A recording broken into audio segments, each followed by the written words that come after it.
I now recognize Mark Walker to introduce our first witness, who is a constituent of Congressman Walker's. Thank you, Madam Chair Maloney and Ranking Member Comer. It is my privilege to introduce Mr. Louis DeJoy, the Postmaster General of the United States. Mr. DeJoy has earned the respect of both charitable and business communities. Since its creation in 2005, the DeJoy Voss Family Foundation has positively impacted thousands of people. Duke University, the Cone Health Center for Children, police foundations, just to name a few.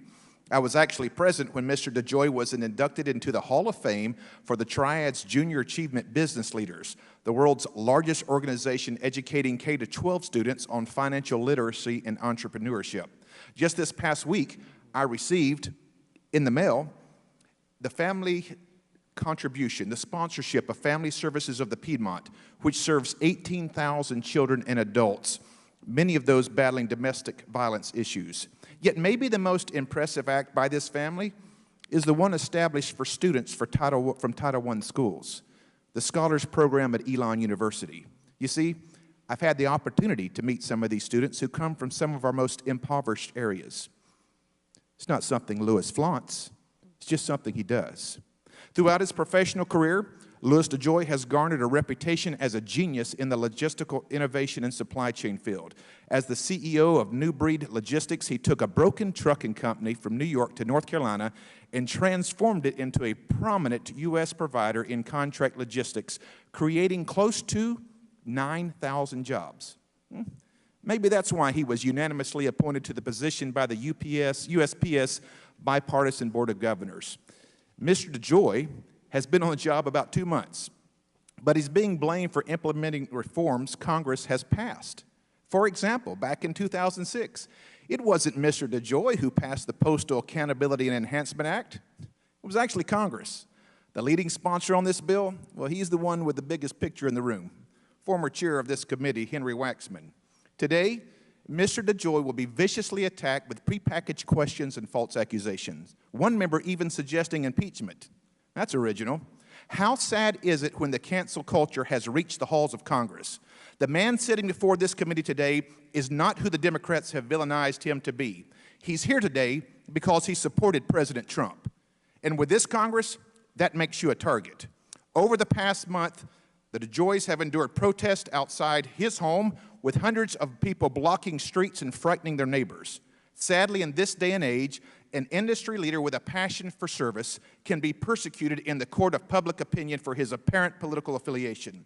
As the circus unfolds today, remember that Louis DeJoy is a community-minded philanthropist, an industry-leading businessman, and most importantly, a man with a good heart doing his best to serve his country. Mr. DeJoy, I want to commend you for being here today. Many of your accusers didn't extend the same courtesy, but unlike the senator from Delaware, let's hope they at least know how to mute themselves. Thank you, Madam Chair. I yield back. Thank you. Our second witness is Robert Duncan, who is the chairman of the Postal Service's Board of Governors. He was appointed to the Board of Governors by President Donald Trump in August of 2018, and his term expires in December of 2025. Please stand and raise your right hands. Do you swear or affirm that the testimony you are about to give is the truth, the whole truth, and nothing but the truth? So help you God. Let the record show that the witnesses affirmed this in the affirmative. Without objection, your written statements will be part of the record. With that, Mr. DeJoy, you are now recognized for your testimony.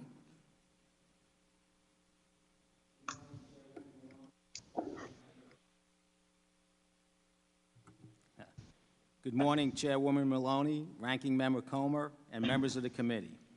I am proud to be with you today on behalf of the 630,000 dedicated women and men of the United States Postal Service. On June 15th, I became America's 75th Postmaster General. Since that time, for a variety of reasons, there has been a great deal of attention to the Postal Service by our elected officials, the media, and the American people. I want to begin by assuring this committee and the American public that the Postal Service is fully capable and committed to delivering the nation's ballots securely and on time.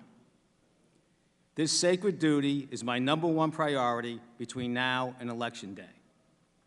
To be clear, we will do everything we can to handle and deliver election mail in a manner consistent with the proven processes and procedures that we have relied upon for years. Nevertheless, I encourage all Americans who choose to vote by mail to request their ballots early and to vote early as a common-sense best practice. As part of this conversation, there are many inaccuracies about my actions that I wish to again correct. First, I did not direct the removal of blue collection boxes or the removal of mail processing equipment.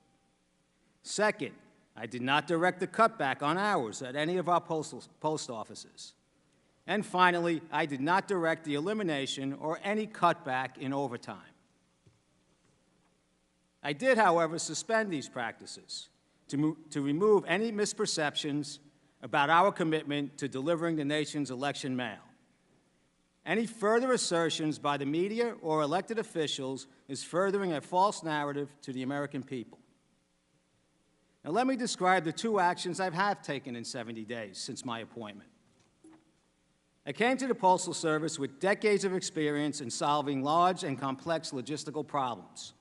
I plan to use this experience to help lead the operating change required for the Postal Service to grow and embark on a path of sustainability. On the day of my swearing in, the Postal Service Inspector General issued an astonishing report about the scheduled delays in Postal Service transportation and the substantial cost associated with our weaknesses in this fundamental operating principle. Upon review, I directed the Postal Service operations team to develop and execute on a plan to improve our adherence to the transportation schedule of our over 40,000 trips a day. We have accomplished this goal, as our on-time departures are approaching 98% and wasteful extra trips are down by over 70%. While we have had temporary service decline, which should not have happened, we are fixing this. In fact, last week, service improved across all major mail and package categories, and I am laser-focused on improving service for the American public. The second of two changes I made as Postmaster General is installing a new organizational reporting structure to better align talent and resources, to instill greater accountability for performance, and to focus the organization on service and growth. These two changes, creating our new on-time transportation network and designing an engaged, functional organizational structure, will be the catalyst for significant improvements in cost, performance, and growth that I plan for this vital American institution. Madam Chairwoman, the women and men of the Postal Service have demonstrated extraordinary commitment to our mission of service throughout the COVID-19 pandemic.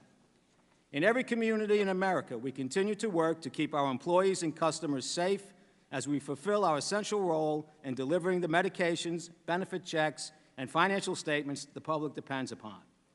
Since the beginning of the pandemic, there has been a public outpouring of support for our postal employees as they perform their essential service throughout the nation.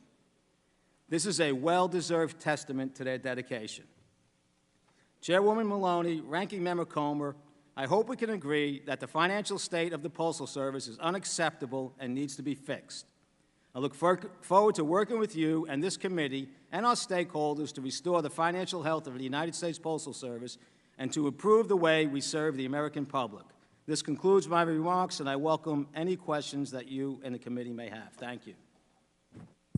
Thank you very much for your testimony, and we will now recognize Chairman Duncan. You are now recognized for your testimony, and he will be appearing remote. Chairman Duncan, you are now recognized. Thank you. Chairwoman Maloney, Ranking Member Comer, and members of the committee, thank you for inviting me to speak today. My name is Mike Duncan, and for the past 2 years, I've had the honor of serving as the chairman of the United States Postal Board of Governors. Throughout my life, I've looked for ways to help and strengthen and support institutions that are important to American communities. That's why I spent 5 years on the Tennessee Valley Authority Board, why I serve on Alice Lloyd College, why I've served on numerous boards and commissions in Kentucky and at a federal level. When I accepted this position, I did so because of my admiration for the United States Postal Service and its public service mission. I spent my life in rural Appalachia, and I know how important the Postal Service is to communities like mine. I also know the Postal Service provides important jobs to more than 630,000 Americans, which at one time included my own grandfather, who delivered mail by horseback in East Tennessee. Since I joined the board, I've made it a point to get on the road, to visit postal facilities, to meet workers, speak directly with our customers, union members, union leaders.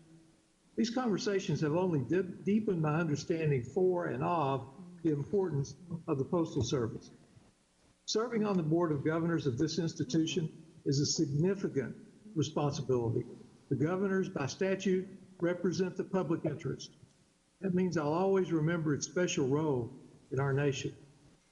And it means I can never forget the challenges that are putting us at risk. These challenges should come as no surprise to the members of this body. On 2 occasions, I've sent you the Postal Service's annual report to Congress. In each of those communications, I wrote that, quote, "The Postal Service's business model is broken and will only produce widening losses in the coming years, absent dramatic change." Last fall, Postmaster General Megan Brannon notified the board of her impending retirement. And in response, the board immediately recognized that we would be faced with the most important decision we would make as governors, the selection of a new Postmaster General. The board agreed that the Postal Service would benefit from a transformational leader, one who could help us build upon the inherent strengths and confront its long-standing challenges. The Postal Service is an amazing institution, and we can do a lot to make it better. But we're unable to fix our broken business model or control our own pricing without the help of Congress and the Postal Regulatory Commission. What we can do is increase our efficiency and cut down on unnecessary expenses. We can also focus on marketability and modernization while reducing some expenses. Business as usual is not an option.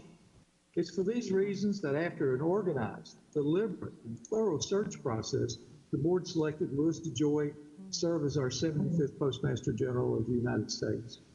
He's the 5th Postmaster General since 1971 to join the institution from the private sector, and we believe the private sector experience that he has will be an asset, identifying ways to improve the Postal Service. In addition, Mr. DeJoy has decades of experience in improving and managing sophisticated logistic chains, the Fortune 100 companies, and as a major contractor to the U.S. Postal Service for more than 25 years. He has a deep knowledge about the institution and how it can be strengthened. Like the Postmaster General, the board has confidence in the Postal Service's ability to perform for the American people in this election season. 5 years from now, the United States will celebrate the 250th anniversary of the American Postal Service. Throughout our nation's history, this institution has delivered for the American people. Now, we have a sacred responsibility to preserve, defend, and strengthen this organization for generations to come. Thank you for your time. I appreciate the opportunity and look forward to your questions. Thank you. Thank you for your testimony. I now recognize myself for questioning. Mr. DeJoy, we have all been flooded with concerns and complaints from our constituents about the delay in the mail. And in the vote on my bill, Delivering for America, on Saturday, 26 Republicans voted with us, and they expressed the same concerns. People depend on their mail for their medications, for business, for keeping in touch with their families. It's critically important. And we've seen headlines across this nation from many, many states, headlines, major news from our states about the delay in the mail. It's been said it's a major institution in our country. People depend on it. And over the weekend, we obtained this internal document, and it is dated less than 2 weeks ago on August 12th. And it's entitled Service Performance Measurement for the PMG, Postmaster General Briefing. Now, your office already confirmed to my office that this document is authentic. So let's go through a little bit of it now. This document clearly shows major degradations across the board, beginning in July when you started your changes. Here is the document for first-class mail, and overall, it is down an astonishing 8.1% from the baseline before your changes for the past 2 months, beginning in July. Now, the second one, the next slide, is the marketing mail, and that is down a stunning 8.42%. Now, the next, and it's on the wall where you can see it better, the next periodicals, and that is down almost 10%, down 9.57%. So, Mr. DeJoy, you and your aides have repeatedly downplayed these delays. You just downplayed it in your testimony. But this is just a disaster for the people who need their mail. Don't you agree? Would you turn on your mic? We can't hear you. Mm-hmm. Thank you. Mm-hmm. We are very concerned with the deterioration in service and are working very diligently. In fact, we're seeing a big recovery this week, and in fact, that report, oddly, I requested that report be put together. Oddly enough, we didn't have measurement briefings at an executive level like this before my arrival, where the whole executive team was involved in looking at what the underlying circumstances were, and we're focused on fixing it. We're starting to see a nice recovery, and we will have it back to, my goal is to get it, to a higher level. We were not meeting metrics before. With this change, this fundamental change, we have a real good shot at getting to the stated metrics that we are supposedly governed by. Well, you just testified that you've been on the job 70 days. Mm-hmm. So this is essentially your report card for that period of time. If any other CEO had this kind of plummeting record in his first 2 months on the job, I can't imagine why he would be kept on. That's an unfair accusation. May I continue? When you testified on Friday, senators asked you over and over about the status of these delays. They also asked you to produce analysis about the negative impacts of your changes. It would have been easy to mention to the senators that this document existed. You could have said, as a matter of fact, Senator, I just received a detailed briefing, and unfortunately, the data shows major delays in nearly all categories. But you didn't do that. You dismissed these nationwide delays as, quote, a dip, and you refused to turn over any analysis. So my question is, why didn't you disclose this document and any analysis to the Senate when you had it and they were asking for it? They asked me for it on Friday. They asked me for an analysis on my decision. Delays. I watched the testimony. They wanted to announce why are all these delays. Well, there's a lot of reasons for delays besides just the action that I took to run your trucks on time. There are other reasons for the delays in the nation. Well, I would say running trucks on time would probably increase delivery, but for some reason it backed it up 5 to 6 Oddly days enough, into yes. the district that I represent, so reported. But Mr. DeJoy, on August 14th, this committee sent you a 10-page letter, along with the chairs of ranking members of 3 other committees. And we asked you to produce all communications, and I'm quoting from the letter, all communications, evaluations, assessments, or reports regarding mail left behind or delayed as a result of these new policies that you instituted, end quote. We asked for these documents by Friday, and on Friday night, you did produce some documents to us, but you did not produce this one. And so my question is, why did you leave this important internal document from the postal professionals that was delivered to you and briefed to you 2 days before the Senate hearing? Why did you leave it out? I'm not familiar with the request in total or how we supported it. I'm sure the staff answered the questions as they were asked. And let me just, for the record, clear up. That is not a policy change. That is a request that we run our 40,000 trucks a day on schedule. And your intuition is right? You would think that the mail moved faster, and it did. A good portion of it moved faster. All right, and we've also, I was sitting there looking at a report that talked somewhere between $1 billion and $3 billion worth of cost wasted on our truck trips being out of schedule. It was an easy request that I spoke with every senior executive in the organization about the change. Time is limited, and I'm concerned why we didn't receive any of this information. And I have to just say that, Mr. DeJoy, we sent our letter 2 days after you received this briefing and this document. It must have been fresh on your mind. There's absolutely no excuse for concealing it and withholding this information from the committee or from your testimony before the Senate when you were expressly asked questions about the information in the document.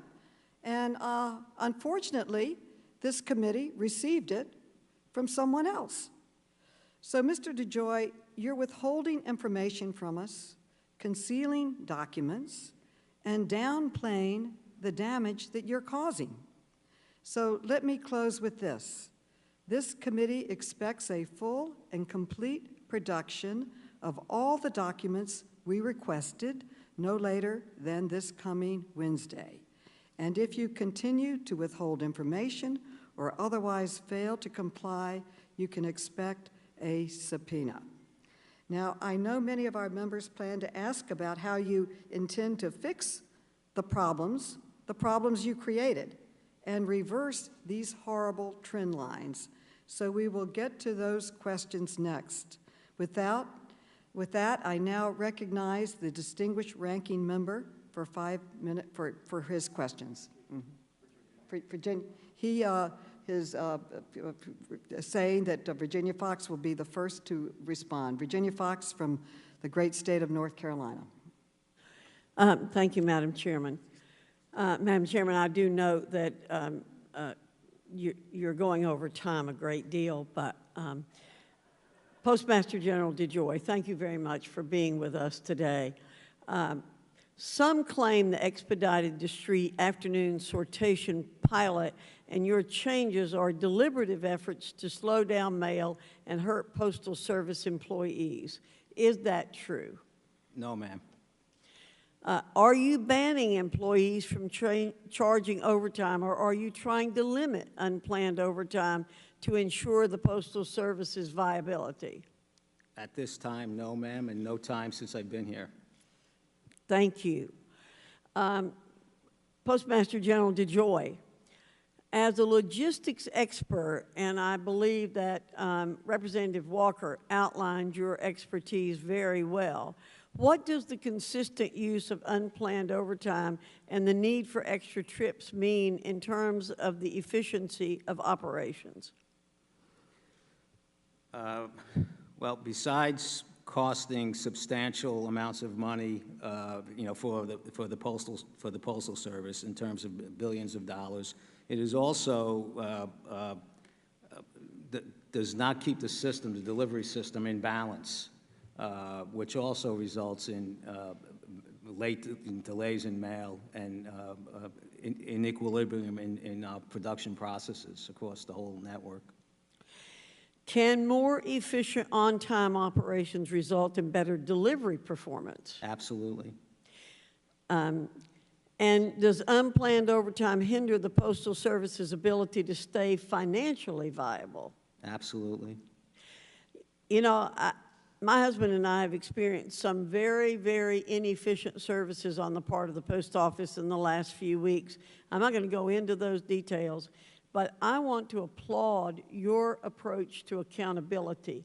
And what we know from our colleagues on the other side of the aisle is they run away from accountability in every case in the federal government or in allied services like the post office. So let me applaud you for pushing on accountability. Mr. DeJoy, as we're all aware, the Postal Service is not a government agency that receives appropriations. In fact, it is law. The Postal Reorganization Act of 1970 created the U.S. Postal Service as an independent and self-sustaining entity. Postmaster General DeJoy, do you believe that it is your duty to uphold this law and ensure that the USPS is self-sufficient? I do. And what will it take to make the USPS self-sufficient? Legislation with regard to our healthcare Medicaid integration and our pension reform. Flexibility from the PRC. At least I get a decision from them. We're in the 14th year of a 10-year analysis. The Postal Service itself, there's a library of OIG reports identifying flawed practices and billions and billions and billions of dollars of cost, waste that this committee, nobody seems to pay attention to. And then the Postal Service, our management team itself, delivering, helping fix ourselves, both in terms of service and cost. And we have a plan now to do that. And part of it includes running our trucks on time. And these OIG reports have come from Democrat presidents and Republican administrations both. Is that correct? Yes, ma'am. Thank you. If you have no operational flexibility, can you possibly make the Postal Service self-sufficient? I think we have a very, very good shot. We have some new revenue ideas for the Postal Service also. We have it, we're beginning to finalize the plan. I need to brief the board, but I'm very, very excited about the management team under our new organizational structure. I'm excited about the dedication of the 650,000 men and women, and I think we can embark upon, with a little help from this Congress, we're about to embark upon some significant, exciting future for the Postal Service. I believe in a 6-day delivery. I think the carrier is, with the carriers, our postal carriers' relationship with the American people is what is the most important ingredient in giving us the approval rating that we have. And we have plans to really enhance that relationship and to help our growth. Well, again, I want to thank you for bringing your expertise to become the Postmaster General of the United States. You have the exact background that we need and the commitment that we need to make the post office work the way Americans want it to work. Thank you, Madam Chairman and Ranking Member. I yield back. Thank you. I now recognize Congresswoman Norton. Congresswoman Norton by WebEx.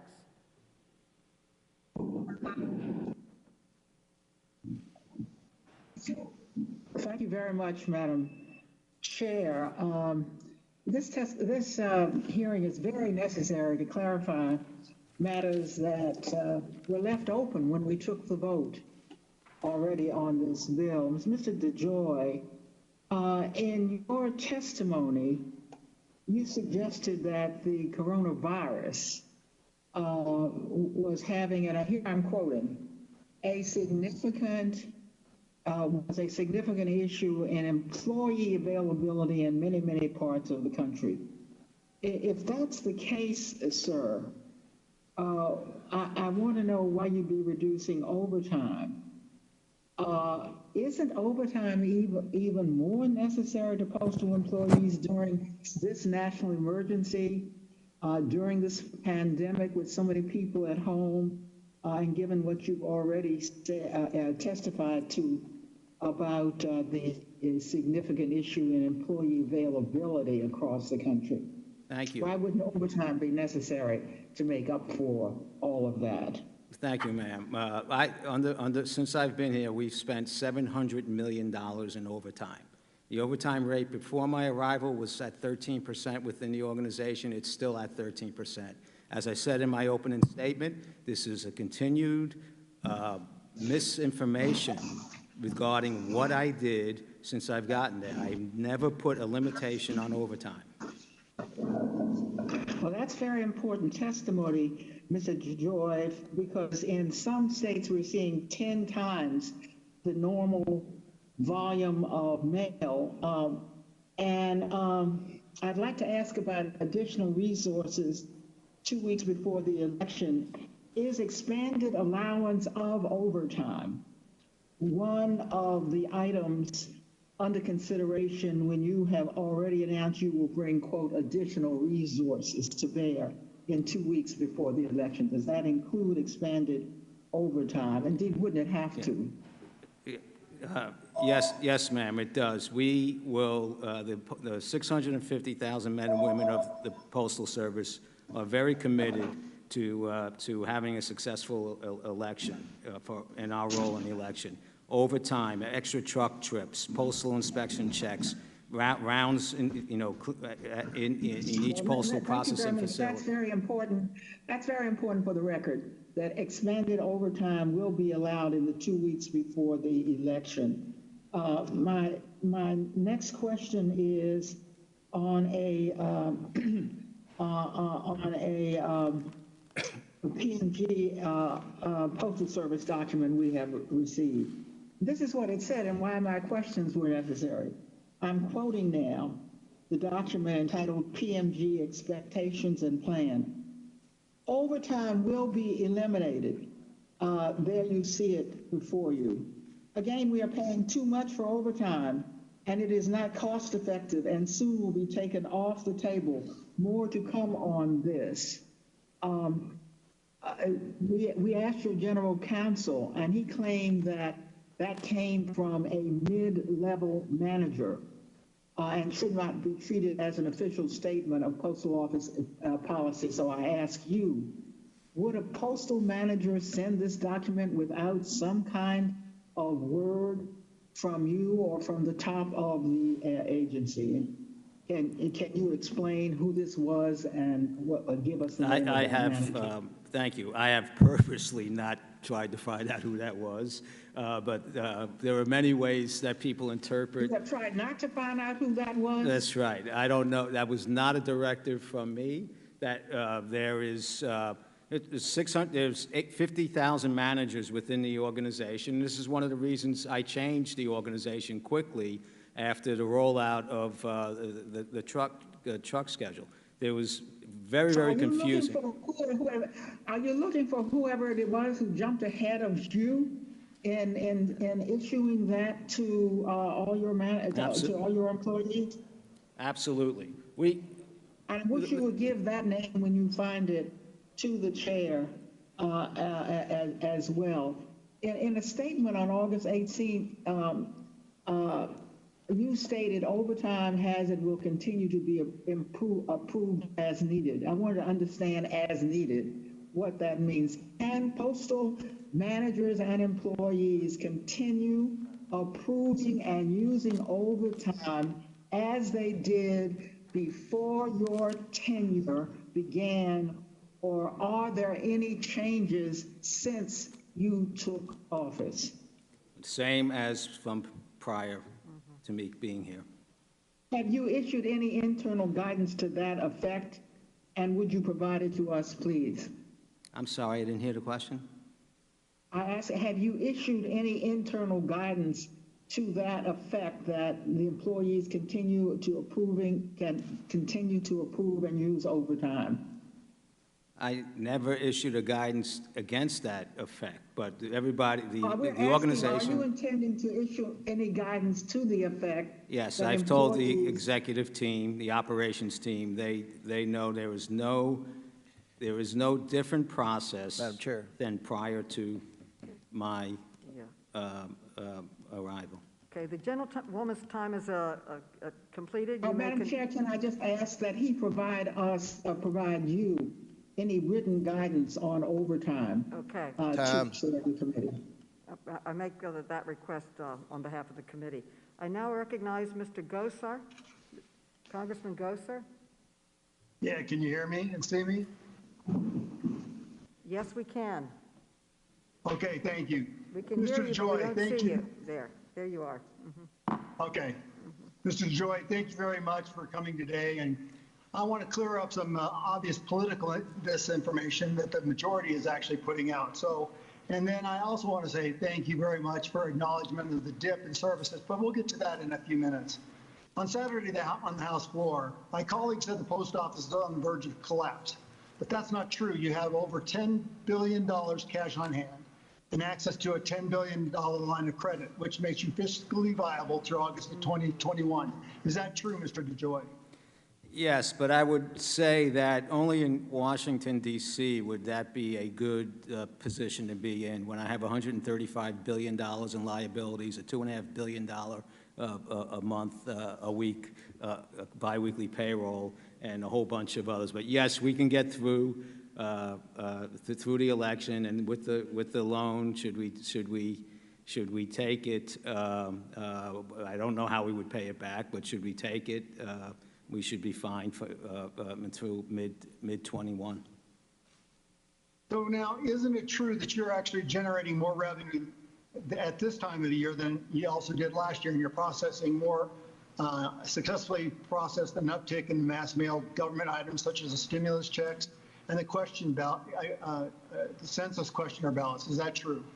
We're seeing more revenue, mostly due to package increase. Mail products are down 15% or so on average, but package volume is up substantially. But package volume is very costly for us to handle in an overcapacity method. So now, do you believe with the money on hand, successful, seeing that you said the mail volume is down by 15%, and the hard work of the over 600,000 postal workers, that you can handle the slight election increases that we'll possibly see? I will be very, very clear that the 650,000 men and women, we are working with our union leadership, our management team, our employees. We will be able to handle all election mail for the 2020 election. So now I want to go back to the slowdown related to the pandemic. I want to highlight that this week the president of the Phoenix Postal Workers Union stated that it was suffering from these pandemic workforce strains, that no processing machines have been removed during your tenure, and that the United States Postal Service processed over 700,000 ballots in our recent primary election. Let me ask you a question, Mr. DeJoy. Have you had slowdowns or impediments like in Seattle and Portland and New York City and Chicago because of the rioting and the anarchy that's going on? Well, sir, I mean, any kind of rioting does produce delays with any type of public service, so I don't have a specific measurement on that. But I will say this, that as the coronavirus cases throughout the country have expanded, it has had an impact on our employee availability. And in the urban areas that are hot spots, the averages don't play out what the real picture is like in areas like Philadelphia, where employee availability is significantly below our normal run rates and what it has been in the pandemic. We actually started to peak in terms of employee availability issues in the July timeframe. Now, I want to go back to, you paused any policy changes to the Postal Service, such as the elimination of overtime, prohibiting extra trips, hiring freezes, and removing sorting machines. Is that true? The extra trips, and they weren't prohibited, it's true on everything else but the extra trips. My direction was we need to work on getting our trucks on schedule and mitigating our extra trips. We still run 700, 800 extra trips a day, and we still have thousands of truck trips that run late. So it wasn't a flat directive, it was work to our plan. That was my directive. And come up with a plan to work to our plan. So the management team put the plan together and executed on the plan. But everything else I had nothing to do with. There was a long-standing plan on collection boxes and sorting machines and postal hours. That was that was ongoing, really, in the areas that were taking care of that. So another quick question. Is the Pony Express still available today? I've been here 70 days, sir. I'm searching for the good. I haven't seen that yet, though, so I think it's gone. Oh, I wonder, technology has its changes, and any transfer of new ideas, it always goes smoothly, doesn't it, Mr. DeJoy? I'm sorry? A transition where you're trying to make changes always goes smoothly, doesn't it? The gentleman's time has expired, but you may answer his question. Transitions don't always go smoothly. You should have a recovery process. Our recovery process is taking too long. This should have been resolved in a few days, and it's not. So the impact. There's a lot of reasons there are a lot of things that are impacting our service. This is one of them on the front end. And we should have cleared it up quicker, and I think we have the focus on it now, and it'll recover, quite rapidly going forward. Thank you. Thank you. The chair now recognizes Mr. Clay. Congressman Clay. Thank you for conducting this hearing. Thank you, Madam Chair, for conducting this hearing. Okay. Mr. DeJoy, one of the most damaging results of your actions is the reports we have heard over and over again from people and families across the country who are not getting their mail-in medications on time, and it's heartbreaking. The Postal Service delivers hundreds of millions of prescription drug shipments each year. That is millions of shipments per day, 6 days a week, of vital medicines delivered across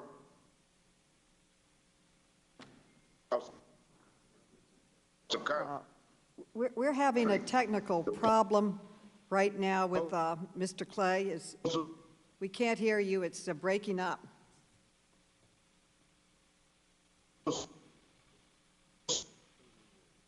Should we go to someone else and come back?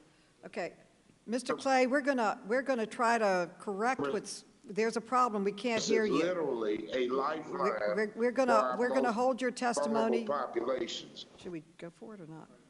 Okay. This problem has gotten aggravated during the coronavirus crisis because mail order. Madam Chair, for the sake of time, let's Okay. Mr. move Clay, on. we're going to hold up on you and go to Mr. Lynch and then go to a Republican and come back to you. We have technical difficulties. Mr. Lynch, Congressman Lynch, you are now recognized. Thank you, Madam Chair. Thank you. Thank you, Mr. DeJoy, for attending. Mr. DeJoy, you've been the Postmaster General of the United States for a couple of months right now? 70 days. 70 days, okay. So I've been a member of this committee for about 20 years, and since my mom and two of my sisters, a bunch of my aunts, cousins, my in-laws, all worked at the post office. Some of them are retired, some of them are still there. As a member of Congress, you might say I've been compelled to take a keen interest on matters affecting the Postal Service. I'm also a former president of the Iron Workers Union in Boston, so you can get a sense of my perspective. It's a blue-collar, common sense, get your work done sort of perspective. So Mr. DeJoy, as the Postmaster for the United States of America for the last 70 days, did you know that the Postal Service has never allowed itself to be in the situation that it's in today? Throughout the Postal Service history, there's been a tradition of reliable delivery from the very beginning, Article 1, Section 8, Clause 7 of the United States Constitution. Going back to Ben Franklin, our first Postmaster General, the Pony Express has been mentioned before. I was actually watching a Ken Burns special last week, and he had these heart-wrenching letters that were back and forth from soldiers during the Civil War. So even at a moment when the country was at war with itself, the mail was delivered. During the First World War and the Spanish flu influenza of 1918, through the Great Depression, millions of people out of work, 1,000 bank failures, the mail was delivered on time. Even during the Second World War, with the threat of Nazi U-boats, international mail was delivered on time. Just so happens I was elected on 9/11, the day of the terrorist attacks on our nation, a god-awful day. Some people forget, in the days after 9/11, we had direct anthrax attacks on the United States Postal Service. We lost 2 brave postal workers, Joseph Cursine and Tom Morris, down at the Brentwood facility here in D.C., from anthrax inhalation. But for the good of the country, the postal unions continued to send their members into the post office to do their job to keep the country running. So two weeks ago, after you'd been postmaster for just a few weeks, that all changed. In the middle of a pandemic that has killed 170,000 Americans, and on the eve of a national election, at a time when the CDC is advising people not to gather, limit outside contact, the Postal Service started removing 671 high-speed mail sorting machines across the country. You stopped the APWU from sorting the mail, and you stopped the national letter carriers and mail handlers from working overtime to deliver the mail. And for the first time in 240 years in our history of the United States Postal Service, you sent out a letter, embarrassingly, in July to 46 states that said the post office can't guarantee that we can deliver the mail in time for the elections in November. And we have reports from across the country, as you acknowledge, service has been delayed and the mail is piling up. You have ended a once proud tradition. Now, as a member of the Oversight Committee, we are the chief investigative committee in the Congress. We conduct oversight on every matter that impacts the American people, foreign and domestic. There are members on this committee who have been to Iraq and Afghanistan a couple dozen times. They've been to Yemen, Somalia, Gaza, you name it. They literally go to the ends of the earth to investigate matters that affect the American people, especially when it involves our sons and daughters in uniform. In this moment, it is our postal workers who happen to be our men and women in uniforms. They are on the front lines of this pandemic. Throughout this pandemic, they've risked their own health and safety to deliver, or tried to deliver, mail, medicines, and mail-in ballots to every American home and business 6 days a week. As a member of this August committee, I'm supposed to ask you a question. In my heart, I'm tempted to ask, after 240 years of patriotic service delivering the mail, how can one person screw this up in just a few weeks? Now, I understand you bring private sector expertise. I guess we couldn't find a government worker who could screw it up this fast. It would take them a while. The President is running this post office like a business, like he said. He's running it into the ground, as he has declared bankruptcy a few times on his own businesses.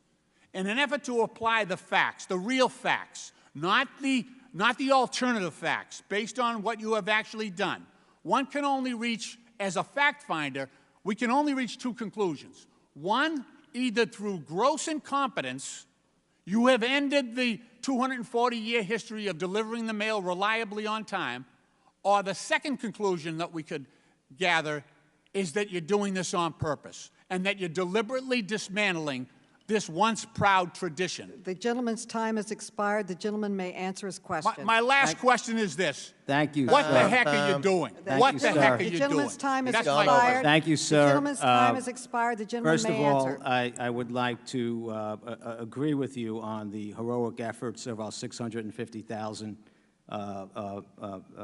employees across the nation and the history of the Postal Service for their the 250-year history of serving the American public. And I'm very Will you put proud- the machines back? I'm very proud to lead the organization. The rest of your accusations are actually Will you put the high-speed outrageous. machines No, back? I will not. You will not. Will not. You will not. Well, there you go. There I go. What? There Those will- machines, Madam those Chair, machines have been let the coming witness out. answer the 32,000 question, and not necessarily- he has gone Order, over time. Order. The gentleman may answer the question without being interrupted. And Every the question is, will accusation- you put the machines back? The answer is no, and every accusation you made, other than the truck, adhere to the truck schedule, is inaccurate and more misinformation for the American public. You won't put the machines back, though. I will You not- took them out. They're high-speed Madam machines. Chair. Did not take- You took them Madam out. Chair, Mr. Jordan is now recognized. Congressman Jordan, is he here? Just Congressman Jordan. no, I believe that's not the order. What? No, it's Palmer, Congressman Palmer. I'm getting different signs up here. All right. Why don't we go back to the old way that you write it down, because it keeps changing. Okay. Congressman Palmer is now recognized. I thank the chairman, and I just want to point out a Washington Post article from August 26, 2015, almost 5 years to the day, that there was a decline in first-class letter delivery of 18 to 44%, and a 38% decline in the performance over the same time in 2014. This was during the Obama-Biden administration. The United States Postal Office in 2012 started closing dozens of mail sorting facilities. From January to June of 2015, there were 494 million pieces of mail that did not arrive on time, a 48% increase in delayed mail delivery, and I'm sure that that was intended to impact the 2012 election, yet this committee didn't see fit to look into that. Mr. DeJoy, these will be yes and no for the most part. Is there any way the post offices can know whether or not ballots that they are delivering to households or to eligible voters? Is there any way for the post office to know that? No, sir. I bring that up because there's analysis of data released by the U.S. Election Assistance Commission in 2019 and a recent U.S. Census Bureau's 5-year American Community Survey. There were 378 counties nationwide that have more voter registrations than citizens living there who are old enough to vote. These are counties where the registration exceeds 100%. In Iowa, there are at least 18,658 extra voters. Under the National Voter Registration Act of 1993, Judicial Watch sent notice of violation letters to 19 large counties in 5 states, California, Pennsylvania, North Carolina, Virginia, and Colorado. Real Clear Politics reported that Los Angeles County had an estimated 1.6 million ineligible voters, and 38 states have counties where the voter registration is over 100%, including Montgomery County, Maryland, which represented my distinguished friend, Mr. Raskin. The same article cited a 2012 Pew study that found there are 24 million voter registrations that are no longer valid or significantly inaccurate. Pew's total included 1.8 million dead people and another 2.75 million who were registered in at least 2 states. New York, for instance, in this most recent primary that impacted your race, Madam Chairman, had 84,000 ballots, almost a fifth of all the, over a fifth of all the ballots, I think, cast. 12,000 in your race that were disqualified. So my question to you, Mr. DeJoy, is there any way to be sure that more ballots than a household should be eligible to receive are not being delivered? I'm sorry, say that again? Is there any way for the Postal Service to determine whether or not a household is getting more ballots than they should be? We're focused on delivering the mail. So the sent answer to is the no. address. There's no way to know that. And so, if there was some way to know that, I'm sure the postal inspectors would get involved. Okay. So let's try that again. Once it calls you, it tells you. Press Madam 1 to Chairman, be connected. I think that's reserve what my you time. need to do. Okay, so it's gonna call me. What's going on? I think the Chinese have hacked in or something. Okay. What is that noise? Ma'am, the clock is still running. Madam Chair, can his time be restored? We will give you adequate time to Okay. complete because of. Have we resolved this, do you think? What is the problem? What is it? They're just trying to deal with technical. We'll give you extra time. Keep going. Okay. You have extra time. We have some technical problems. Thank you, Madam Chairman. And I do appreciate your indulgence. Thank you.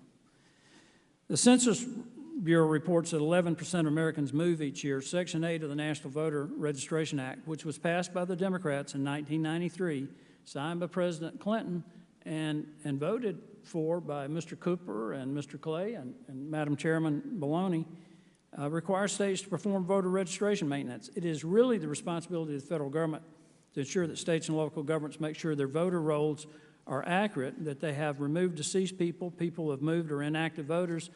And it should be noted that the Obama-Biden administration did not bring a single Section 8 enforcement action during their entire term. That makes the post office task of only delivering ballots to eligible voters more difficult.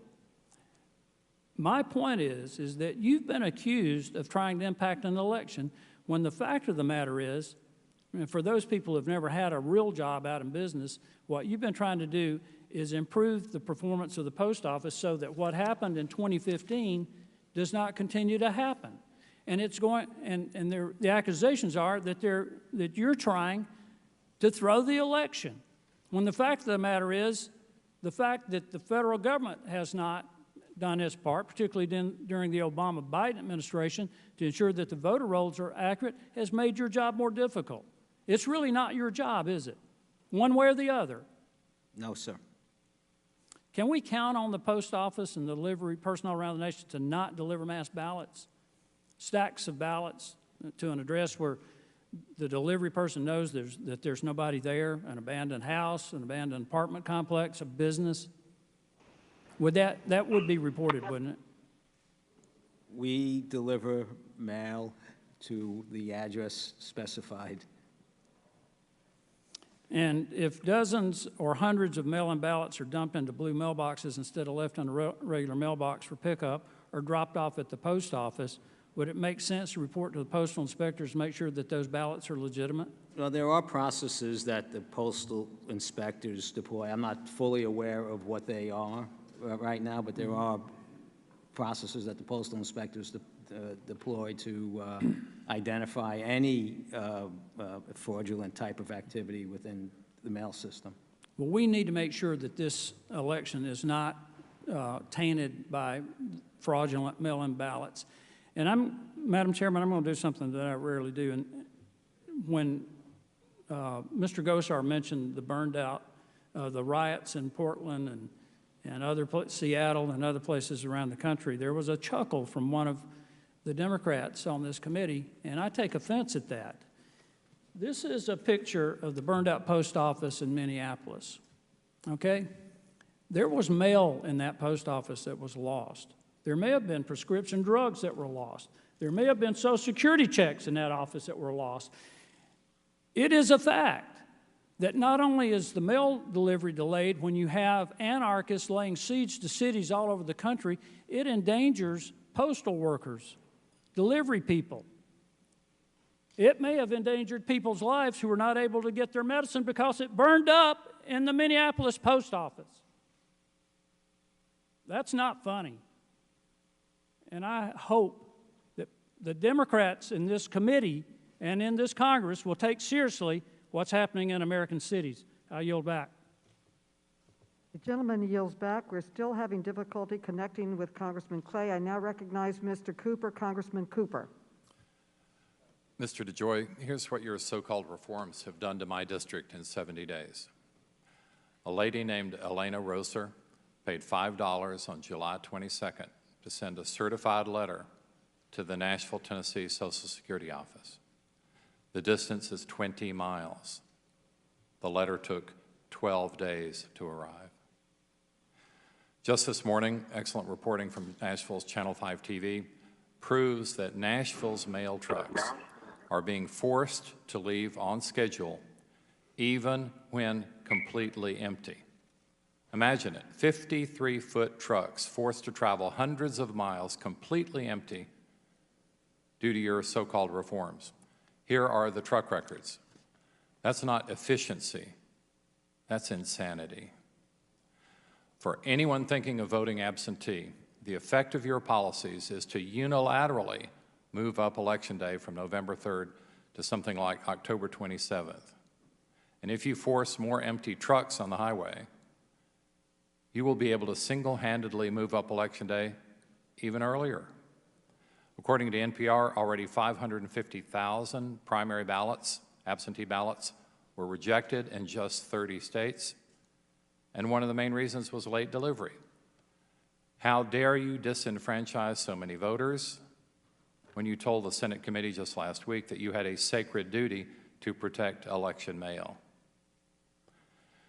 You know that it's a felony for a Postal Service officer or employee to delay delivery of mail. A postal employee can be fined or imprisoned for up to 5 years for delaying the mail, but somehow you can delay all the mail and get away with it? They can be prosecuted, but you can't, even if your actions are a million times worse? Mr. DeJoy, do you have a duty to obey U.S. law like every other American? I do, sir. Well, previous Postmasters General have been punished for much smaller conflicts of interest than yours. In 1997, the 70th Postmaster General, Marvin Runyon from Tennessee, had to pay $27,000 because of a $350,000 conflict of interest. If your $30 million conflict of interest, 100 times larger than Mr. Runyon's, were treated like your predecessors, you would have to pay a $2.7 million fine and probably be ousted from being Postmaster General. So, Mr. DeJoy, are you above the law that applies to other Postmasters General? I don't agree with the premise. I'm in full compliance with all ethical requirements that I need to have. And there's an OIG investigation, and I welcome the result of that report. Well, Mr. DeJoy, as a mega donor for the Trump campaign, you were picked along with Michael Cohen and Elliot Broidy, two men who have already pled guilty to felonies, to be the 3 deputy finance chairmen of the Republican National Committee. Did you pay back several of your top executives for contributing to Trump's campaign by bonusing or rewarding them? That's an outrageous claim, sir, and I resent it. I'm just asking a question. The answer is no. So you did not bonus or reward any of your executives? No. Anyone that you solicited for a contribution to the Trump campaign? No, sir. Not in whole or in part? Actually, during the Trump campaign, I wasn't even working at my company anymore. Well, we want to make sure that campaign contributions are legal. So all your campaign contributions fully aware are legal. I'm fully aware of legal campaign contributions. Well, what if and I resent the assertion, sir. What are you accusing me of?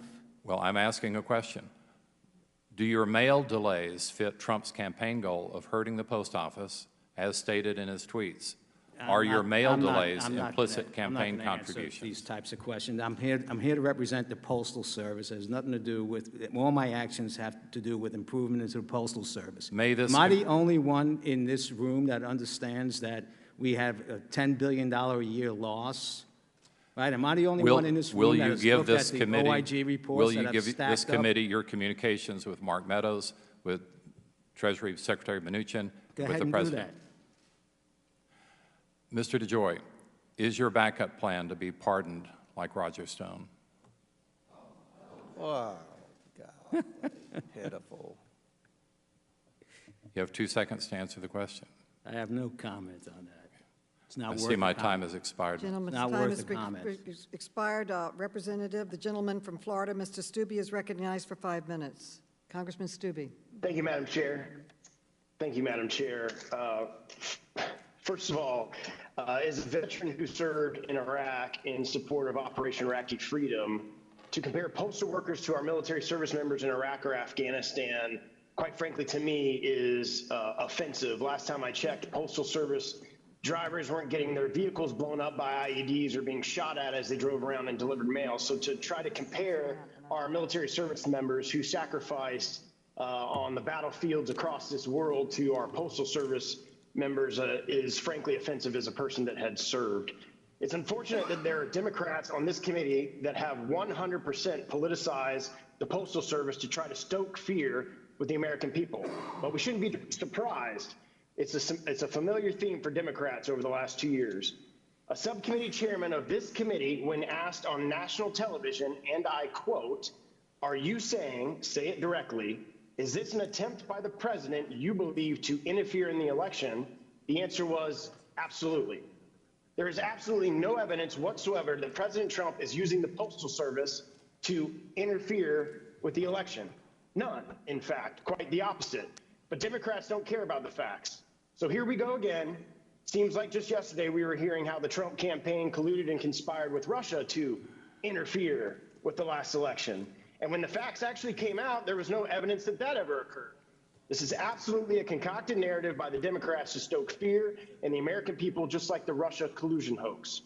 Financial issues have plagued the Postal Service for decades and is vastly in need of reform. Mr. DeJoy just stated that $10 billion loss a year. Businesses couldn't operate that way. But the Democrats don't want real reform. If they did, they would have worked with our witness today. They would have worked with Republicans in crafting a bill. They would have worked with our counterparts in the Senate. They would have worked with the administration to actually come up with reform that would actually pass. This is a political stunt to further the Democrats' newest interference hoax. I represent 9 counties in Florida, and just last week we held our primary elections. Florida saw the largest turnout in a presidential election year primary since 1992. That was 18 years.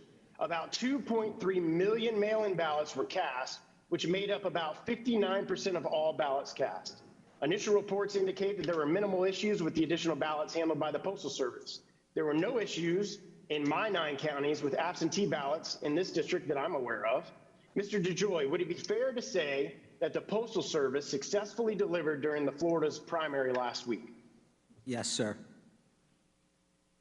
The 2.3 million mail-in ballots that were cast in Florida are a significant amount for one state. What are the factors that led to the Postal Service being able to deliver the substantial increase in mail-in ballots on time?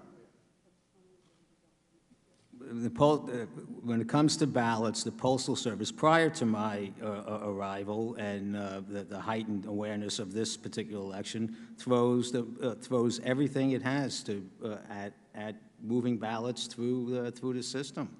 The ballots are usually identified with special markings, and every employee is very much, and manager is very much focused on making sure that ballots move quickly through the process, sometimes in advance of first-class mail. So those particular processes were deployed and will be deployed as we come into the 2020 election.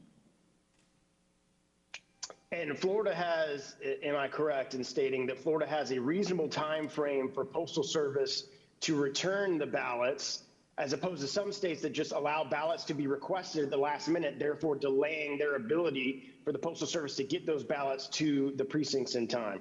Thank you so and that is a big part of the effort of the Postal Service. Prior to my arrival and since my arrival, and the purpose of sending out the letters to all the states with regard to what we just want to make everybody aware of what is it that will really work. We can put all these additional processes on, but it would be more helpful if we had reasonable standards from the election boards that comply with our processes to enable us to do it more efficiently and effectively. So to clarify, do you need any additional funding to be able to successfully deliver ballots in Florida this November? No, we do not, sir. Are there any lessons that other states can learn from the way that Florida handles our ballots in absentee voting? Well, I'm not particularly familiar with Florida, but our general counsel and has put out letters with regard to each state's election guidelines. We have a website that's just been posted on the normal process, and in general, I will say on behalf of 650,000 postal workers, get your ballot early and please vote early, and that is just common sense. But if Florida had Florida had a good process, so I'm sure their electoral board procedures were good. We can't do this all by ourselves, so we would appreciate every state's help in reviewing their standards and and taking the advice of the Postal Service General Counsel and what's on our website. Thank you. The gentleman's time has expired. We now recognize Mr. Clay. If we're still having connection problems, we will be going to Mr. Connolly. Mr. Clay. Hi, Madam Chair. I hope you can hear me now. Yes, we can. All right. And thank you for conducting this hearing. Mr. DeJoy, let me start with a question. Before you implemented your changes, did you conduct any analysis of the effect your changes would have on delaying prescription drug shipments, the delivery of those shipments to your customer? Did you analyze that before you implemented these changes? Sir, we have a whole operating organization that I asked to put together a plan, and it wasn't a change. It was comply with your schedules, and when we could comply with our schedules, I reviewed this with every regional area VP on a discussion that they were ready, and they rolled it out. I'm not the COO. I'm the CEO of the organization, but I received commitment that we would be able to roll forward with the plan on to committing to our existing schedule.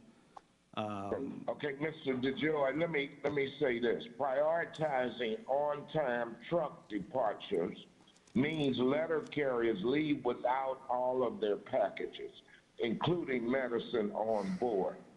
Critical medicines like refrigerated insulin is reportedly sitting in sorting facilities days longer than expected.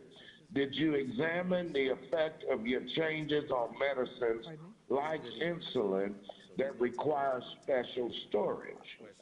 Sir, at no time did I say don't put the mail on the trucks when they left on time. This was not a hard, direct, everything must leave on time. We still have thousands of trucks a day that leave late within a certain time frame. So the whole, and there are still hundreds of extra trips. So the intention was to put the mail on the trucks and have the trucks leave on time. That should not have impacted anybody. What about the impact, Mr. DeJoy, what about the impact of missing that insulin and having it sit on the floor somewhere, and it may spoil or whatever? At least we know it will be delayed. Did you all give that any consideration? We're concerned about the impact to each individual across the country, and we're working extremely hard to bring the service levels back to where they were and to exceed that. And we will be there shortly. Mr. DeJoy, we would like a copy of any and all analysis you conducted before you implemented your changes. Will you provide them to this committee? I will go back to the office and see what the operating team has on that, and we'll seek to do so. Okay, and while you're at it, Mr. DeJoy, do you have any information on the number of prescription drug shipments that the Postal Service has delivered late since you began implementing these changes, and will you provide that information to the committee by the end of the week? I don't know. I'm not aware of what we have on specific types of shipment. I'm sure we have something. I will take a look at it. But again, I want to remind you that the changes is misleading, and what I ask is that the team find a way to run the trucks on the schedule, which the intention was that we put the mail on the trucks when we ran them on schedule.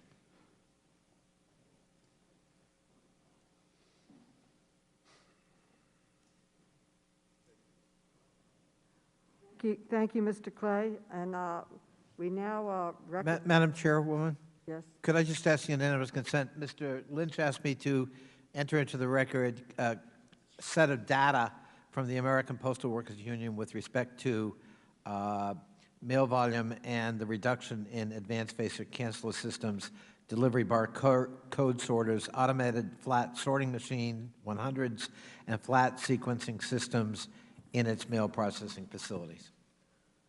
Without objection. I thank the chair. Thank you. Mr. Norman from South Carolina is now recognized. Mr. Norman. Thank you, Chairwoman Maloney. Mr. DeJoy, I just want to apologize to you. You're getting a berating up here. Congressman Lynch, going into a 5-minute dialogue, would not give you time to answer your questions, was yelling over you. It's typical of how this hearing has gone. And what's amazing to me is this bill had to be rushed out this past Saturday. You remember, do you know that 67 members did not even take the time to show up? If your workers at the post office don't show up, what happens? They don't get a paycheck, and the mail doesn't get delivery. It's an insult to what the Democrats are trying to do, a false narrative that has not worked for them since this president was elected. The Mueller report, the impeachment, none of it's working now. They're going fishing for this. I apologize to you. Let me get some yes or no answers. Are you and the Postal Service actively removing mailboxes at the behest of President Trump to undermine the election? Or, as President Obama said, kneecap the Postal Service? No, sir. Was the U.S. Postal Service going to be insolvent before the election if you did not receive the $25 billion the Democrats insisted in including in their bill? No, sir. Is the United States Postal Service equipped to handle voting by mail for the November election? Yes, sir. Are you unlocking blue boxes to stop the mail? Anything with blue boxes is stopped, no. So. Congressman Palmer showed pictures of the burned out mailboxes and the cities on fire, Portland, Chicago, Minneapolis, Sacramento, New York. Would that kind of slow the post office delivery down? There are certain actions and procedures that we have for situations for public unrest that we deploy a variety of different things, up to and including getting our collection boxes out of there when it happens. But I don't know all of everything that goes with that. But yes, it would slow down the mail. It slow it down, and the safety of the person delivering the mail is pretty much an issue now, wouldn't it? I'm sorry? The welfare of the person delivering mail in the burned out cities would kind of be a problem, wouldn't it? Absolutely. Our letter carriers have, hazardous jobs in many cases. Were you consulted on this all-important bill that we had to take up this past Saturday to add your expertise? I don't know if I think our legislative affairs people had some interaction to comment on it. And you made a good statement. You're not the CEO. You're not the chief operating officer. You're the CEO. You've been on the job 70 days. Yep. To be accused of everything you've been accused of is simply not right. It's unfair. I'm glad the American people are getting a front row seat to what you're having to endure. I yield back. The gentleman yields back. Mr. Conley is now recognized. Well, my. You're right. You've been on the job 70 days, and you've caused this much ruckus. And believe it or not, that's called accountability. That's why he's here today. That's why we passed a bill. If he wasn't consulted, it's because he was the inspiration of the bill. A dubious distinction, nonetheless. Mr. DeJoy, when did you take office? You were announced, I think, in May, but when did you actually take over the job as Postmaster General? What day? June 15th. June 15th. And you've seen this data on or around that time is when we see a roughly 8% decline in service in the Postal Service, which most people would say correlates to the reorganization and operational efficiencies you undertook. Do you think that's a fair characterization? I think there's a lot of different issues going on within the country that impact mail delay, including the actions that we took with regard to transportation. I think the organizational change was made because of the poor, it was accelerated because of the poor rollout. I understand. I think that will strengthen the recovery. But of course, we all live in a context, don't we, Mr. DeJoy? That is true. You're in the context of the worst pandemic in 100 years, 176,000 Americans dead, 40,000 postal employees who have gotten the virus or quarantined because of it, and sadly, a few dozen dead. And we're on the eve of a massive shift to voting by mail. 76% of all Americans live in a state that can vote by mail. 70% of Americans want to vote by mail. 50 to 60% intend to vote by mail. And along comes this. Now, let's stipulate that your motives were pure, that you came at this like a normal private sector CEO, you see some problems, you want to create some efficiencies and save some money and make us work better. Wouldn't you think, though, that you might take into consideration the context? And if you didn't, as a good CEO, when you saw unintended consequences, which your testimony would have us believe these were unintended, you'd take measures quickly to ameliorate the unintended consequences, namely scaring the public half to death about the reliability of the Postal Service, lots of anecdotal, if not empirical data, that in fact it materially affected the delivery of mail. As the new Postmaster General, you don't want to be seen as the guy who actually damaged the 244 reputation of the Postal Service and scared voters into believing that their ballots won't get on time because of your service, do you? So I understand the context, and I think when we look in terms of the context, it was the summertime, mail volume was down, significantly. So it was not we're getting ready for the peak season, and the election is 3 months away. It was a good time to start to try and roll this out. Again, the request was just run your trucks on time, put a plan to run your trucks on time. Okay. Okay. The impact, the impact is probably about 10 for that, because if the mail gets processed and the truck leaves, that mail will move on the next truck or the next day. Right? So these long stories of 9 days and so forth, we're not impacted that. Forgive me. Those service levels, if we add 1 day, forgive me for interrupting you, but we would be back. I have limited time. That's why I have to interrupt you. You made a statement before the Senate the other day to Senator Gary Peters. You've had no contact with the Trump campaign during your tenure. Is that correct?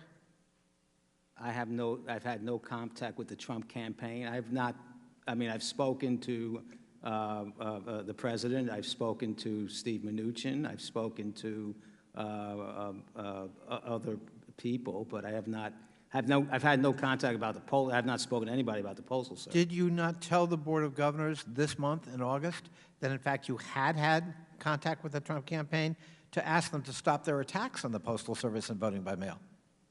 I have put word around to different people that this is not helpful to. So you did have contact with the Trump campaign for a good purpose. But you did. I'm trying to think of if the Trump. When you say the Trump campaign, I've not spoken to Trump campaign leadership in that regard. I've spoken to people that are friends of mine that are associated with the campaign, yes. One of whom was Steve Mnuchin. Steve Mnuchin is Secretary of Treasury. I know. Yeah, I never spoke to Steve about telling the president to not do something. Thank you, Mr. DeJoy. The gentleman's time has expired, but you may answer his question. Okay. What was the question? I'm sorry. The question was, what conversations did you have with the Secretary of Treasury, Mr. Mnuchin, about the Postal Service, your hiring, and the consequences that seem to have unfolded with these operational efficiencies? The conversation I had with the secretary were when I came here, we had this note that was kind of stuck in the mud, and I worked with him to get the note done. It was really, you know, I'm going to try and control cost and grow revenue, and it was very high level thing, and let's try and get the deal done so we have the loan. That was really it. Thank you. Mr. Jordan is now recognized. Thank you, Madam Chair. Mr. DeJoy, was it the Postal Service's fault that it took 6 weeks after the June 23rd Chairwoman Maloney's primary election for her to be declared the winner? Was that your guys' fault? I'm not filled with the details, but I know it took a long time. But I'm asking, but that wasn't your fault, was it? It was the Board of Elections. No. Right. Was it the Postal Service's fault that New Jersey was still counting ballots 4 weeks after the primary election last month? No, sir. How about the Democrats' Iowa caucuses? Was that the post office's fault that we didn't know who won the Democrat? I don't know if we still figured out who won the Democrat Iowa caucus. Was that the post office's fault? No, sir. So just a couple facts. I want to just be clear. You got $14 billion cash on hand. You got a $10 billion line of credit. Is that right? Yes, sir. And changing out the sorting machines and removing and changing out mail collection boxes is nothing different than's happened before. Right? Every Postmaster General, every year we do those sort of things. Is that right? Yes, sir. Yeah, so there's no different. In fact, what was the number? I think between 2011 and 2016, it's like 12,000 mail collection boxes that were removed, changed out by the Obama-Biden administration. Is that right? It was a lot. I don't know. Yeah, it was a lot. And you didn't order a reduction in overtime or reduction in hours. I think you testified that earlier. I did not. So why are these guys out to get you? What is it? I don't, they have their own concerns. I assume they're legitimate with them. And well, you assume they're legitimate? Why are they out to get you? I mean, Mr. DeJoy, they've had people protesting at your house last night. They've been doing it for weeks. 90-some of these people have already called for you to resign. They passed the bill before they even talked to you, before they even had a hearing. They're not interested in a bipartisan solution, as evidenced by the fact the chairwoman wouldn't even contact the White House chief of staff, who had a bill that he worked on with the previous chairman, the late Chairman Cummings, a bipartisan bill to address concerns at the post office. So I'm asking you, why are they after you? First of all, you were appointed by the Board of Governors, right? I was appointed by unanimous appointment by a bipartisan Unanimous vote, bipartisan, not all Republicans. Democrats thought you were the right guy for the job, right? Yes, sir. So why are they out to get you? I have no idea. I do have a lot of support out there amongst the employees and people in America, though. I receive it every day. You got an amazing record in business. You got an amazing history of community service. You help kids with their education. You serve your community, serve our country, and these people are out to get you. When all the facts, none of the facts, as the Wall Street Journal said, this is one giant conspiracy from the Democrats. I just want to know what could be their reason. What could it be, Mr. DeJoy? We know it's not based on the facts. What could it be? Might it be politics? Might it be? Might it be the election coming up? Might it be the fact that they actually want to wait and count votes after Election Day? Maybe they want 6 weeks after the election. Maybe they want to be counting votes 6 weeks after the election, the presidential election, the biggest election we're going to have. Maybe they want to be counting votes 6 weeks after, like they did in the chairwoman's race, or 4 weeks after, like they did in New Jersey. Or maybe they want to wait forever like they did in the Democrat Iowa caucuses. Might that be the reason? The chaos and confusion that we saw with all three of those elections. Maybe that's what they want? Could that be the reason, Mr. DeJoy?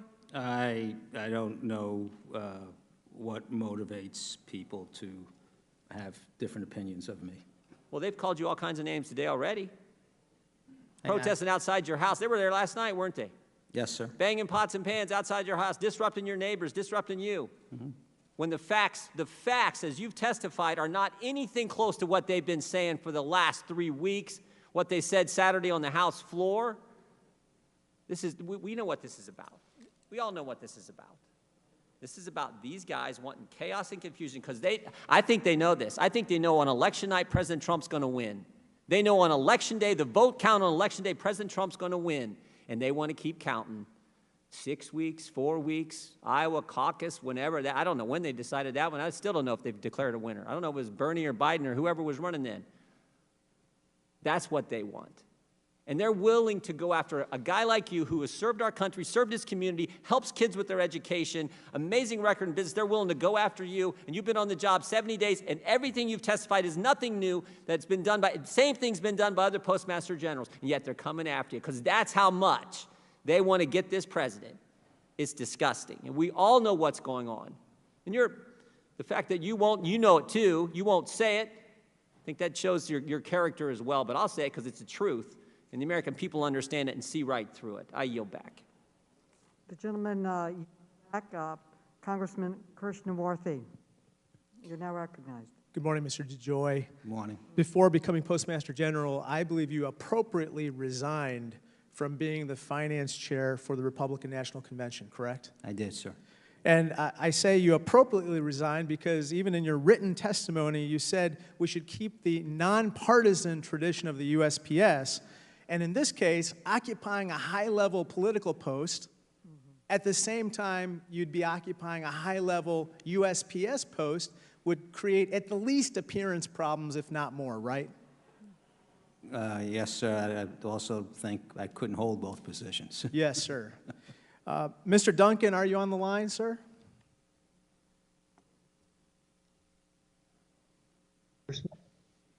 Mr. Duncan?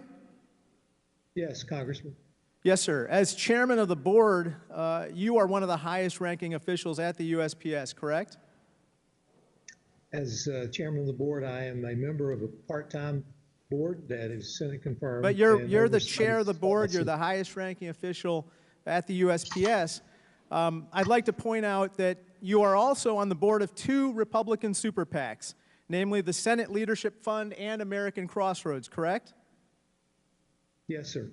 And I just went to the USPS website, sir, and I looked at your bio, and I'd be remiss if I didn't point out on your official government bio at the USPS website, you said, as RNC chairman, he, namely you, raised an unprecedented $428 million and grew the donor base to $1 million, a record at the time. This is on your official government USPS bio. Mr. Duncan, I have a couple other questions for you. In your written testimony, you mentioned that an outside research firm called Russell Reynolds Associates was contracted to find the quote-unquote best person for the job of Postmaster General, correct? Correct.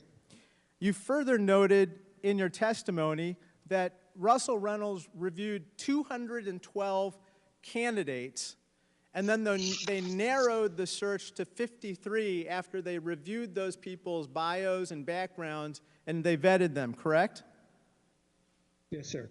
And interestingly, according to David Williams, the former vice chairman of the board, the former inspector general for 13 years at the USPS, as well as a published report over the weekend, Mr. DeJoy was not among the 53 presented to the board. Either one, Russell Reynolds considered Mr. DeJoy and decided there were 53 better candidates than him, or Mr. DeJoy was not considered by Russell Reynolds at all before presenting the 53 finalists. Which was it, Mr. Duncan? We were still in the process of developing the pool before we had our first round interviews at that point. I understand. You're talking about the first round interviews, the round of 14. But you don't dispute, obviously, in your answer, that Mr. DeJoy did not make the initial cut of 53 finalists presented to the board, but he was inserted into the round of 14, not by merit, by his connections. It would be the same as an NCAA team not making the round of 64, but then swooping into the round of the Sweet 16. And that's what happened here. So let me ask you this question. Mr. Williams repeatedly asked the board to do a background check on Mr. DeJoy by the Postal Inspection Service. Do you know what the Postal Inspection Service is, sir? Yes, sir. And you and the board refused to do that background check. and that was not shared with the board before they voted. Now, let me turn to my final set of questions here. Mr. Duncan, you were once quoted in a Republican fundraising letter saying, quote, "The Obama-Biden Democrats and their liberal special interest allies are trying to steal their election victories from Republicans." I assume you still believe that about Joe Biden and the Democrats, sir? I have no knowledge of that Yes, fundraising letter. it's in the CNN article that quotes you directly right here. And then we have another article from the Las Vegas Sun. It says, again, you wrote in a letter, "Democrats will soon be trying to pad their totals at ballot boxes across the country with votes from voters that do not exist." Do you still believe that to be the case, Mr. Duncan? What are the dates of these letters? This article is from the Las Vegas Sun from 2008. Do you still believe this, Yes, sir. this sentiment? No, I don't believe anyone at this point who is a nominee of the major parties is trying to steal an election. Thank you. That would be in contravention of what the president said in a tweet on August 20th. They are trying to steal this election, the Democrats. The gentleman's time has expired, but the gentleman may answer. Well, let me respond. There were lots of false premises in this about making the cut. The process worked that we had lots of people who put input, including members of Congress, members of the administration, all of our board members. I think I put in a half a dozen different names. We ran into a period of time after the holidays and when the COVID started that we weren't moving as fast as possible. We got together, we talked about, well, we need to make sure that we have as many candidates as possible because you get a better pool, you get a better choice at the end of that time.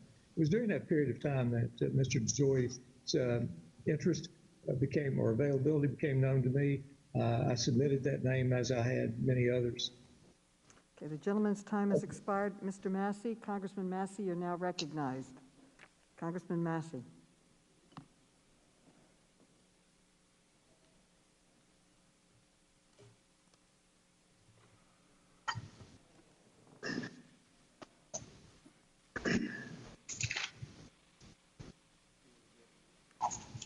Congressman Massey, you're now recognized, or we could then go to Mr. Higgins. Mr. Heiss. Okay, we have some difficulty. We're going to go to Mr. Roy and come back to Mr. Massey. Mr. Roy. Thank you, Madam Chairwoman. Can you hear me? We can't hear you, but we're not seeing you. Now we see you. Okay, excellent. Appreciate it. Thanks for the indulgence. Mr. DeJoy, can you answer a couple questions for me? Were you nominated by the President of the United States, or were you selected by a unanimous bipartisan board? I was selected by a unanimous bipartisan board. Thank you. A minute ago, my colleague, Mr. Connolly, lamented you have done, quote, 70 days of damage. Yet Mr. Connolly, if I'm not mistaken, has been on this committee for 11 years, chair or ranker of the Government Operations Committee for 7 years. And given that the Oversight Committee held a hearing in April of 2019 about the financial condition of the USPS, why do you think, Mr. DeJoy, that we're having a hearing today, 71 days before an election and 48 hours after we voted on legislation before we had a hearing? Why do you think we're having a hearing today?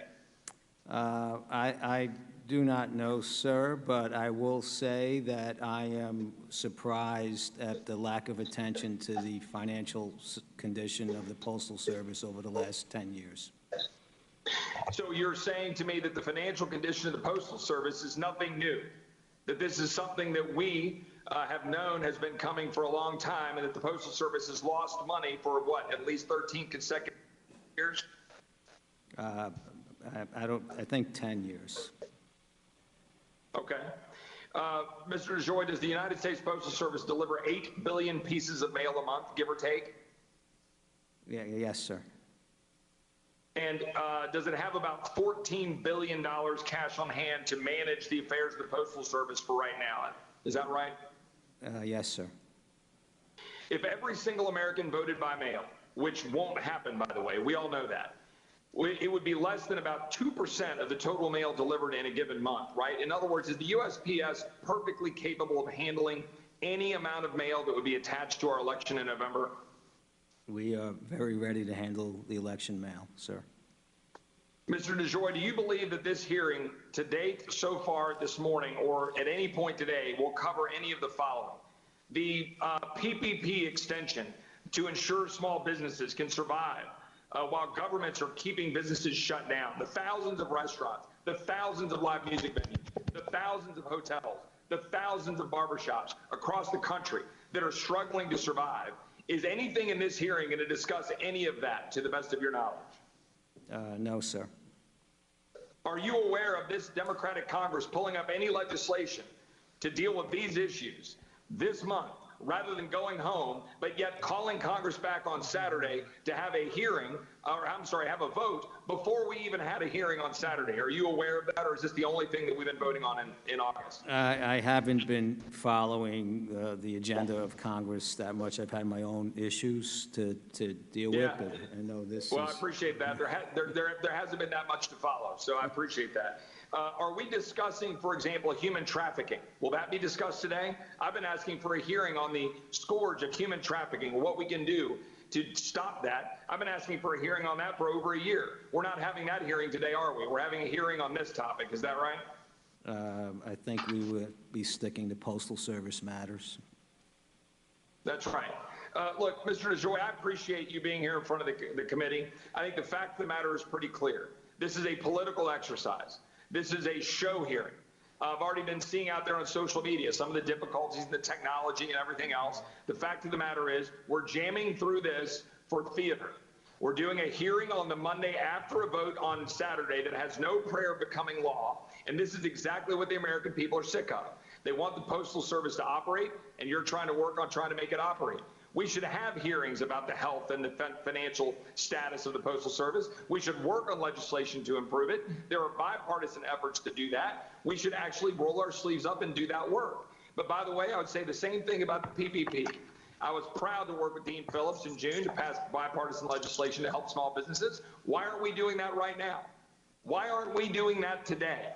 That is our job. And there are people out there who are struggling. They can't make a check. They can't pay their mortgage. They're wondering where they're going to have the revenue in order to survive for a business they built up or to be able to employ the people that have worked for them for years. That's what we should be working on, Madam Chairwoman. And I would just posit that this is a waste of time for the United States Congress. The American people are sick of it, and we should be allowing the Postal Service to go back to doing its job here. We should be focusing on doing ours. With that, I'll yield back. I thank the gentleman for yielding in his comments, and just as a point of information, the Democratic Congress did pass the HEROES Act on May 15th that did fund all kinds of help to people, and that is sitting on Mitch McConnell's desk as well as this bill. So he has a choice. He can move a standalone or he can move the HEROES Act. I now recognize Congressmember Raskin. Mr. Raskin, you are now Thank you, Madam Chair. recognized. I've got diabetic constituents who are waiting for insulin. I've got constituents with cancer waiting for chemo drugs to come in. But this headline really took the cake for me. Rats reported feeding on packages of rotted fruit and meat as Postmaster General's cutbacks unleash chaos at California's mail centers. This is from not some haven of liberal fake news, Business Insider magazine. Mr. Postmaster General, why do you celebrate on-time departure of postal vehicles if the deterioration in service that you regret has caused letters and packages left stacking up in the mail centers? Should we be celebrating vehicles going out on time if they don't have people's packages and letters on them and their prescription drugs? So we're concerned with every late delivery and every package buildup, and there are a lot of contributing factors to why, and where. And we got your. But let me finish. Yeah. The process is an integral part of delivering the mail and cost effectively. Okay. President Trump called the post office. The alternative is to run trucks late and run extra trips. Extra trips were empty also, thousands of them empty. Okay, forgive me, because I've got limited time. I can't allow you to filibuster here. President Trump called the post office a joke. Is it a joke? Postal Service is not a joke. Mr. Joy, if I wanted to become a letter carrier or a mail handler, a postal clerk, would you hire me without a background check? We have a process that I do believe includes a background check, so no. Yeah, it's compelled, right? Everybody's got to take a background check, except they didn't have one for you. That's not true. I had background checks. You did have a background check? So Background checks, I got secret clearance, I had FBI background checks, I've had everything. Okay, so you would be willing to release the background check? No. Why would I release a background check? Well, that's interesting. Let me go to Mr. Duncan about that. Mr. Duncan, would you be willing to to allow Russell Reynolds to turn over the file from this process?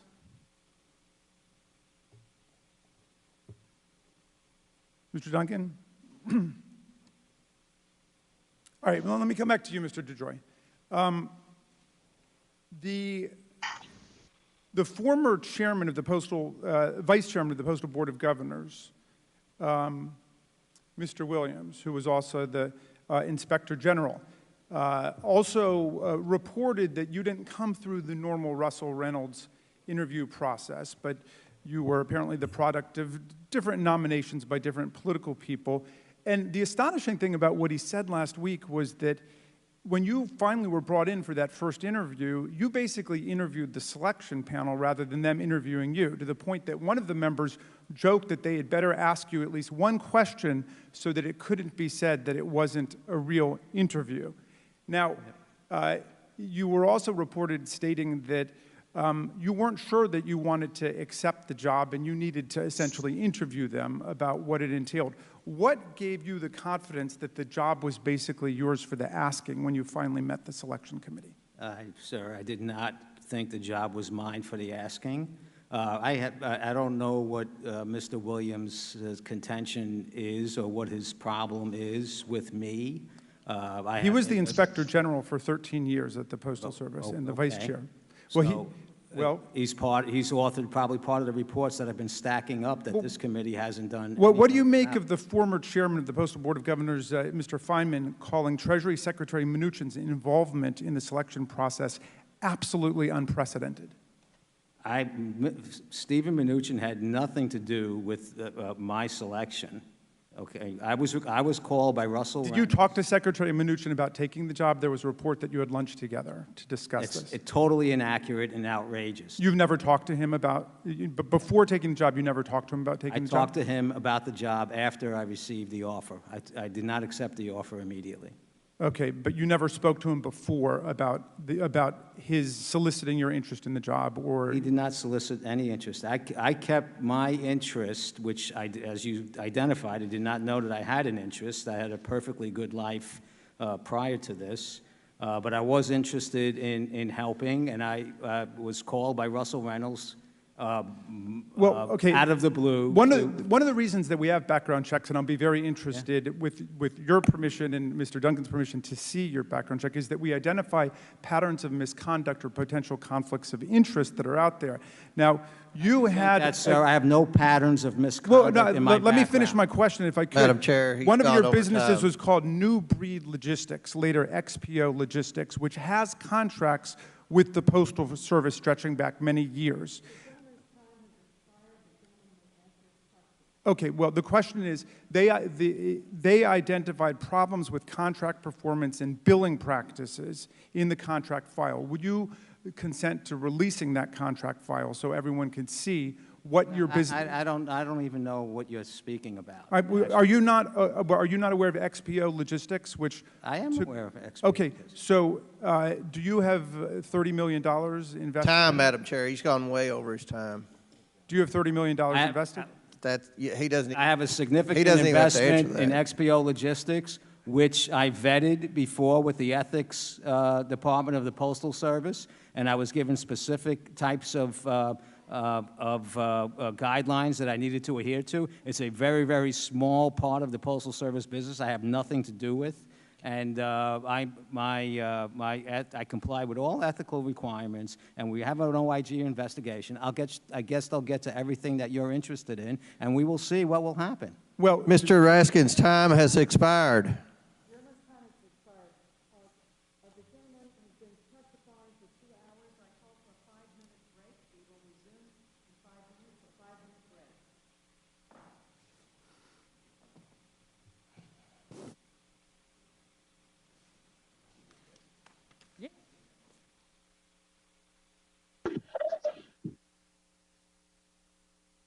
looks like we're taking a brief recess.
The recess is over. We are now back to work, and our next Representative Massey, you are now recognized. Okay, Madam Chairwoman, can you hear me? Yes, we can. We can't see you, but we Okay. can hear you. Uh-oh, you can't see me. Okay, turn on your, Can you? there you are, there you are. We see you and we can hear you, okay? Okay. Mr. Massey is now All right. recognized. Okay, Madam Chairwoman, I ask unanimous consent to submit to the record two press releases from the U.S. Post Office. The first one's from April 28, 2011. The second one is from February 23, 2012. Without objection. All right, I want to read some excerpts from these press releases and then ask Chairman Duncan to respond to the press releases because these are from Kentucky. In 2011, the Post Office announced, and I'll read this, as a result of a study begun in September 2010, the Postal Service has made the decision to move mail processing operations from the Ashland Processing and Distribution Facility to the Charleston, West Virginia Processing and Distribution Facility. What this means is here in Eastern Kentucky, when we mail our next door neighbor, the envelope goes to Charleston, West Virginia before it comes back to our next door neighbor. I want to read from this other press release from the U.S. Post Office, the Kentuckiana District. It says, and this is February 23rd, 2012, as a result of studies begun 5 months ago, the Postal Service has made the decision to move all mail processing operations from Bowling Green, Kentucky, moved to Nashville, Compton, Kentucky, Elizabethtown, Kentucky, Hazard, Kentucky, Lexington, Kentucky. Our second largest city lost their mail processing facility in 2012. Paducah, Kentucky moved to Evansville, Indiana, and Somerset, Kentucky, Knoxville, Tennessee. So this was in 2012. This was an election year, and this was while Obama was president and Biden was vice president. I want to read a quote from Chief Operating Officer Megan Brennan at the time. The decision to consolidate mail processing facilities recognizes the urgent need to reduce the size of the national mail processing network to eliminate costly underutilized infrastructure. Consolidating operations is necessary if the Postal Service is to remain viable to provide mail service to the nation. Now, the Democrats have cooked up this conspiracy theory that the post office is now somehow going to be at fault for disenfranchising voters or suppressing votes because, and the media is complicit in this. They've shown video of mail sorting equipment being moved out of facilities. Well, here I've just mentioned 10 facilities in Kentucky that were shut down in an election year. And so I want to ask Chairman Mike Duncan, Mr. Duncan, do you believe this in 2012 was part of some conspiracy to disenfranchise voters in the 2012 election or part of some conspiracy to keep people from getting their medication or Social Security checks? Congressman, I have no knowledge of the conspiracy that would keep people from voting or getting their Social Security checks, but as a resident of that area, I know that it's added to the number of days it takes to send or receive a letter. Right, and you, I believe you know the Chief Operating Officer Megan Brennan. She was the CEO in 2010 and then became Postmaster General. Do you question her motives in the course of these operations? No, I worked very closely with Megan Brennan when she was the chief of this organization. She has great integrity. She knows the system. She's been an operations person. She was a letter carrier. She worked her way up. She leads Post Office Blue. And she has a business degree from MIT, I would add. So this wasn't a part of any kind of conspiracy then. It was a part of realigning the infrastructure of the post office to the changing needs of the U.S. customer. And I just want to close by highlighting some irony and hypocrisy. Postmaster General LeJoy, how long will the post office be funded if there's no more transfers of cash to the post office? How long can you operate? Sir, would you turn on your mic, please? Late 2021. Okay, late 2021. So at least for one more year. I hope that members of this committee are aware that the U.S. government ceases to be funded on September 30th of this year. So we're holding a hearing about a post office that's funded for fully another year. Meanwhile, we're not even in town because Speaker Pelosi isn't concerned that government funding ends on September 30th. Everything but the post office shuts down on September 30th at midnight if we don't do something. Also, one other element of irony and hypocrisy, our Democratic governor shut down 95% of the voting precincts in the state, and now Democrats are somehow trying to blame the post office for disenfranchising voters. And with that, I will yield back. Gentleman yields back. We now recognize Congressman Ruda. Thank you, Madam Chairman. Let's level set. For the thick-headed individuals that don't understand why we are here today, let me sum it up for you.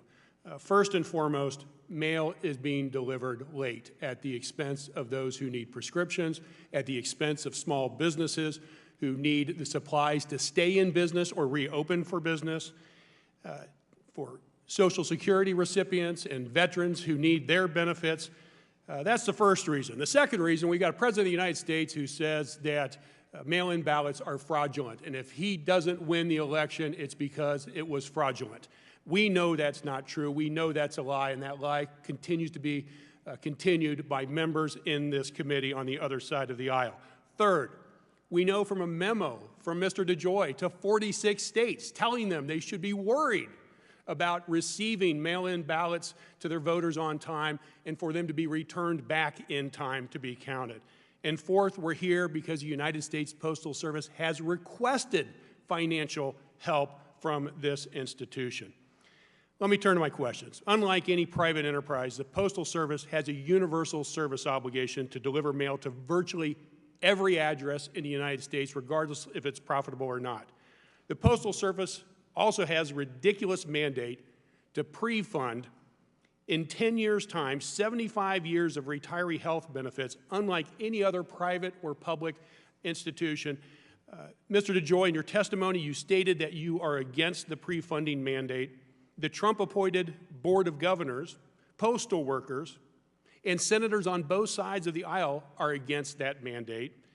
As you know, there is a bipartisan bill sitting on Mitch McConnell's desk that would eliminate the pre-funding mandate and free up tens of billions of dollars for the U.S. Postal Service.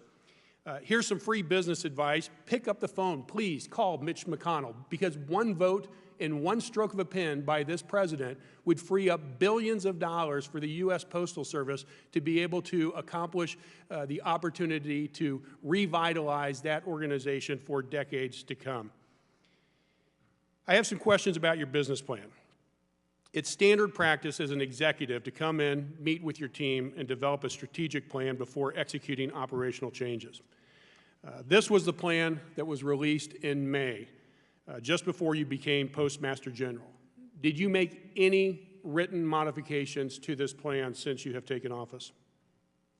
No, first of all, sir, you're incorrect in my position on the pre-funding of the health care.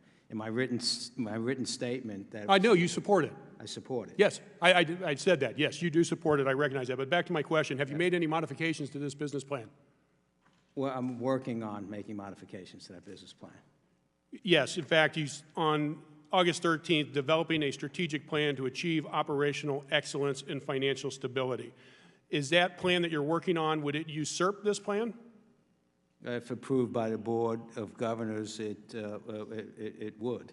And I must add, we do need to identify that the legislation also requires the Postal Service to be self-sustaining, and it has not been self-sustaining for the last... And that's why getting rid of the pre-mandate is so important. But I just want to make sure that we are working under a written plan of some kind. If you have made any written modifications in memos to team members, will you provide this committee with that information so we know how you have modified this 5-year plan? When we come out with a plan, we... Well, surely you've got memoranda and other documents floating around, right? You can give us a draft, can't you? I would not. You can't give us a draft? I mean, we just got the report with the KPI showing that you're down 10% nationally when we know that in battleground areas it's down even more. So you were able to get that to us late. Can you get us that information as requested? Probably not. Let me ask you this. Let's turn to the impact you have had with the internal communications that show senior managers not to even plug in the previously disconnected machines without approval from headquarters. Mail processing equipment and blue collection boxes will remain where they are. Will you tell your workers and the American public right now that USPS employees can plug in disconnected machines? I'm unaware of the directive that you're speaking about. Well, it's an internal communication from the six- USPS. So you will then allow them to plug in machines to be able to do their job. I'm not going to agree to something I'm unaware of or the memo that you speak. But you know how absolutely insane this is. This is like telling Jamba Juice they can't plug in the blenders to do their job. Well, there must be a reason. I didn't do it, but the organization has. But you're the head of the unit. You're the head of the business. The buck stops with you. The buck on what machine gets plugged in? That's an outrageous statement. The fact that you're down over 10% nationally in service It has nothing to metrics. do with a plugged-in machine anywhere. Time I has yield back. expired. Thank The you, gentleman Madam can Chair. answer the question. We now recognize Congressman Brocana. Oh, excuse me, Heiss. Congressman Heiss. Thank you, Madam Chair. I will just bring up, Madam Chair, if I may, the fact that you allowed Mr. Raskin to go significantly over his time while at the same time cutting off Mr. Roy is not going unnoticed. And I think Mr. Roy's point regarding the HEROES Act, that it was $3.4 trillion of swamp spending and did not even extend the PPP, which was what it was supposed to do. But what the HEROES Act did include was universal mail-in ballots, no voter ID for all those ballots, ballot harvesting. It's funny to me that the HEROES Act, which was supposed to be about COVID help and relief, did not extend PPP, but it did have a whole lot of voting reform in it that actually brings us into the conversation here today. Mr. DeJoy, let me just, I think you would agree with me, would you not, that the sanctity of the voting box, the ballot box, is a paramount issue for Americans. Would you agree? Yes, sir. And I'm sure all of us would. Now, in 2017, there was an investigation by the Office of Special Counsel that concluded that the United States Postal Service improperly coordinated with the Postal Workers Union in support of Hillary Clinton. And the investigation, the OSC's investigation, went on and stated that it was a systematic violation of the Hatch Act that was involved. And in fact, many postal workers were required to work overtime to make up for the absence of all of that. It is also very interesting that the union we are referring to is the National Association of Letter Carriers, which just 10 days ago endorsed Biden for president. Let me ask you, how many fraudulent votes are necessary for it to be considered too many? I don't know, sir. I guess one. I would say one. We don't want fraudulent votes. There's no reason for us to have that. Your predecessor, Ms. Brennan, committed to Congress to fully implement some of the recommendations, in fact, all the recommendations from OSC to avoid future Hatch violations. So I'd like to ask you, what kind of changes have you made to prevent these type of violations from taking place in the future? Congressman, that is not a focus I've had in my 70 days, but I will take a look at the status of that initiative and get back to you. Okay, I would appreciate you getting back with us. You know, there's no question in my mind that the vast majority of USPS workers are faithful workers. They're honest, dedicated public servants. But that being said, what the OSC has identified is, without question, many cases of political bias. And in fact, just lay this out, when you have a union that consists of 300,000 workers, and that union comes out and endorses a candidate, in this case Biden, and then that union is supposed to be expected to accurately handle and deliver ballots to both parties fairly, does that raise any concerns for you at all? Sir, I respect everybody's, right to support candidates and donate to candidates. I have done so myself for 20 years, so in my mind, it doesn't raise any awareness on the concern with regard to postal workers and their initiatives. I respect the rights of individuals too. The Postal Service has 650,000 people, and we will have, like the rest of the American society, we will have people that don't pay attention to the laws. But for the most part, I believe in the ability to donate and support. Thank you for your answers. Thank you for your answers, and I respect the right for people to vote and support who they want to as well. But this is a case where you have 300,000 workers, a union that has endorsed Biden, and there must be in place some sort of mechanism to ensure that the handling of those ballots and all political material, election material, is properly handled and not in a biased way. And I look forward to you responding to us in the next week or so. Yes, I yield back. Thank you. Thank you. The gentleman yields back. I now recognize Congressman Rokana.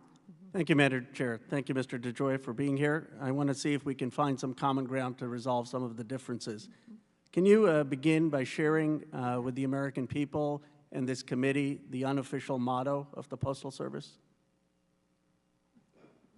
No rain nor snow, that sleet nor hail will make our delivery. Yes.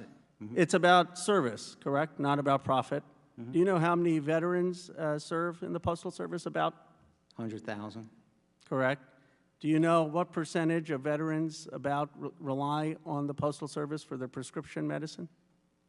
I don't know. It's a high number. It's about 80% of veterans. So I guess I want to ask you this. You know, our Defense Department, we don't tell them you have to go sell weapons to make revenue to serve the American people. We don't say that about our health service or the National Institute of Health. Why should we have a different standard for the Postal Service? Why do you have to go make a profit instead of just serving the American people? Sir, it's an interesting and good question, and it's not that we need to make a profit.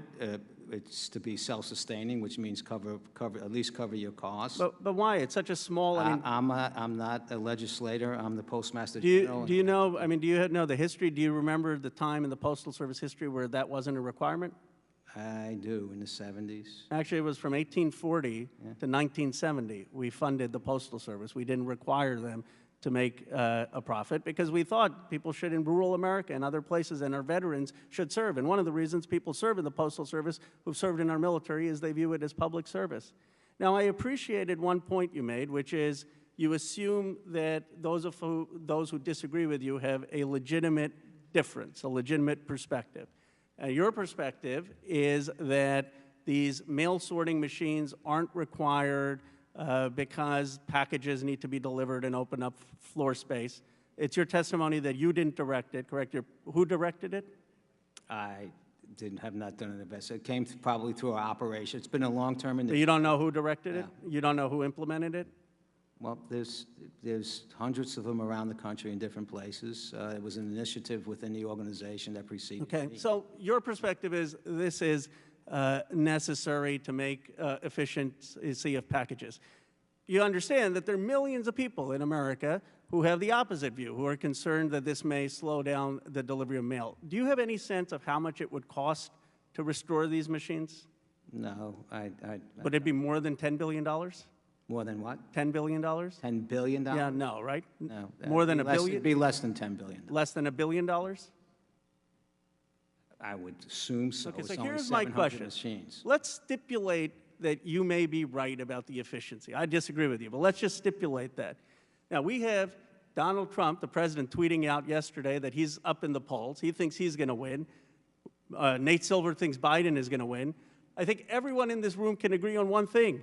Whoever wins, the American people should have confidence in that result. So if it cost less than $1 billion, regardless of whether it's efficient or not, what is the harm in just putting those machines back until Election Day just for the peace of mind, for the confidence of the American people? Well, first of all, sir, we've heard all the statistics about the mail-in and the votes and so forth, right? And we don't need the machines to process the election. But you make a statement about for $1 billion, if we just gave you $1 billion, you're not going to give us $1 billion. So you're going to make a request. You have no way of getting us $1 billion. We haven't been funded in 10 years. You can't pass any legislation. Can't pass any legislation that helps. If I could just finish this point, if we give you the money, do you see my point? It's a hypothetical. I'm not willing to. But I guess you haven't given us any money. What you is haven't the given harm? us any legislation. But what is the harm? And you're sitting here accusing me of things with regard to this machine as a committee. I haven't accused you of anything. And it's a big statement. I'm trying to understand. I think I'm trying to understand what most Americans are trying to understand. What is the harm in putting these machines, even if the machines, in your perspective, don't do anything, what is the harm to do it till Election Day? In Washington, it makes plenty sense. To me, it makes none. You haven't explained why. And then final question because they're not needed. That's why. But if it will restore people's faith in a democracy and avoid a polarized electorate, I would think... Get me the billion, and I'll put the machines in. Okay, well, that's a commitment. We'll find a way to get you the money. The last question I have for you is, can you... Reagan said, trust but verify. I understand you've committed to the American people that you're going to have these delivered in time. Can you give us a specific and detailed plan and submit that to Congress on how you're going to make sure that the ballots get delivered in time? I need to get back to you.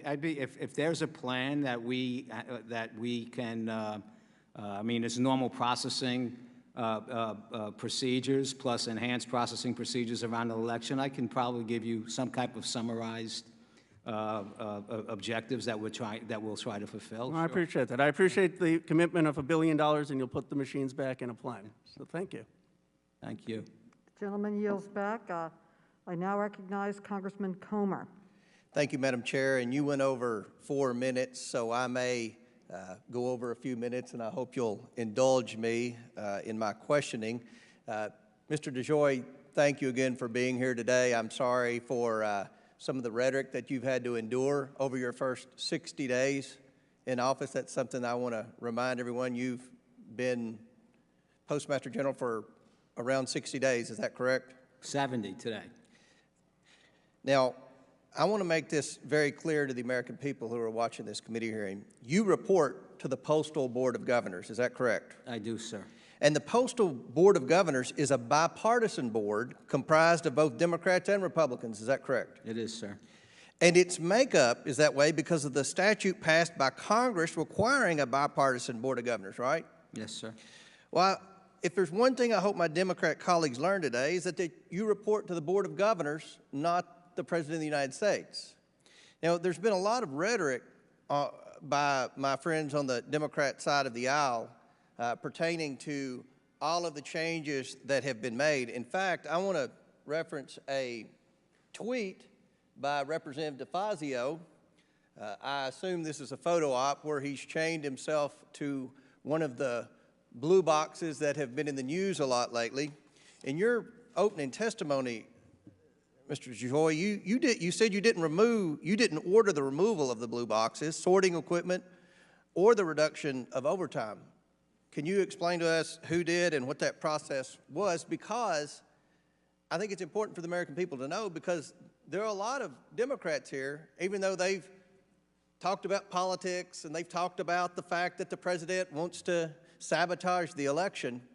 The Democrats are using this as a political ploy. They are spinning this to try to benefit politically. In fact, Representative DeFazio has received $32,000 from the Postal Workers Union since 2012. So I'm sure his campaign donors probably appreciated that photograph. But again, if you wouldn't mind telling us about the process briefly of the removal of the blue boxes, who ordered them, and how that came about. So this is a long-standing thing that's been going on in the Postal Service for a long time.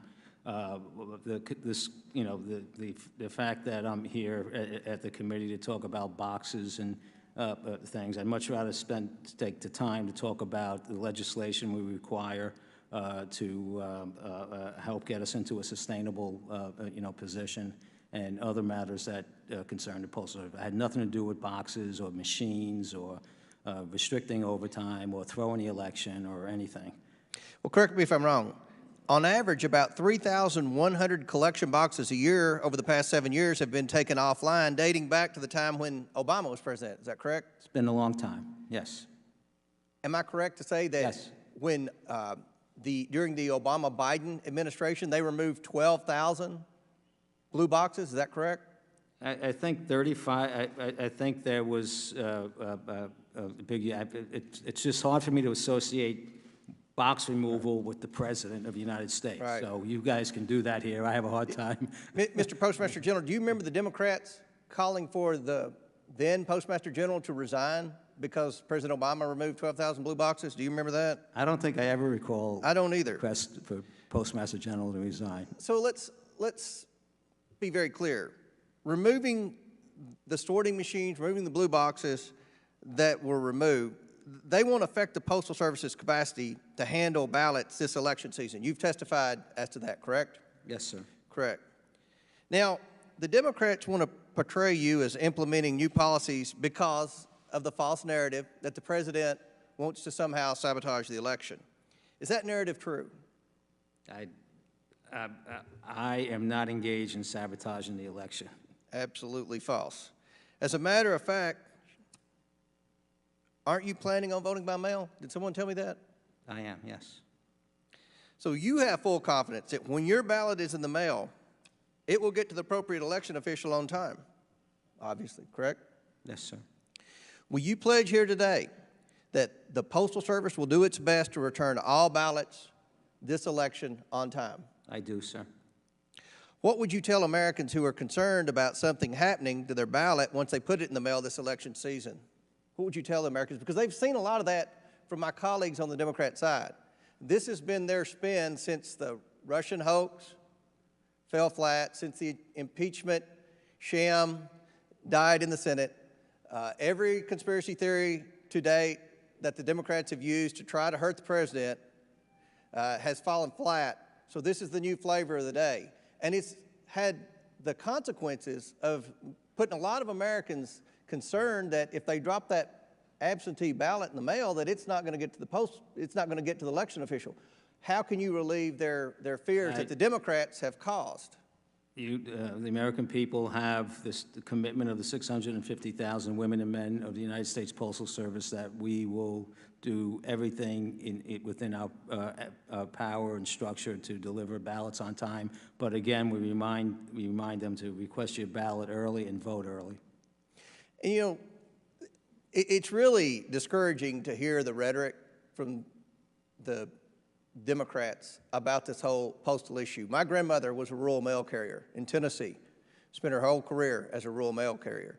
The men and women I know in the Postal Service work extremely hard, and they deserve better than the rhetoric and the postal bashing that has been coming from the other side, all for political purposes. We all want to see the post office succeed, especially in a district like mine, a very rural district, that still hasn't recovered from what Congressman Massey mentioned, the changes that Obama made when he took the sorting facilities out of Bowling Green, Kentucky and Paducah, Kentucky. But I'll close my question with this. This is a sad day for the Oversight Committee. The Oversight Committee is responsible for identifying waste, fraud, and abuse. The Oversight Committee is supposed to be responsible for making government transparent and accountable. Postmaster DeJoy, you have come here with a sterling background. You are one of the most qualified Postmaster Generals we've ever had with your background in the logistics business. It's an honor for the federal government to have you trying to reform the post office. But the bill that the Democrats rushed through Saturday without even having a committee hearing on it, that bill ties your hands. And it also gives $25 billion to the Postal Service, which I find ironic because Mr. McGovern in the Rules Committee markup on Friday said he didn't trust you. We've had a couple of other Democrats say that they didn't have confidence in you, but they gave you a $25 billion blank check with no strings attached. They've tied your hands to where you can't make any needed reforms. That's not what this committee is supposed to be about. I apologize as a minority member of this committee. I hope that we can do better in the next Congress. Madam Chair, I yield back.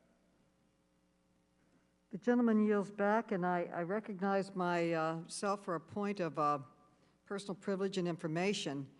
The bill that the House passed that I authored that bill after the Postmaster General came forward with changes to the post office that slowed the mail down.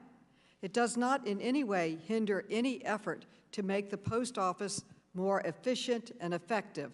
Madam Chair. I also funded the post office because it deserves to be funded. It's a national treasure. It's a national service. And I now recognize Mr. Mfume for 5 minutes. Mr. Mfume.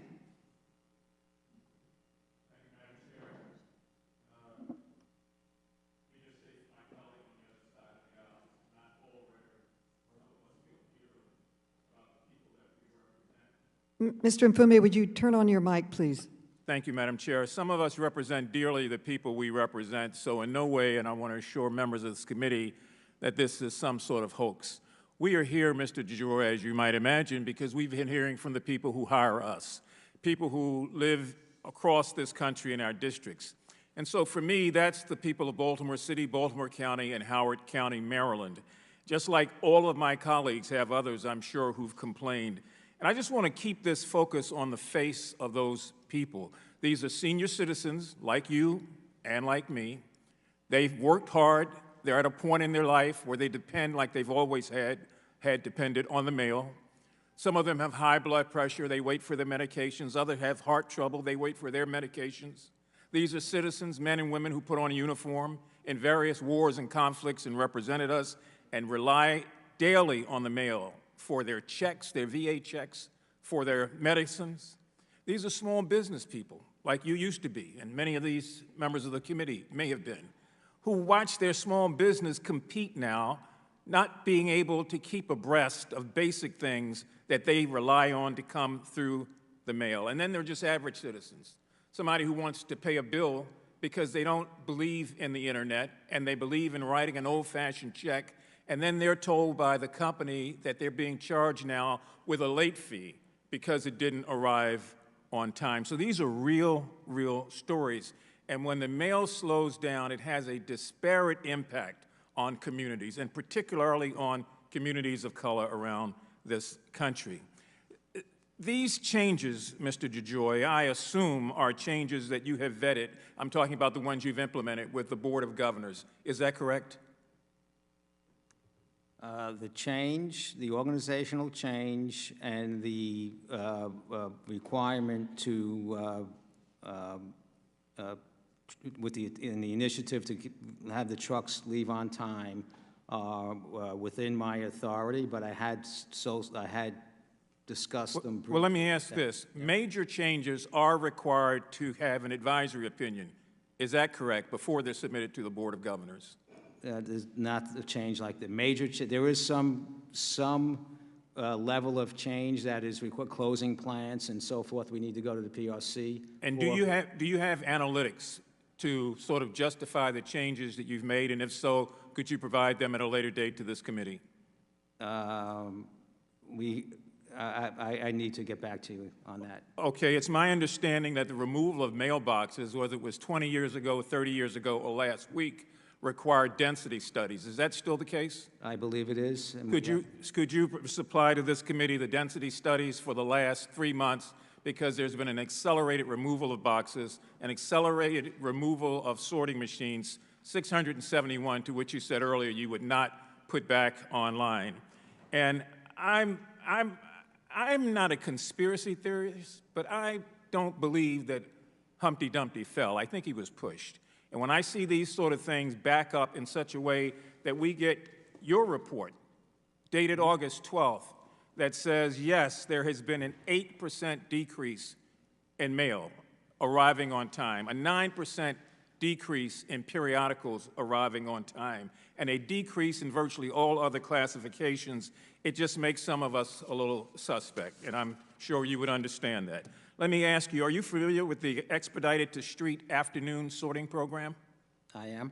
It was introduced on the 25th of July. It affects 1,200 zip codes across the United States. Are you aware of that? I'm aware that it affected a lot of zip codes. Yeah. Are you aware that it shakes up longstanding procedures at the at the post office? I'm aware of what the process was and whether it was longstanding procedures. The intention of the plan is to adjust for the decrease in mail volume and get back on schedule.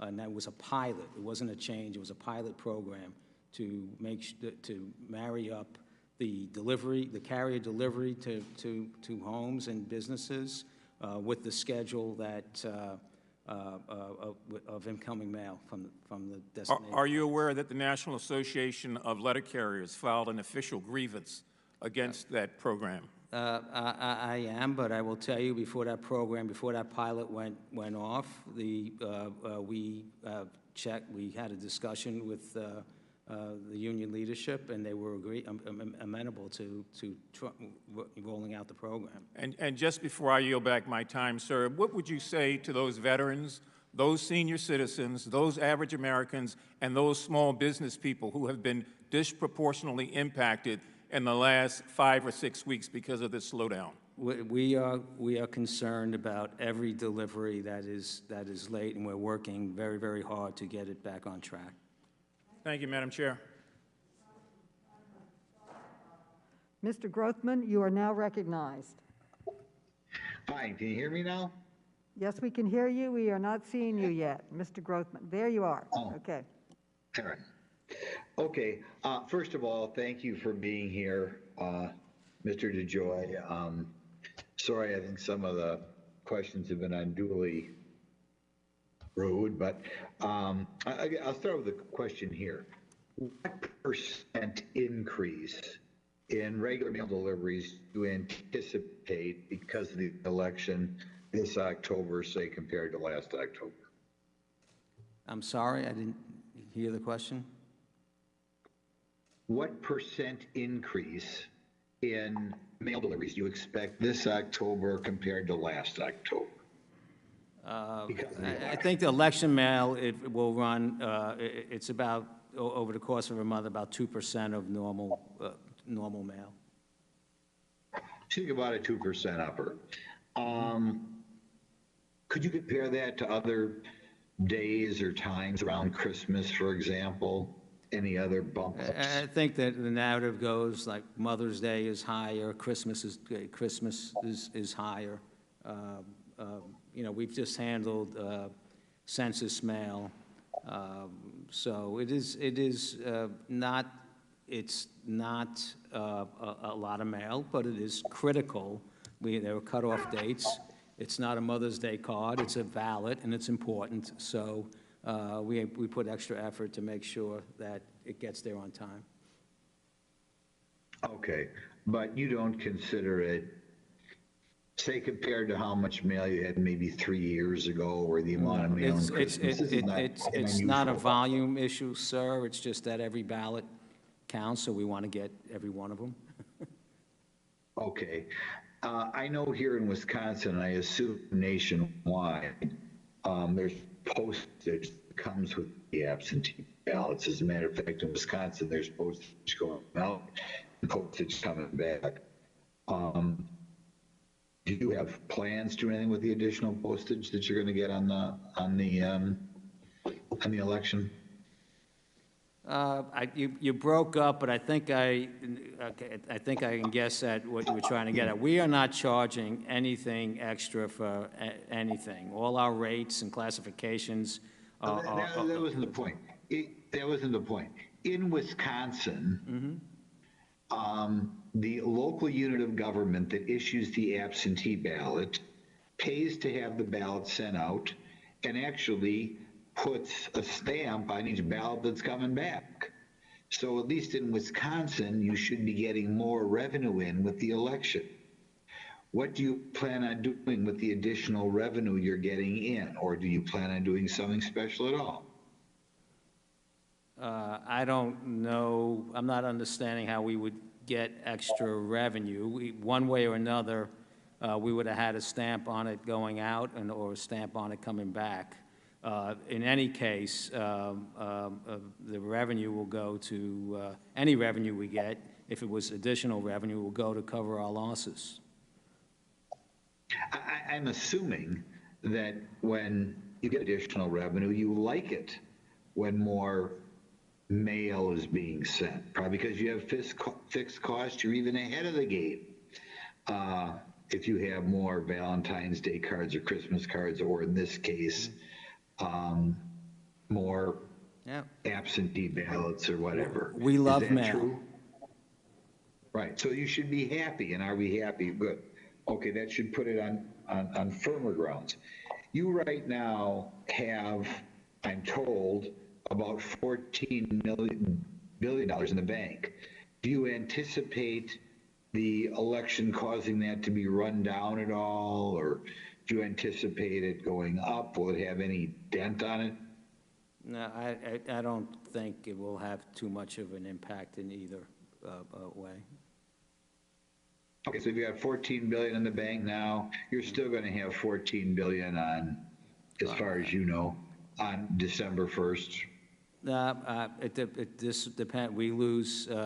We will probably lose $10 or $11 billion this year. So, depending on how package volume stays, we could have less cash. And if I may, having $14 billion and we also have. I have $12 billion worth of liabilities that need to be paid at some time over the next 6 months. We have $135 billion of liabilities. We're running a 633,000 person organization that does not get funding. Even though the federal government ends in September, they have an expectation of getting funding. We don't have an expectation of getting funding. So we have to drive costs out and increase revenue. And that's the big difference that we have than any other agency. So $14 billion, while it sounds like a lot of money, it's not a lot of money for what we do. Right, but you anticipate still having money in the bank after the election. That's the point I'm trying to make. We'll have cash, yes. Gentleman's time has expired. The gentleman may answer the question. Yeah. Okay. We have plenty of operating capital right now to get through November, yes, and handle the election. Okay, the gentleman yields back. Congresswoman Wasserman Schultz is now recognized. Thank you, Madam Chair. Mr. DeJoy, the culture and ethos of the U.S. Postal Service is every piece, every day. I've been in briefings with Florida's local Postal Service employees who are telling me that since your arrival, this is no longer the mission of the USPS. Overtime to finish delivering mail is not allowed, and piles upon piles of backlogged mail are being left undelivered. Sorting machines are being sold for scrap or unplugged and roped off. My first question is it still the policy and goal of the USPS to deliver every piece every day, or have you eliminated or changed that in any way? First of all, that is misrepresentation of any action that I have taken, but yes, the goal is to deliver every piece every day. And ma'am, we were not doing that before I got here. And my goal is to... Well, it's gotten, reclaiming my time, it has clearly gotten worse since your arrival. We have piles upon piles of mail that, as a result of the changes that you've made, appear to have delayed the mail even further than supposedly they were delayed previously. Change. No. The change I've made. Well, the changes that you've made. Change. I made one change. Well, I'm sorry, you've made far more than one change. That's not true. Okay, reclaiming my time. You're not being honest with this committee. That's not true. I am being honest. Okay. I would ask that the chair add time back and direct a witness not to interrupt me. Madam Chair. Mr. DeJoy? allow the witness to answer the questions and the false accusations. Reclaiming my time. I did not interrupt any other member while they were talking, and I expect not to be interrupted. The time is mine. Mr. DeJoy, you are not being honest with the committee about removing the sorting machines. We have been asking you for details for weeks, and you have been hiding them from us while removing them at a breakneck pace. On August 4th, your staff gave this committee a briefing on this issue, and all they told us was that you'd be moving machines around to where they were needed most. We have the slides from that briefing. There was no mention of taking any sorting machines offline. On August 11th, your general counsel responded to our requests for more information with no mention of taking any sorting machines offline. Your culture of misinformation has even trickled down to Florida postal leadership. On August 14th, my office asked whether sorting machines were being removed at the Royal Palm facility, which covers all of South Florida, and were assured the capacity was actually being expanded. But it was only after I spoke with local postal workers that I was told about the FSS machine in Royal Palm, which had been shut down and roped off since July. Press outlets finally revealed the internal plan to remove more than 600 plus sorting machines. You were not transparent. We had to get it from news reports. I want to take this opportunity to enter into the record, Madam Chair, an August 18, 2020 email from USPS Director of Maintenance Operations, Kevin Couch. Madam Chair. The email reads, please message out to your respective maintenance managers tonight. They are not to reconnect, reinstall machines that have been previously been disconnected without approval from headquarters maintenance, no matter what direction they are getting from their plant manager. Mr. DeJoy, yes or no? And you've indicated in this committee hearing that it's not your job to decide about whether sorting machines are on or offline, but at the same time you told Mr. Khanna that you won't bring them online because they're not needed. So yes or no, have any plant managers requested mail sorting machines be reconnected? First of all, yes or no? I disagree with the premise. I'm not asking you anything other than reclaiming my time, Madam Chair. Yeah, yes or no? Yes or no answer. Yes or no? Have any plant managers across the country in the USPS requested mail sorting machines be reconnected? How would I know that? You're in charge. You don't know whether there are plant managers that have requested. Well, let me just assure you that there are plant managers that was reported in the press in both Washington. There are plant managers in Texas and Washington, and I have articles that I can show you that have asked to have sorting machines reconnected and brought back online, and they've been too scared to come forward to say so. So you've indicated that it's local leadership. In this hearing, I heard you say it's not your job to decide whether sorting machines are brought online or not. Someone needs to mute, Madam Chair. Madam Chair, please mute people that are listening. Please mute. I need probably about additional 30 seconds from the interruptions added back onto my time, please. You have said in this hearing it's both not your job to make decisions about sorting machines, and at the same time, you've said that you're not going to bring them back online because they're not needed. It can't be both. So my local handlers who work with sorting machines regularly and this specific barcode sorter machine have assured me that it would not be difficult to plug it back in. How difficult would it be to reconnect machines that haven't already been destroyed? For example, on display, if we can bring that up on the screen, I was sent a photo from a processing and distribution center in Florida where the power cord is hanging from the ceiling and not plugged in. And my local handlers tell me that with sorting machines regularly, and that specific machine specifically, that it would not be difficult to plug back in. Do you believe that it is the local handler's job to decide whether they need a sorting machine, and will you give them the freedom to plug the machines back in and bring machines that haven't been taken apart back online in order to make sure we can get the mail out on time, which you acknowledge has gotten worse since your arrival? The gentlewoman's time has expired, but the gentleman is requested to answer a question. That was a long list of accusations. No, I just want a simple answer to the question about whether you will give... Well, it's my time now? Is it my time? No, it's always my time. And I'd like an answer to the question... Her time has expired. I'm sorry. I'd like an answer to the question whether or not you will We have a management team that is responsible for making decisions as to what machines are used and not used. But okay? those So- things are decided locally. The Will you gentlewoman's let them time has decide that expired. The locally? gentlewoman's time has expired. Yes or no? Will you let them decide that locally? No. Okay. Congressman Well, then Higgins, you are now then you have not told recognized. us the truth in this hearing, and it is your Time has fault that expired, the mail Madam has Chairman. delayed. Her time has Your expired. fault. Her time has On you, and expired. you've acknowledged that. Her time Yield has back the expired. balance of In my the Her interest time has of response expired. in writing. Okay, Congressman Higgins, you're now recognized. Thank you, Madam Chair. That was quite a debacle. This hearing right here is exactly why America does not trust Congress. Our cities are on fire. Violent mobs roam our streets at night. The Chinese have crushed the American economy with a virus, and Democrats are talking about a mailbox conspiracy. Postmaster General DeJoy, are you aware of any evidence whatsoever that supports a mail delivery conspiracy? No, sir. Would you repeat that, sir? No, sir. The question is answered. America needs to hear. Are you aware of any evidence whatsoever of some kind of a mailbox or mail delivery conspiracy? I am not, sir. Postmaster General, thank you for being here today. Let me ask you, are you here on subpoena or voluntarily? I'm here voluntarily.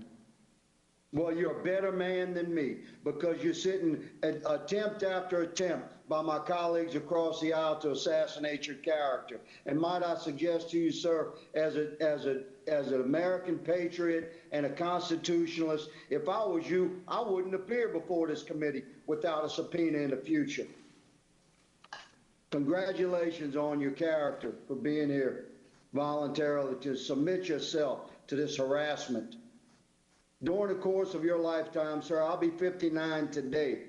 I cannot remember a time when the Postal Service was not in some sort of financial trouble. Do you recall any time, sir, some sort of era that I'm not recalling that the Postal Service was totally squared away, operating within budget, and was never in financial trouble? I think in the late 90s and early 2000, few years, it was covering its cost. And happy birthday, sir. Thank you, sir. That's very kind of you. I recall the same. Out of the last 40, 50 years, there's only been a couple of years where there was anything that could be described as financial stability in the Postal Service. I mean, dedicated men and women, but the fact is that inefficiencies are legendary within the Postal Service. So let me just ask you, Postmaster, why did you accept this job? Tell America why you took this job.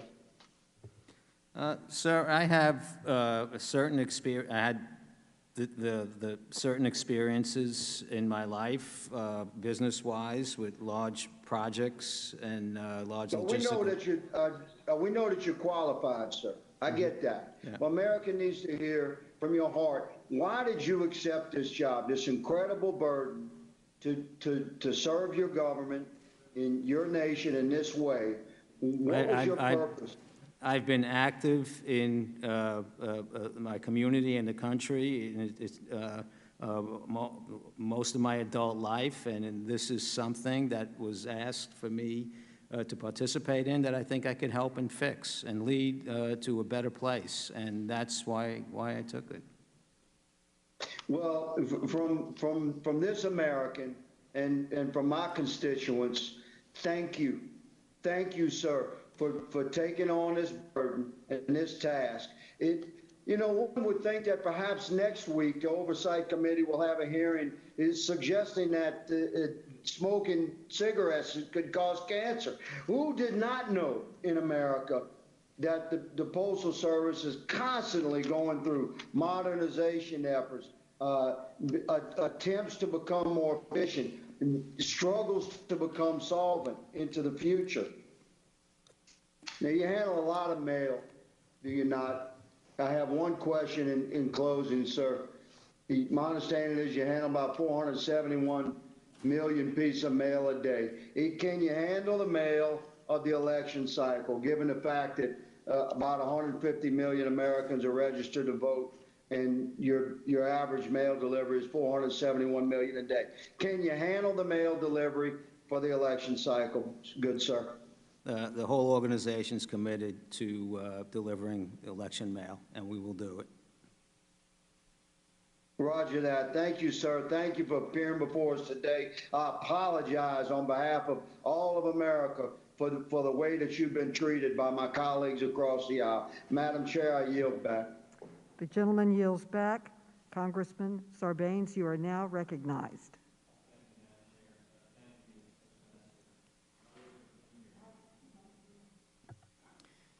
Thank you, Postmaster, for being here with us today.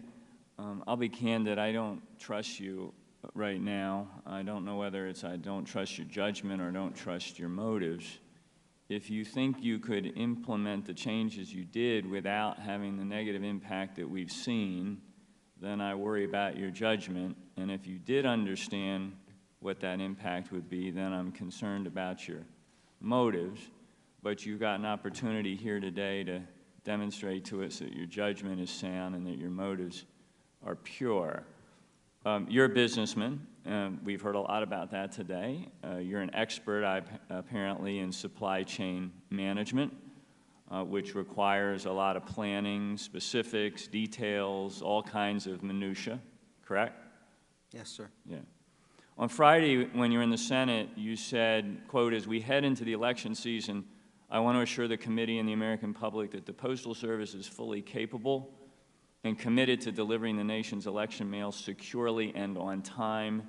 This sacred duty is my #1 priority between now and Election Day. Is that what you said? Yes, sir. Yeah, and you said it again today, the idea of getting the mail to people securely and on time.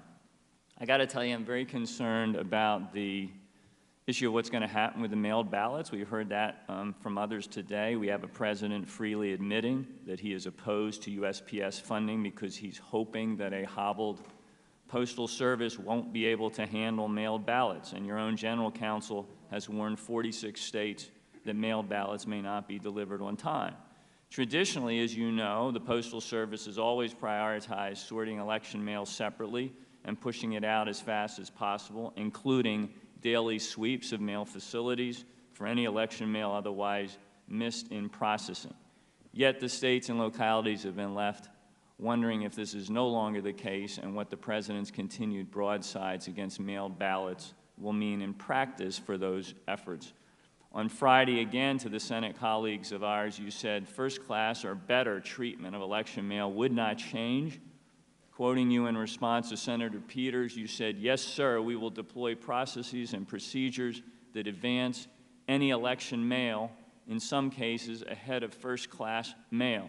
Now, we'll note that on the website there's an FAQ to election officials that says they should use first-class mail or a higher level of service for election mail. Using USPS marketing mail service will result in slower delivery times and may increase the risk that voters will not receive their ballots in time to return them by mail. So you're saying that the post office is going to handle this on a first-class basis, but at the same time the FAQ is telling election officials that they should take responsibility for this, or otherwise the marketing mail service will come in more slowly. So we've heard about your commitment to our Senate colleagues. You said it again today, but to be honest, Mr. Postmaster General, we need something in writing. That would be very helpful, a detailed accounting of how exactly you're going to execute on your promises. You're a specialist in logistics, so we want to know, what are you doing at USPS to make good on these words? How is USPS designing its interface with states and localities, with election mail vendors and others to assure that ballots get priority treatment? We need written policies and directives, not just words. I assume you know that USPS has long offered memorandums of policy to ensure the system-wide execution of key policies and procedures. I was looking at a bunch of these last night, and in that vein, I'm asking, can you commit today to the immediate issuance of a formal USPS policy in writing that will guarantee all delivery of election mail is treated as first class or better for the 2020 general election. Can you do that for us? I don't, our process is to do that physically. I have to get back to you on what I can give you in writing on that. We'd like to see that in the form of a memorandum so we can verify the commitment that you're making. This is where your motives can be shown to be pure. So if you could do that, First-class I mail is a appreciate classification of mail, and then we're talking about a physical process. So there's, we could advance mail in front of first class, but it's still not called first-class mail. I understand. I'm just asking to see in writing a memorandum on this that the post office and the public and we can get some confidence from. The other thing is, we've talked, I'm running out of time, but we talked about your ability to issue these reports. Could you commit as well today that you'll give us some data-specific updates on how the efforts regarding the mailed ballots are going, and do that on a periodic basis, weekly perhaps? That would be very, very helpful. Could you do that? Yeah, what I'll do, sir, is I'll commit to give the committee an update on the improvement of the service. Let's say next Monday, where we stand on the service, and I need to check if we can get down to the individual ballot level, see what we can do there. That would be very helpful. I appreciate it. That will help demonstrate that you take this sacred duty seriously. I yield back. If I can just add, the letters that went out to the state was not a warning or was not an indication that we would slow anything down. It was trying to educate the state election officials on what the process was. This has been done in years in past. With the pandemic, we increased the content because we knew the vote by mail would be higher. It's really, we've reached out to we've made 50,000 contacts with state and local officials in our regional areas and through headquarters to try and integrate their processes with our processes so we would have a safe and secure election. Thank you. The gentleman's time has expired. Congressman Gibbs, you are now recognized. Congressman Gibbs. Thank you, Madam Chair. Mr. DeJoy, I got to apologize to some of the behavior. Can you hear me? Because my thing went. Yeah. We can hear you and we can see you. Oh, okay. Okay, because I lost it. Okay. Postmaster General, I want to apologize for some of the treatment you had today. You know, obviously, by what I'm hearing, you don't really need this job. You didn't really need to take this job. And I'm not going to ask you directly if you did need to take this job, but I'm assuming you did need to take this job, just like most people in the Trump administration, including the president, didn't need to take this job, but they did it for the love of country, and they want to make this country better and help people. And I think you fall into that category, so I want to apologize for some of the statements made today that were very disturbing to me. And you're just trying to do your job. When you were hired to this job by the Board of Governors, Mr. DeJoy, did you ever have any discussions with the President Trump on what to do to the post office or what you should do, or was it just with the Board of Governors? I never spoke with the President about the Postal Service prior to getting the position, and I have not spoken to him about anything regarding the Postal Service since. So you were brought in. So you were brought in to do this job to help be more cost efficient, make changes. So obviously, Postal Service can do their job and get out of the red. And so you're doing your job, and now they come after you, attacking you for doing your job. Now we've seen, I think we all agreement that first-class mail has dropped considerably, but packages, or third-class, however you categorize it, has increased significantly. And I think that's one of the reasons why you're making some changes for efficiency, cost efficiencies, and we've had a lot of discussion about the sorting machines. Now, is it true to say that for what the mail volume is, even with the additional census and additional ballots, and even though Christmas is higher mail time than anything else, there's still going to be enough sorting machines to do this, and you're also going to be able to move the packages by making the changes you're making? Is that a true statement? Yeah, we will have plenty of sorting capacity. Okay. Some of the other delays, COVID-19, what is absenteeism rate in the Postal Service? I saw there was an article here a couple months ago about the Postal Service took a very liberal policy about making sure that people don't come to work if they have a temperature. Obviously, that's probably made a lot of good common sense. Are we having trouble filling on a day-to-day basis, getting drivers and mailmen, getting a lot of shortages of personnel, or what's the situation with that? Across the country, our employee availability is down 3 to 4% on average across the country. But the issue is in some of the hot spots in the country, areas like Philadelphia, Detroit, and there's probably 20. The averages cover that, and they're down. They could be down 20%, and that's given us. That is contributing to the delivery problem that we're having. Yeah, you got challenges, and just want to make that point. I believe the vast majority of our postal workers are honest public servants, and the Office of Special Counsel has found in many instances there's political bias. Back in the 2017 report, back in the 2016 campaign, they were biased towards Hillary Clinton. Considering the substantial increase in mail-in ballots this November, what steps do you think the Post Office is taking to ensure that political bias does not factor in the delivery of ballots? From that report. I think I have not reviewed the report, but I have full confidence in the 650,000 men and women of the Postal Service that they will handle election mail safe and securely. Like the rest of the country, there are individuals that do things they shouldn't, and we have an inspection service and management team that look for that kind of stuff. But I have full faith that we will deliver on a safe and secure election. I appreciate that. Some of the challenges you have for states, I know here in Ohio, in the primary election, people could request ballots to be mailed out to them on Saturday before the Tuesday election.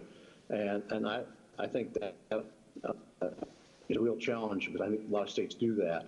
So what's the Post Office doing to try to make sure, or working with states so people realize that if you request your ballot, on the weekend before Tuesday, the election, there might be a challenge of getting the ballot? Expired. The gentleman may answer his question. I think he asked, I couldn't hear, it was breaking up, but with regard to and that's one of the reasons that we are working with the state election officials to make sure, and to educate the public. We will be sending a letter out to every American, again, with describing our participation in the election process, and again requesting to request their ballot early and to vote early. But when it gets down to those last days, that last day, we will have various procedures, sweep procedures, expedited. I mean, I've heard stories of postal managers running ballots over to the election board. So we're going to do everything we can to make sure every ballot gets where it needs to be. Thank you. Congressman Welsh, you are now recognized. Congressman Welsh. Thank you very much, and I want to thank Postmaster General DeJoy, and I want to thank the chairman of the board, Mr. Duncan, for your patient answering of our questions. As both of you know, it was President Nixon in 1970 who signed a very major postal reform bill to guarantee the independence of the post office.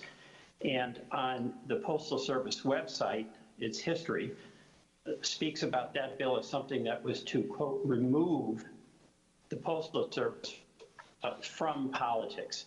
And I assume that both of you agree that that is an essential mission of the post office. Yes, sir. Mr. DeJoy, I'll ask you. All right. And Mr. DeJoy, I have asked for a document labeled DeJoy Political Donations chart to be presented, and I want to ask you a few questions about that. Mr. DeJoy, I mean, obviously you have the right to make political donations within the law, and I have no dispute with that. But I do want to go through them because of these questions that are being raised. According to the Federal Election Commission records, since 2016, you've donated $3.2 million to Republican candidates and committees. Does that sound right? Sounds about right, yep. Yeah, and the Republican National Committee was the beneficiary of $1.3 million in contributions, correct? Yes, I am a Republican, sir. Right.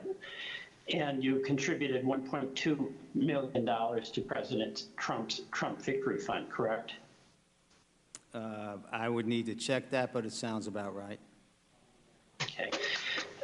And my understanding is that in May of 2019, you were announced as the chairman of the Republican National Convention fundraising committee for the convention that was to take place in Charlotte. Is that correct? Yes, that is a not-for-profit foundation that was selected by the Charlotte Host Committee, which is usually a bipartisan in conventions for the city. Right, and that you stayed on that position until June 12th, 2020, shortly before you took over officially as the Postmaster General, correct? I did, sir. Right.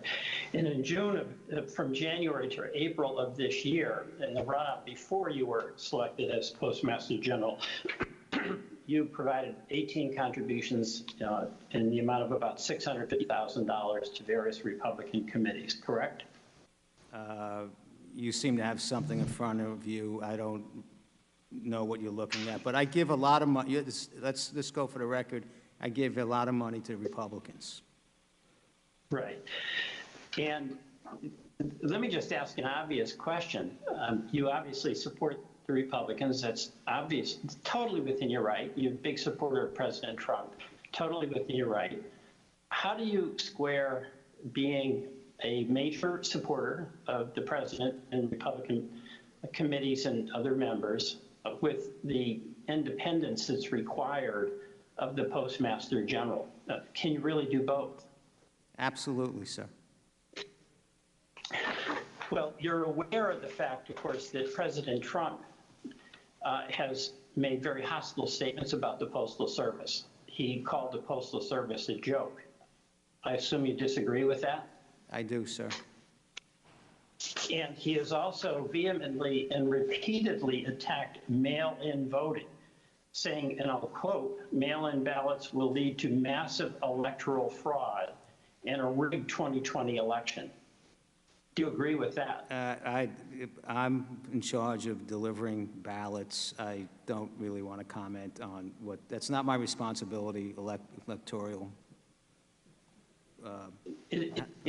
I'll leave that to the states. It's not, but is it your view that if there is fraud, it will have nothing to do with the United States Postal Service? It is my view that if there is fraud, it's our attempt not to have any fraud to do with the United States Postal Service, yes. But if the mail is not delivered on time, and Republicans and Democrats who do vote by mail do not have a timely delivery of that ballot to their town clerks, that in fact will result in them being disenfranchised. Is that not correct? The mail will be delivered on time, sir. Well, we've heard that you have made significant reforms to try to improve Postal Service, but it's resulted in significant delays. And those delays have coincided, of course, with the run-up to the election. We've heard, and you've apologized for that. It's not just the postal boxes, the blue boxes, the mail sorting machines, but you heard from Congressman Cooper that the requirement about trucks leaving at a certain time. Expired. The gentleman's time is expired, but the gentleman may answer the question. Thank you. Thank you, Congressman. Again, I'll repeat, I had nothing to do with the collection boxes, the sorting machines, the post office hours, or limiting overtime. The change I made was ask the team to run the trucks, transportation on time, and mitigate extra trips based on a review of an OIG audit that was absolutely astonishing in the amount of money we were spending and the number of late trips and extra trips we were running. It was a plan that was rolled out with operations, and it's a very, very important aspect of the network. It's a very, people ask why do trucks matter? Why do on-time trucks matter? They do matter. It's a fundamental premise of how the whole mail network is put together.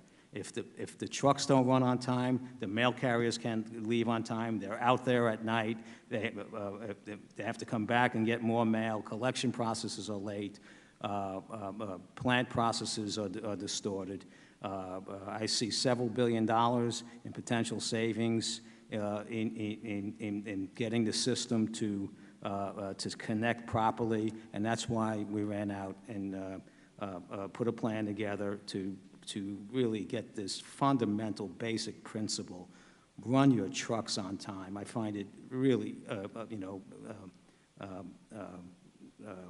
I would not know how to reverse that now. Am I to say, don't run the trucks on time?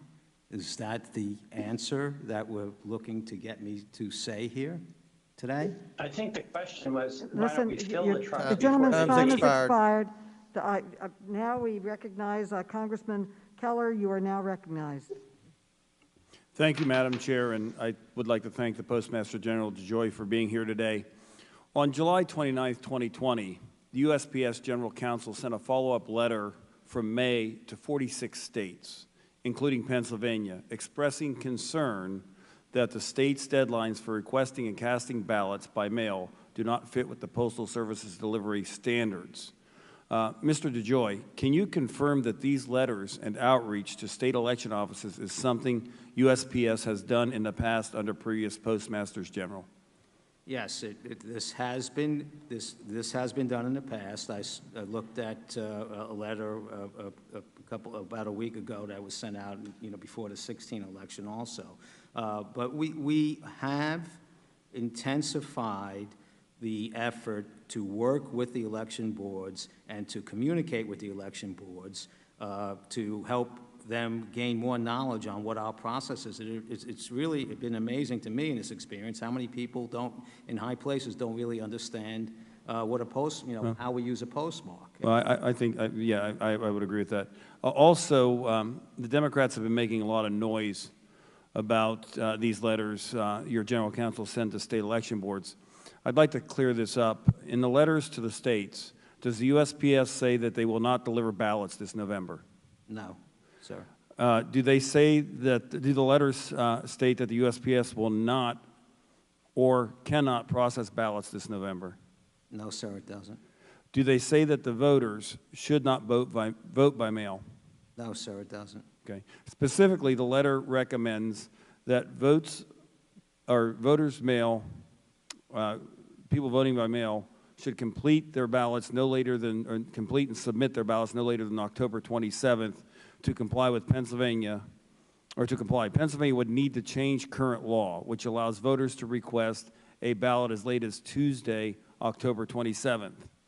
To ensure that the USPS can deliver completed ballots in time to be counted by Election Day on Tuesday, November 3rd, 2020 by 8 p.m., as it is required under Pennsylvania law. Do you agree that Pennsylvania should move the application deadline for mail and absentee ballots back, for example, on or around October 19th to request the ballot in order to ensure voters can receive their ballots in time and complete them and return them no later than Tuesday, October 27th, as recommended by the Postal Service or the Postal Service's General Counsel? I didn't catch all of the details. Well, basically, it would be best if the state election boards follow the recommendations of our General Counsel to ensure that every ballot, we're still going to do everything that we need to do. But I don't know why we would want to put this in conflict. It's a very important process in the democracy, and I don't know why we should take any chance other than have a properly integrated system between the election boards and the Postal Service. And that's all the General Counsel and the team that supports them is trying to do, make people aware. Why would we want to put more risk in the system than is necessary? Well, Pennsylvania law states that the ballots are to be received by November 3rd by 8 p.m. Anybody that's reasonable, I mean, I'm 55 years old, and I've used the Postal Service for the past 37 years. to deliver my mail, to pay my bills, to do everything. And I don't wait till the day the bill is due to mail the check. I mail it in enough time, knowing that it's only reasonable that I have to walk to the mailbox. I have to put it in the mailbox. Somebody has to come collect it. It has to be put in a car or on a plane and taken to another place to be processed and delivered. It's only reasonable that the states should take that into account when they set up their laws. So I'm going to keep moving on because there's another point I'd like to get to also. Governor Tom Wolf recently announced that Pennsylvania will cover the cost of postage for every mail-in ballot this year. The United States Postal Service Handbook for area mail processing guidelines states that postmarks are not required for mailings bearing a pre-canceled stamp for postage. In other words, envelopes with prepaid postage that Pennsylvania send with the ballots to be returned, will they be postmarked? We're going to work to try and set up a process to postmark as much as we can. Is it currently is a process? Is it currently prepaid postage does not get processes that prepaid postage does not get postmarked. So it could, if nothing were to change, which the chairwoman's bill said you can't change anything. So if nothing were to change, you wouldn't be able to postmark those Yeah, letters. If we didn't make a special effort to postmark prepaid mail, we would not be postmarking. Now, we have certain other ways of identifying election mail, which is how we have done in the past to try and postmark things, but they're not seamless efforts. So. You would have to make some adjustments to be able to make sure that's secure. Yes, sir. I would sincerely hope that the chairwoman of this committee would have thought of that, and that would have been the value of having this hearing before she introduced the bill saying you can't make any changes. Because you're trying to do things to make sure that the items you handle are done in time. So I do appreciate that. The one thing, Postmaster General, can you guarantee that, that you will deliver every ballot to the people when they request them and every ballot when it's returned? I guarantee we will use every effort of 650,000 people that work at the organization to fulfill that obligation. You won't change anything this election that you've done previously. Gentleman's time has expired. Thank you. Gentleman can answer the question. Or, I think I did. Congresswoman Spear is recognized. You're now recognized. Thank you, Madam Chair. I have two documents I'd like to submit for the record. One from the Postal Service on the reorganization and one from Citizens for Responsibility and Ethics in Washington. Without objection. Thank you. Mr. DeJoy, thank you so much for being here today. You have answered some questions about your contributions to the President. You also contributed $586,000 to attend a dinner for him in February of this year. Is that correct? I don't think so, no. Well, there's records that show you did.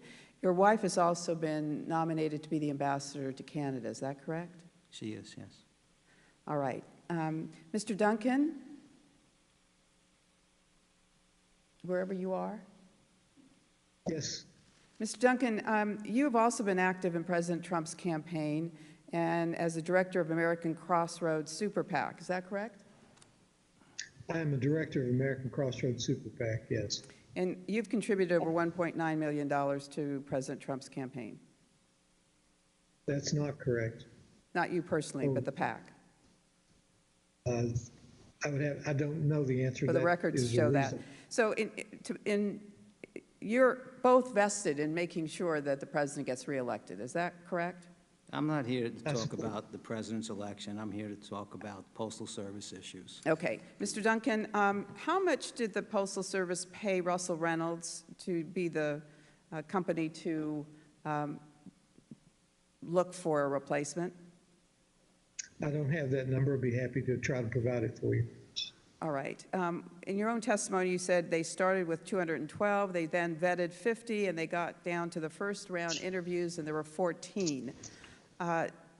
But Mr. DeJoy was not one of them. So we paid this company to do a national search for the replacement for the USPS, Postmaster General. He was not in that group. But Mr. Barger, I guess Mr. Barger said, well, we have another candidate. Did you recommend Mr. DeJoy as a candidate?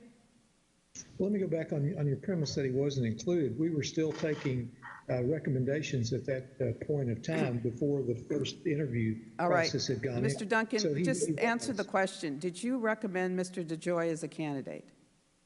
I gave Mr. DeJoy's name as a candidate, as I did with other candidates. I submitted it through the process. All right, but he was not part of what was provided to you by the search firm. Let's move on. The President has been very critical of Amazon and the contract they have with the Postal Service, Mr. DeJoy. Have you reviewed that contract? I have not reviewed the contract specifically in any detail, no. Well, but you did offer some testimony, I believe, in the Senate that suggested that you had, in fact, reviewed it and that you thought that the rates were... The question was about rates, right? There's a contract. Contracts are thick. I'm studying the rate building process of the Postal Service on the NSAs. That's what So you did look at Amazon's rates? I did look at Amazon's rates. All right. Yes. On your statement of financial... As long as hundreds of other... I understand. Okay. In your statement of financial disclosure, you sold your Amazon stock on June 22nd, I believe, and then you purchased options on Amazon on June 24th. That would suggest to almost anyone that there is a conflict of interest. It doesn't require that you make a decision. It only requires that you participate. Did you check with the Government Office of Ethics to see if that was appropriate? Before I went into the Postal Service, you file your forms the day you arrive at work. I filed my forms. I was going to a meeting on Amazon. I own stock someplace in a call at Morgan Stanley, and I was they told me I had to either recuse myself from reviewing a number of contracts or sell the stock. I called our broker to sell the stock. We actually had calls. Well, Mr. DeJoy, I'm going to have to. But I did not buy options. I actually bought covered calls back. I bought covered calls back and at a loss. That's what I did to get completely out of stock. I had to unwind covered calls. You still have those calls, do you not? No. You have. I had to pay more money for the calls than I sold them for. I think you should get an understanding of what a covered call is before you accuse me of any improprieties. All right. I think, let me just ask one last question. Have you removed any machines that automate the postmarking process? I have not removed any machine. Gentlewoman's time has expired. The gentleman may answer. I have not, I'll repeat again, for the 100th time, I have not removed any machines. Well, that's separate from the sorting machine. Congresswoman Miller, you Any are now machine. recognized. I'll repeat, I have not removed any machines. Congresswoman Miller, you are now Can you hear me? recognized. Thank you, Madam Chair. Can you hear me? Yes, we can. Okay, and thank you, Ranking Member Comer, and a special thank you to our esteemed guest today for taking the time to participate in this so-called hearing. Postmaster DeJoy and Chairman Duncan, my constituents in rural West Virginia rely on the Postal Service to receive their essential prescriptions, their mail, and their packages. Thank you for your continued work during the pandemic to ensure that these critical services continued. In a year that is riddled with conspiracy theories, such as baseless claims of Russian collusion, we are wasting another hearing opportunity to attack our duly elected president over the most blatant and verifiably false claim that Republicans are destroying the United States Postal Service. This couldn't be further than the truth. Everyone knows that the Postal Service needs a serious overhaul, but bailing out our Postal Service without instituting any necessary reforms is not the answer. Democrats here today are doing a great disservice to our postal workers and undermining American confidence in our electoral process. The Postmaster General has said repeatedly that the USPS will have no difficulty delivering ballots.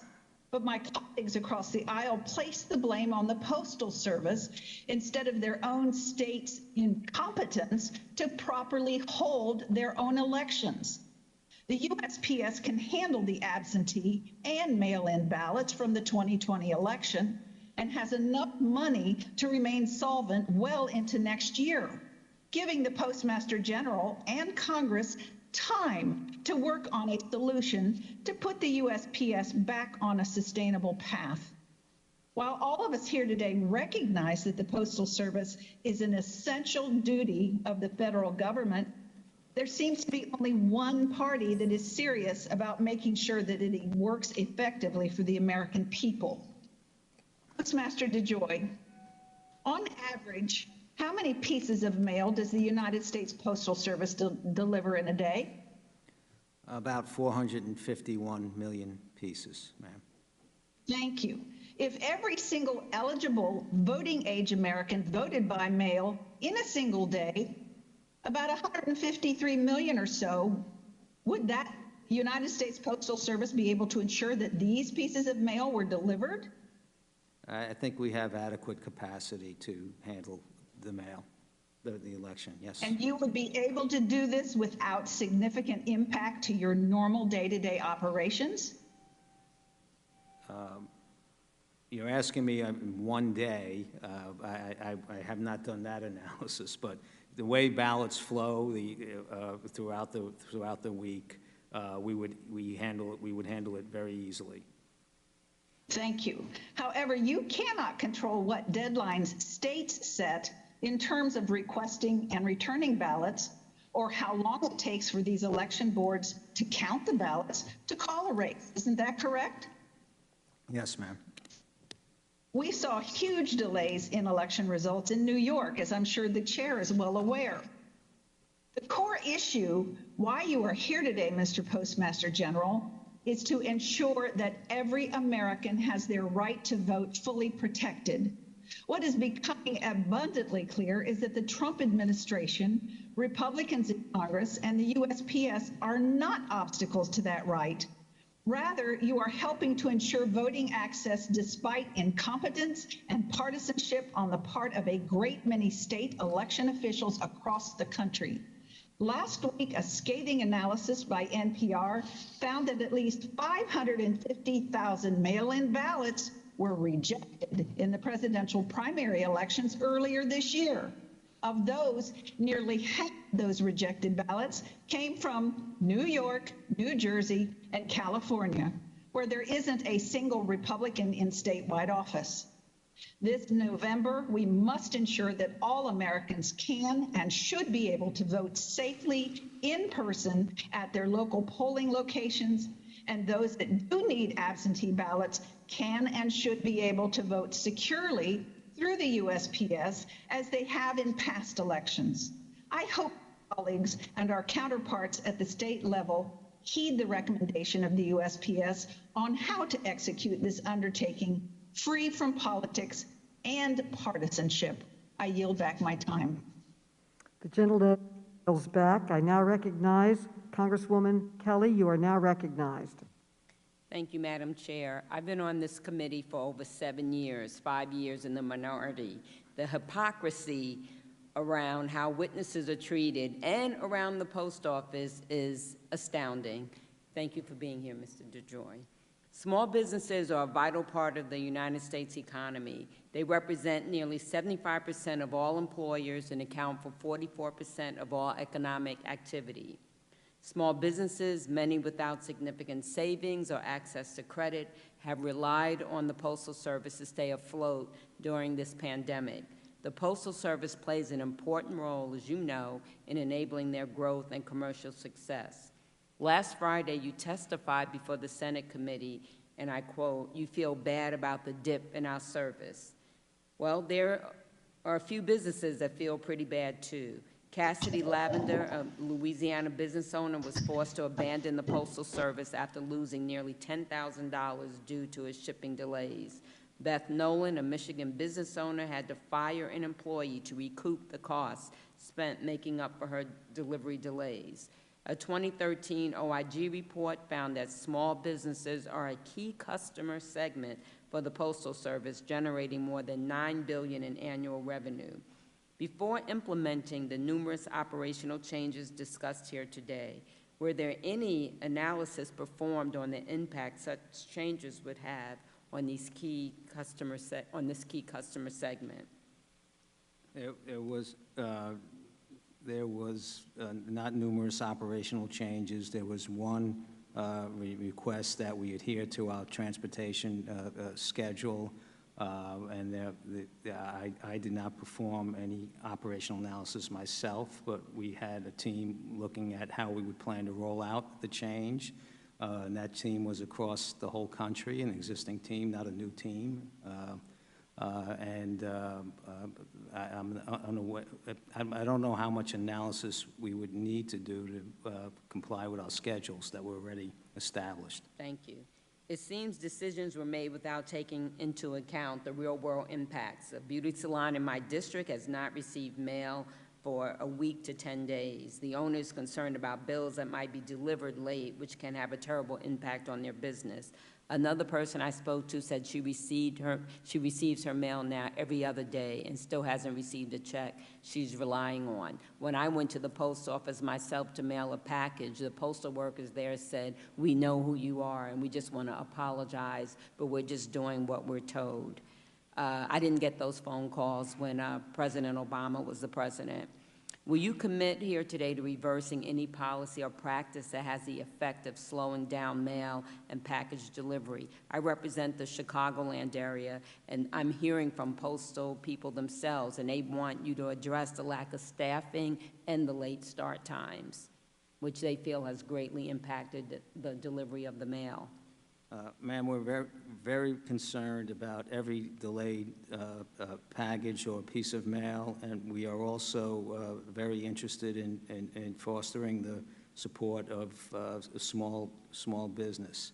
What I can tell you is we're working very hard to get these standards back to where they were before. There are a variety of issues that are contributing to this, not just the requiring the trucks to leave on time, but we are working across the country to improve service. My district is urban, suburban, and rural. My colleagues have asked for something in writing, and I would support that we need to see something in writing, not just promises. An estimated 14.5 million rural Americans who lack access to reliable internet rely on the Postal Service to meet their basic needs, including receiving life-saving medications, collecting paychecks, and paying their bills. It is important that rural Americans have access to reliable and affordable delivery services, or are they too inefficient to service? Since we talk about we're trying to be efficient, are they just forgotten about? No, ma'am, they're not forgotten about. We are working to deliver to every American on a timely basis. Well, your chase for operational efficiency has been at the expense of hardworking Americans, and I hope you will take these concerns into account as you assess some of your decisions from the past 78 days and beyond. I very much do, ma'am, and the changes I am making are for the betterment of the Postal Service and the American people long term. We lose $10 billion a year, and there's no end in sight. We have $145 billion in liabilities and $14 billion in cash. So we can blame me for this, but these conditions have been around long before my time, and they need to be addressed. Congressman Green, you are now recognized. Thank you, Chairwoman and Ranking Member. Today, Democrats are pushing the conspiracy theory that President Trump has put the Postal Service in great jeopardy. This is just more hysteria in a long line of Democrat hoaxes, including the Russia probe, the Mueller investigation. Remember Adam Schiff? He saw with his own eyes proof of Russian collusion. I guess he must have kept that from Mueller. Oh, who can forget the impeachment sham, by the way, attacking the president's loans, his business associates, of course, his tax returns. They've nothing to offer the American people but a tax on the man they despise, Donald Trump.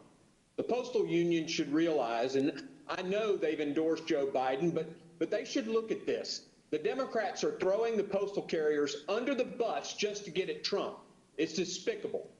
If the Postmaster General's donations are a conflict to his doing a good job, wouldn't the postal unions, millions in donations over the years to Democrats, disqualify them from delivering the mail? Message to all postal workers, the Democrats are insulting your integrity. Weaponizing the House Oversight Committee to fuel Speaker Pelosi's postal conspiracy theory is an outrageous abuse of power. Don't be fooled by the partisan rhetoric. The reality is the USPS has the money they need in the near term, certainly through the election. The Postal Service has the most cash on hand it's had in years, and it has access to a $10 billion CARES Act loan that it's not even tapped into yet. But, oh, we had to come back this weekend to vote on more money for the USPS. The Postal Service will prioritize ballots over other mail. They will process election mail as first-class mail regardless of the postage used. And Postmaster General DeJoy has assured the American people, and I quote, the United States Postal Service is fully capable and committed to delivering the nation's election mail securely and on time, end quote. The Democrat attacks on the Postal Service are baseless. Now, the Postal Service has been losing some money, $8.8 billion last year. A big reason for these budget deficits is the evolution of technology. The internet, first-class mail is down. This issue significantly predates the Trump administration, but now, due to the pandemic, online business is booming. Package volume through the roof. Package revenue this year increased $2.9 billion compared to FY 2019. In other words, the Post Service has made more revenue in the pandemic than it did in the last period or the same period last year. USPS is in no immediate fiscal danger. On June 30th, the board said that they have, and I quote, significant liquidity to continue operating through at least August 2021, end quote. Postmaster DeJoy has said, I don't need anything to deliver mail on election night, but we do need legislative reform. We need freedom from a change in the Postal Regulatory Commission regulation, and we do need to be reimbursed for our costs, end quote. The fact is, the Postal Service well prepared for the election? Yes. Postmaster General DeJoy has had a long career in logistics, unanimously selected for the post by the Board of Governors, which has 2 Democrats, by the way. He's implemented common sense cost-cutting measures to address the problems. Saturday's bill, which passed, tries to halt those reforms and operational changes. While in the short term, the Post Service will be fine, reforms must eventually be instituted to ensure solvency. As far as these protesters outside the home of the Postmaster General, these protesters who are banging pots and pans, intimidating and bullying the postmaster is terrible. It's unconscionable, but completely in line with the book-burning, police-eye-lazing criminals who are destroying lives, destroying property in Democrat-controlled cities. But hey, that's who they are now. Let's not call the Congress back to fix the lost unemployment in a pandemic, but let's call the Congress back to vote to give the post office more money they don't emergently need before we even hold the investigative committee hearing, all to support a conspiracy theory that a bipartisanly selected Postmaster General is trying to steal an election. This is theatrics. It's a joke. What a way to end the Democrat majority's time leading the House. Another conspiracy theory, an attack on the president. Typical. Actually, it's saddening. Our postal workers are quite capable, and they are ready for the 2020 election. Madam Chairman, with that, I yield. Congresswoman Lawrence, you're now recognized. Congresswoman Lawrence.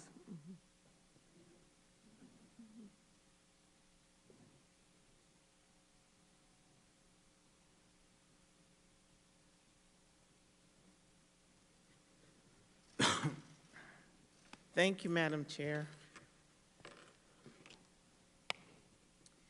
Postmaster General, shortly after you took the office, I reached out to schedule an introductory call with no agenda, in particular just to share my experiences as a career postal employee to kind of welcome you to the seat. But my request was turned down. I was told you needed your time to get acquainted with the agency and that you did not have time to have that meeting.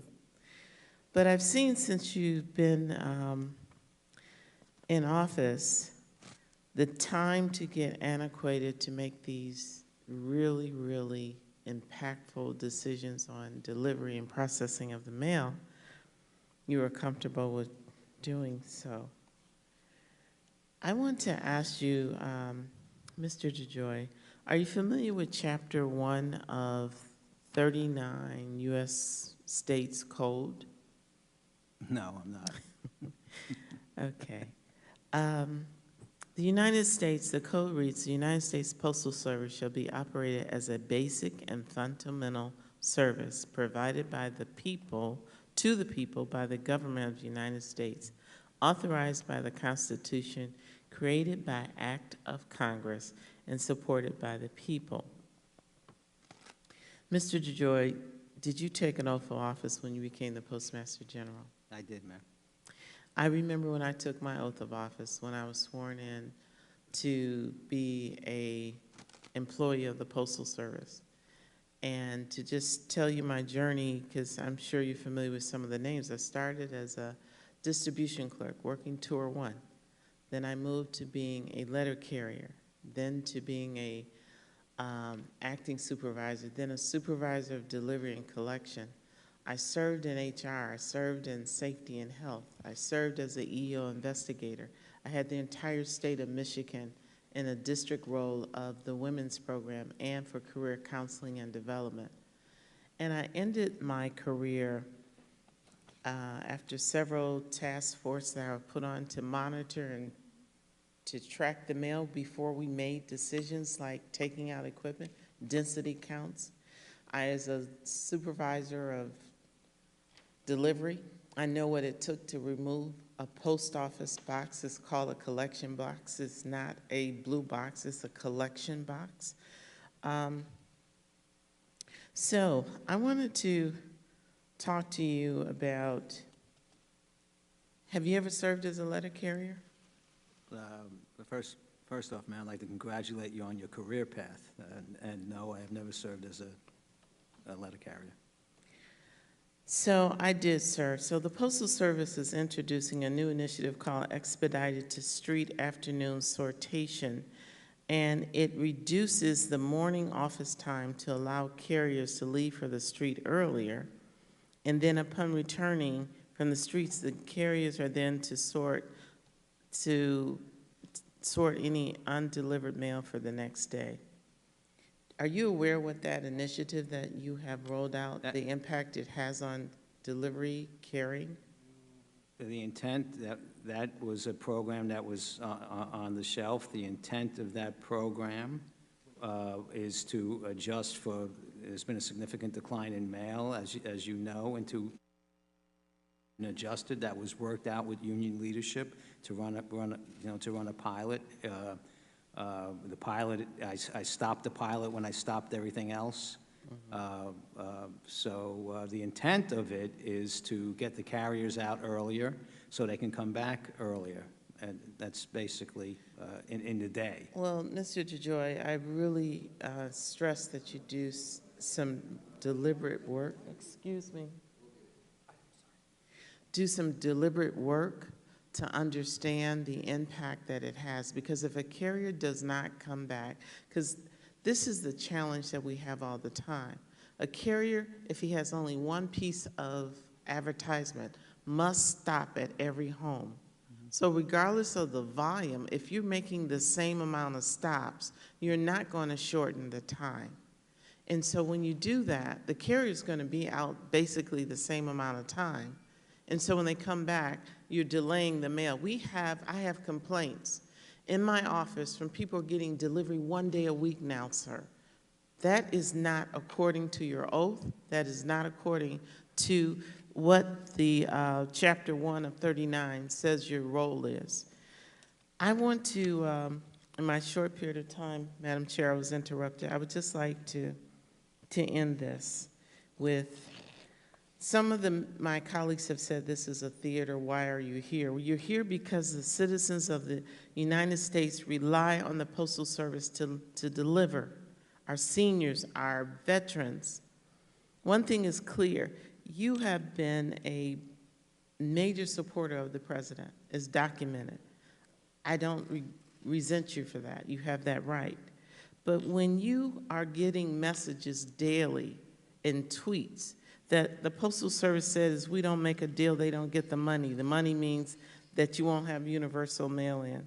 I want you to know that you have an oath of office. Okay, the gentlewoman's time And I has expect expired. for you and the American Thank people you. expect for you to uphold it. Thank you, Madam Thank you. Chair. And ma'am, I will live up to that oath. And if I can expand on your question with regard to the expedited process, that would not result in 1 day a week mail across in any area. We do have some employee availability issues in some of the hot spots across the nation where we have, as you would know, we could have 700 routes and only 500 carriers, and it's forcing. Well, crying out loud, why would you implement that I then at didn't this implement time? anything to affect that. I did not implement anything to affect that. That would not, the But expedite. you're adding fuel to the fire, and that's the point. I'm trying to, I'm committed to 6-day delivery. I am committed to growing the Postal Service. I have ideas for new business opportunities for the Postal Service, and I'm trying to, in the code, it also says we must be self-sustaining, and we're not, and that's what I'm trying to do. Thank you, though, and again. Okay, in the interest Your of actions time, we will have been, the gentleman has been testifying for quite a long time, and we are now going to have a recess for 5 minutes. Recess for 5 minutes.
The committee will now reconvene. Congresswoman Plaskett, you are now recognized. Thank you very much, Madam Chairwoman, and thank the witness for being here. Mr. DeJoy, first, before I have that discussion with you, my line of questioning, hearing my colleague just a little earlier talking about abuse of power was just such an outrageous statement, and what he said was an abuse of power. I think we in Congress are here to ensure that there is no abuse of power in any of the branches of government. And when he talks about the collusion, we see that when the Senate Republicans finally get off of their butts and do their job, eventually there is corroboration to some of the work that happens here in the House. At least the House is going to do its job. And there are issues that need to be addressed here today, and that's what we're going to do. So, Postmaster DeJoy, your general counsel, Thomas Marshall, said, "We are currently unable to balance our costs with available funding sources to fulfill both our universal service mission and other legal obligations." That letter went on to outline a number of drastic operational changes that are being attempted to implement in the name of cost cutting. You have spoken here today about the measures that need to take place. And in one instance, you're saying how you want to get those done. And then I also hear you saying as if it was not you or you're not responsible for the changes that have been made. In your August 13th email to all postal employees, you took credit for the changes that have been made. Here's what you said. You took credit and you said also, unfortunately, quote, "This transformative initiative has had unintended consequences that impacted our overall service levels." That was your email. Is that correct, Mr. DeJoy? It sounds like it. Okay. Yes. And as a transformative initiative, it's fair to say that these changes were intended to have a meaningful impact. Is that correct? Yes, ma'am. And these changes are happening across several states and across the country. I don't know what you're reading from. The transformative changes that you all have intended as cost-cutting measures. No, it was not cost-cutting measures, right? The two changes I made was the organization and complying with the schedule. And those right, transformative initiatives have happened across states, several states? Every state a truck moves in, yes. Okay, so that would be several states, yes. Thank you. I have a slide that I'd like to show about first-class mail. If you can see from the slide, this is a U.S. Postal Service slide. It discusses the pre-sort first-class mail. It appears that there's been a decline since July. This slide reflects nationwide numbers. Would you agree with that, Mr. DeJoy? Yes, it does. And clearly, an 8% drop in one-time mail is a meaningful impact, and the headlines from across the country that the committee has collected show how widespread these delays are. Would you agree that there are delays presently? There are delays, yes. Thank you.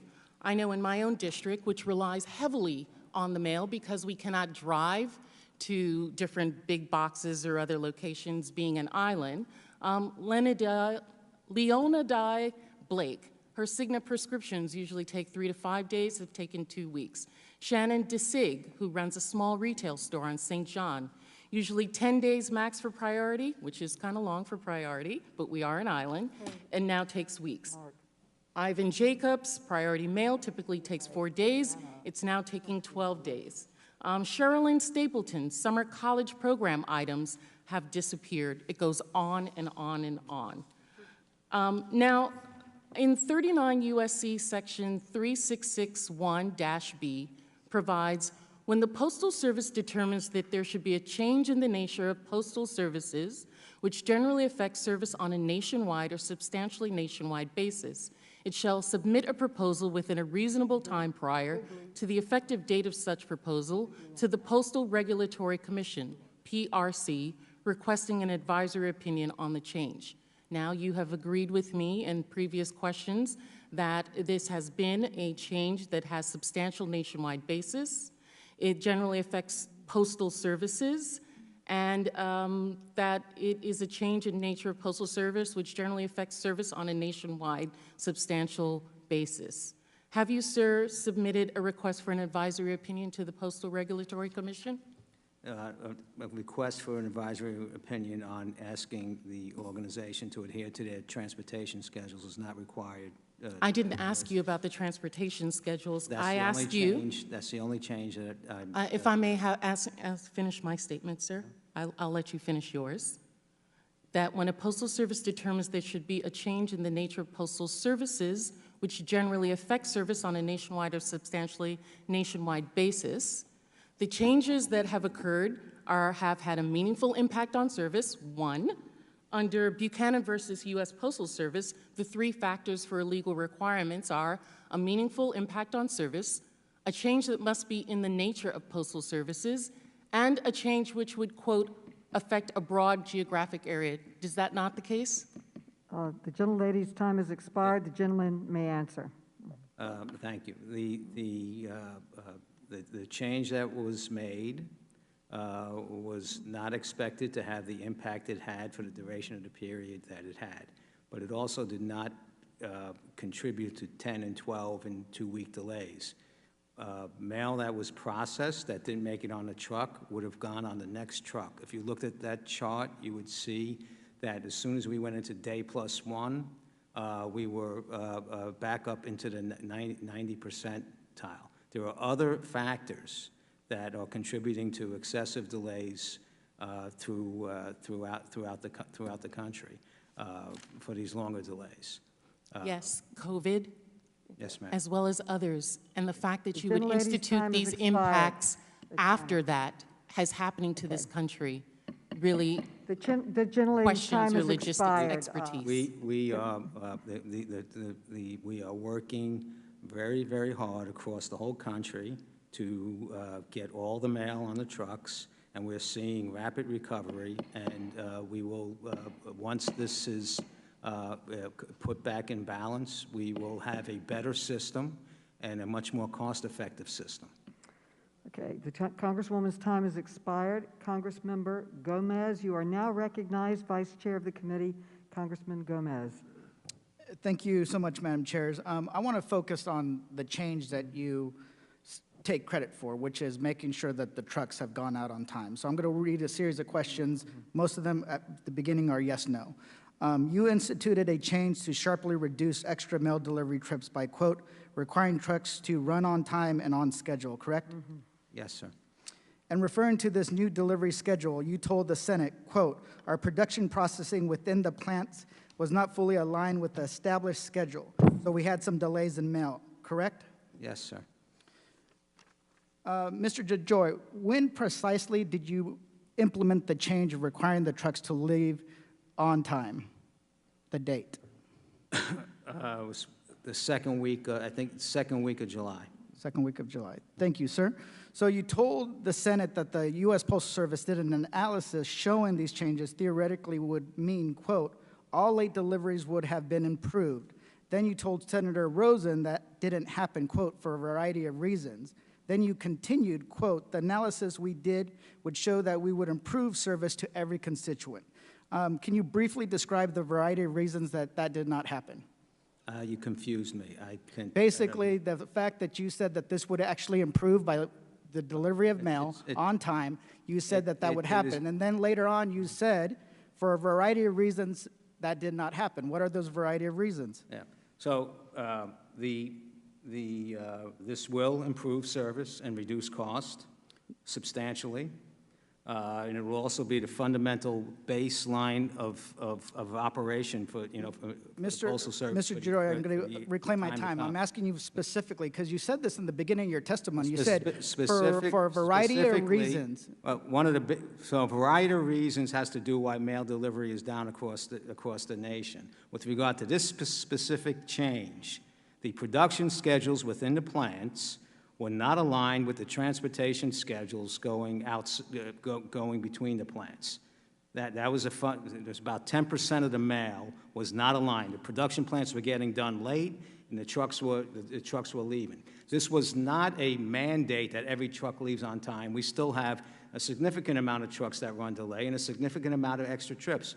Judgments were made at each individual plant that provided for transitional issues in doing it. We will get this back We're So- working it very hard, and it will be a successful endeavor for the United States Postal Service.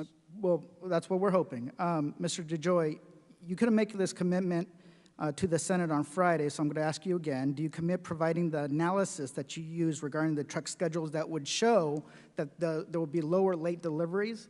Would you provide that to us by Friday?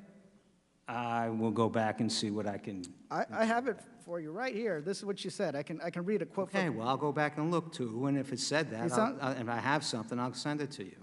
I kind of highly doubt that you're going to do that, but Why would you doubt- why would you do that? Because you're not very forthcoming. You also told the Senate our recovery process in here, this sir. should have been a few days and amounted to be a few weeks. Why have days turned into weeks? Trying to figure that out. So what I find interesting is that you're supposed to be some logistics expert, right? That's what you've been brought in. That's what people have said. And then all of a sudden you said, okay, we're going to get these trucks to leave on time. But you didn't focus on getting the mail to the people on time.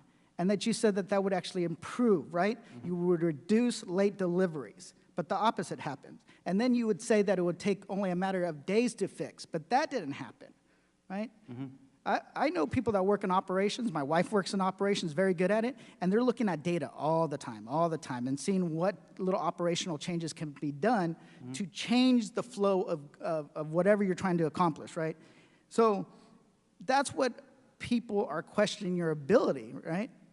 I actually talked to a lot of postal workers in Los Angeles. I represent Los Angeles. I was out there, and they said that the delay in the packages, these changes, is causing mail to back up, where you have baby chickens that are being left in boxes that are going silent, that are starting to rot, food that's starting to rot, flies that are starting to infestate the facilities. And they brought up the same fact that they take an oath to get the mail out on time. They're asking, are you living up to that oath, right?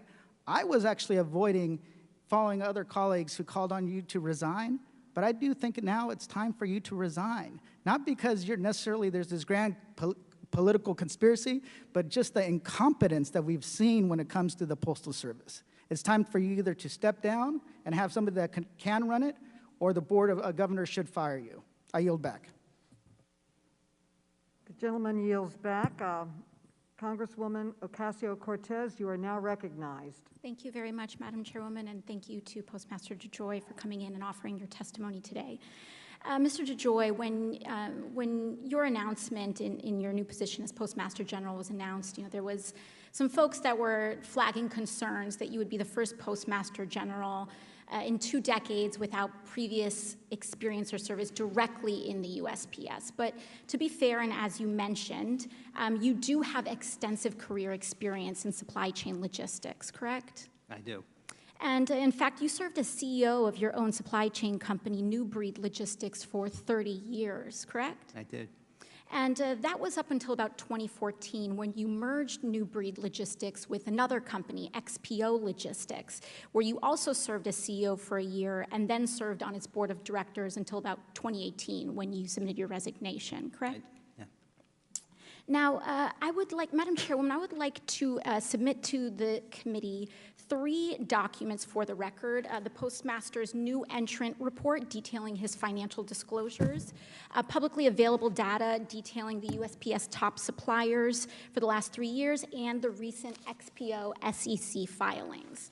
Now, Mr. DeJoy, you've received, thank you. Mr. DeJoy, you've received about $1.86 million in rental payments from your former company, XPO, correct? Approximately, yes. Have you taken any meetings with XPO Logistics since becoming Postmaster General? I have not. Have you emailed, texted, called, video conferenced, or communicated with your former company, XPO Logistics? I have many friends at the company, and I've spoken to them casually over the several months. Yes, I probably would have spoken to them. Thank you. Now, you started in your role as Postmaster General on June 16th of this year. That's a very big job. Don't need to tell you that. And it has a lot of responsibility. You mentioned meeting with President Trump, Secretary Mnuchin. I can't even imagine how busy that must be. Now, do you keep a daily calendar?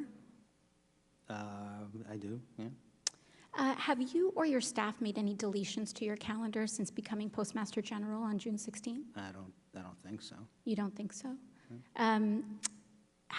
Do ethics officers at USPS have access to your calendar to screen conflicts of interest?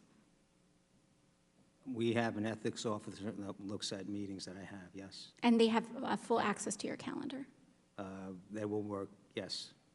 Can we get a commitment from you to submit your calendar dating back to June 16th to this committee? I don't know. I will check with counsel. Well, you know. I want to set a precedent for my calendar to be submitted every 2 months.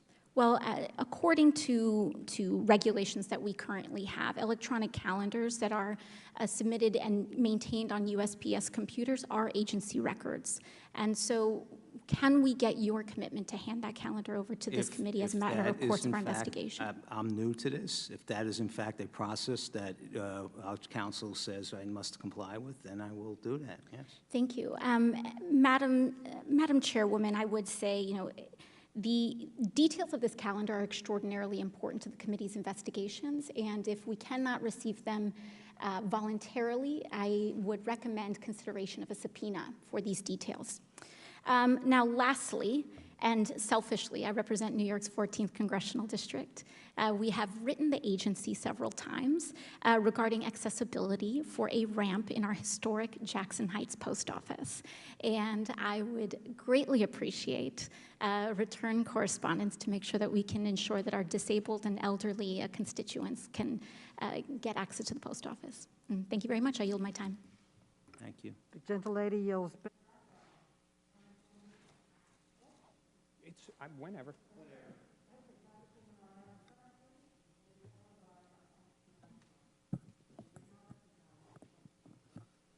You're now recognized, Congresswoman. Thank you, Chairwoman Maloney. While some of our colleagues might use this hearing to continue to gaslight and mislead our constituents, I am here to get to the truth. The American people deserve that. To direct the systemic slowdown of mail delivery during a pandemic within months of a national elections is incomprehensible. At best, these actions represent irresponsible leadership from a novice who has absolutely no business leading a government agency. At worst, they are cruel, unethical, and anti-democratic. And this is certainly no way to repay the 600,000 dedicated and brave employees who risk their lives every day to deliver essential mail. The Postal Service is one of the largest employers of veterans and has one of the most diverse workforces in our country. 40% of postal workers are people of color, and for generations working for the USPS was one of the only living wage jobs accessible to Black and brown Americans. No doubt many of these families have a personal story of how the USPS job made it possible for them to buy their first home or to send their child to college. Now, it is well documented that many of these same families have been disproportionately impacted by the COVID-19 pandemic and will bear the brunt of any efforts to dismantle the USPS. So, Mr. DeJoy, in the interest of time, yes or no, at your direction, the Postal Service is currently under a management hiring freeze. Yes or no? At management level, yes. For the record, Mr. DeJoy, does the hiring freeze apply to any other category of workers? No, ma'am. And you are also seeking to push early retirement, correct? We've submitted our HR Yes or no? Yes, yes. Mr. DeJoy, 40,000 postal workers have had to quarantine. Over 6,000 have tested positive, and over 60 have died from COVID-19. Do you know if these numbers are the most accurate and up to date? 83 have died. And so to be clear, does this mean that you are collecting in real time formal data on COVID-19 and its impact on your workforce? We have a task force that has complete visibility of everything from PPE to cases in the geographical area, cases within the Postal Service. So you do have a mechanism whereby you are in real time formally collecting data as to the impact of COVID-19 on your workforce? Yes, we do. Okay. In the greater Boston region alone, more than 220 postal workers have contracted COVID-19. A letter carrier in Chelsea, a city in my district, was hospitalized and was told by his doctors that his respiratory system would never be the same. Mr. DeJoy, will you commit to providing this committee with the data that you say you're already formally collecting, disaggregated by congressional district, on COVID-19 related deaths, positive tests, and quarantines of postal workers by Friday, since this is quite literally a matter of life and death? Can you commit to that, to providing this committee with data disaggregated by congressional district on COVID-19 related deaths, positive tests, and quarantines of postal workers by Friday?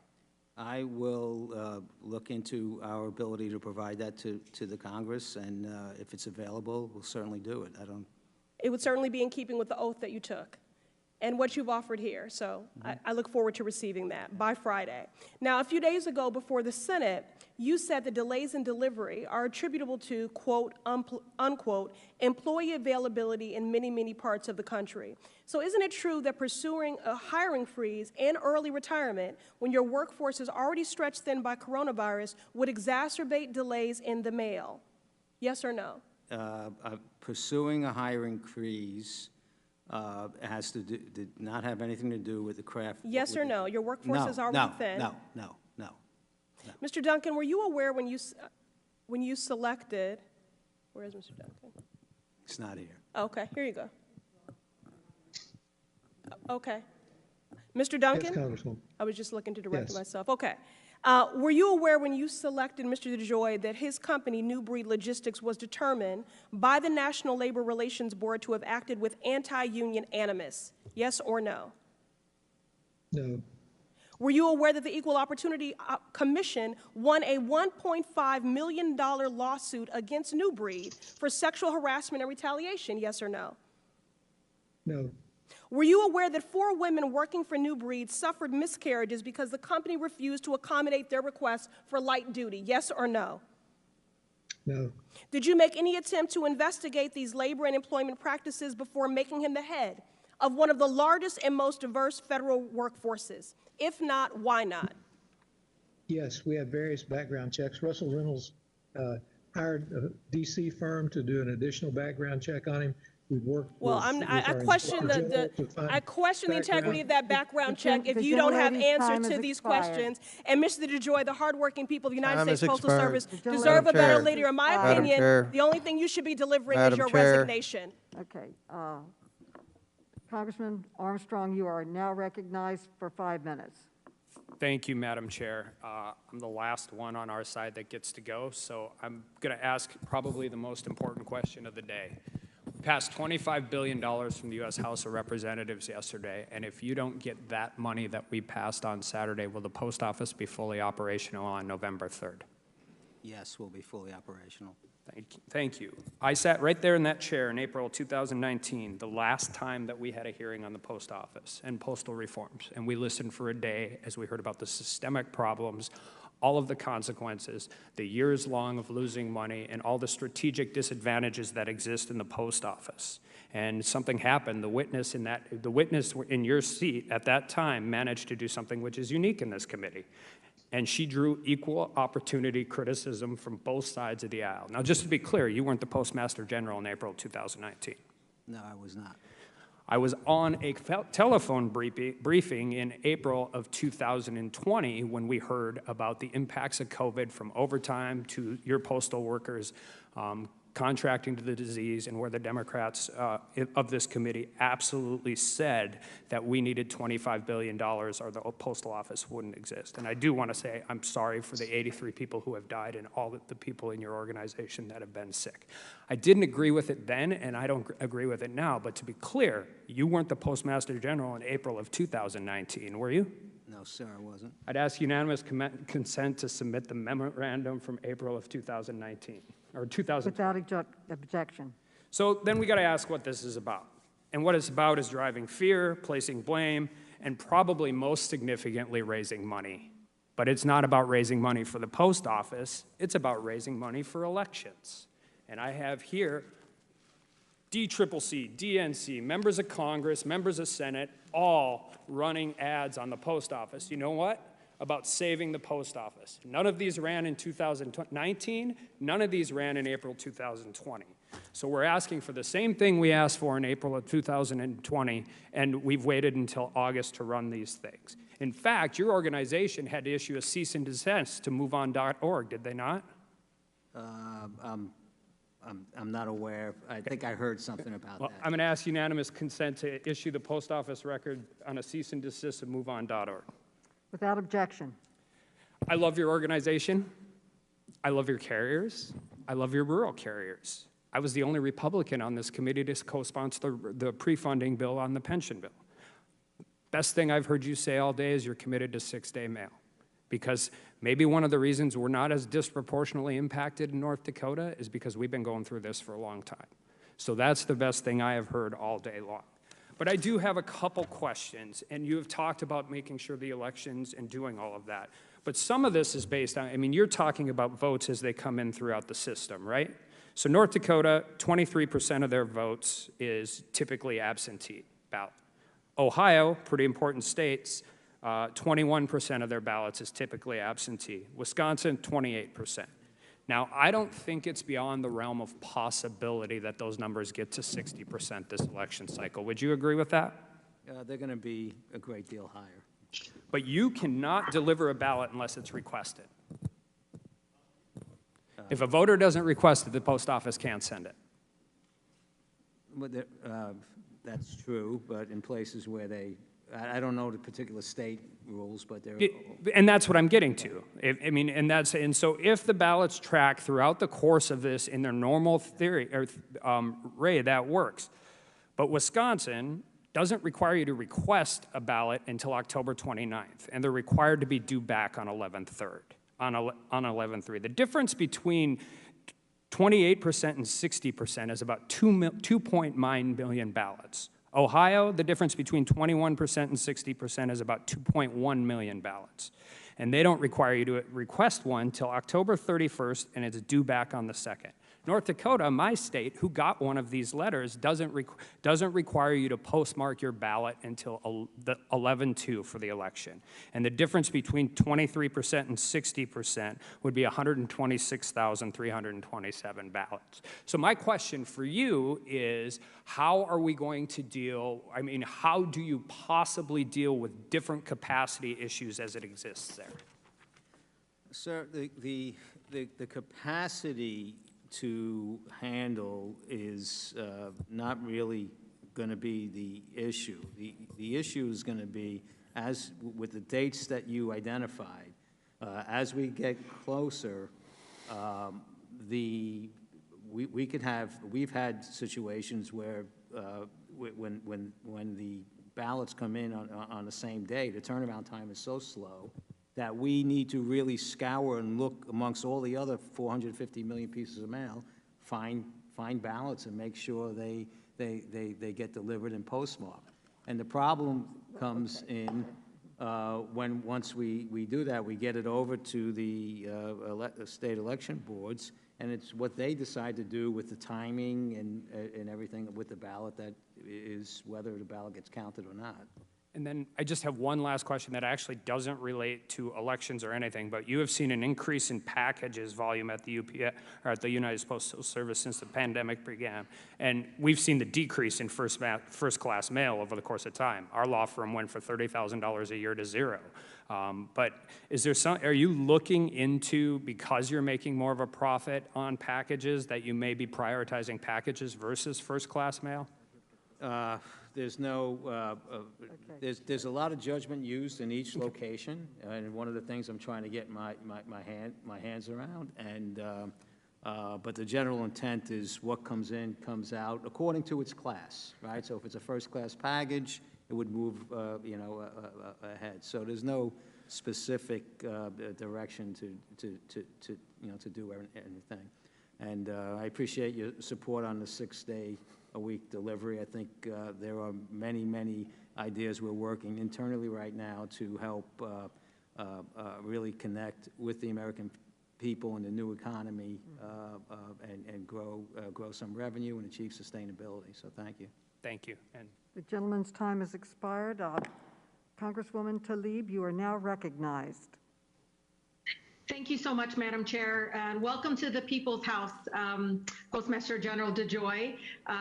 My residents and I don't have a tremendous amount of time, so I really would appreciate straightforward answers to the questions I have.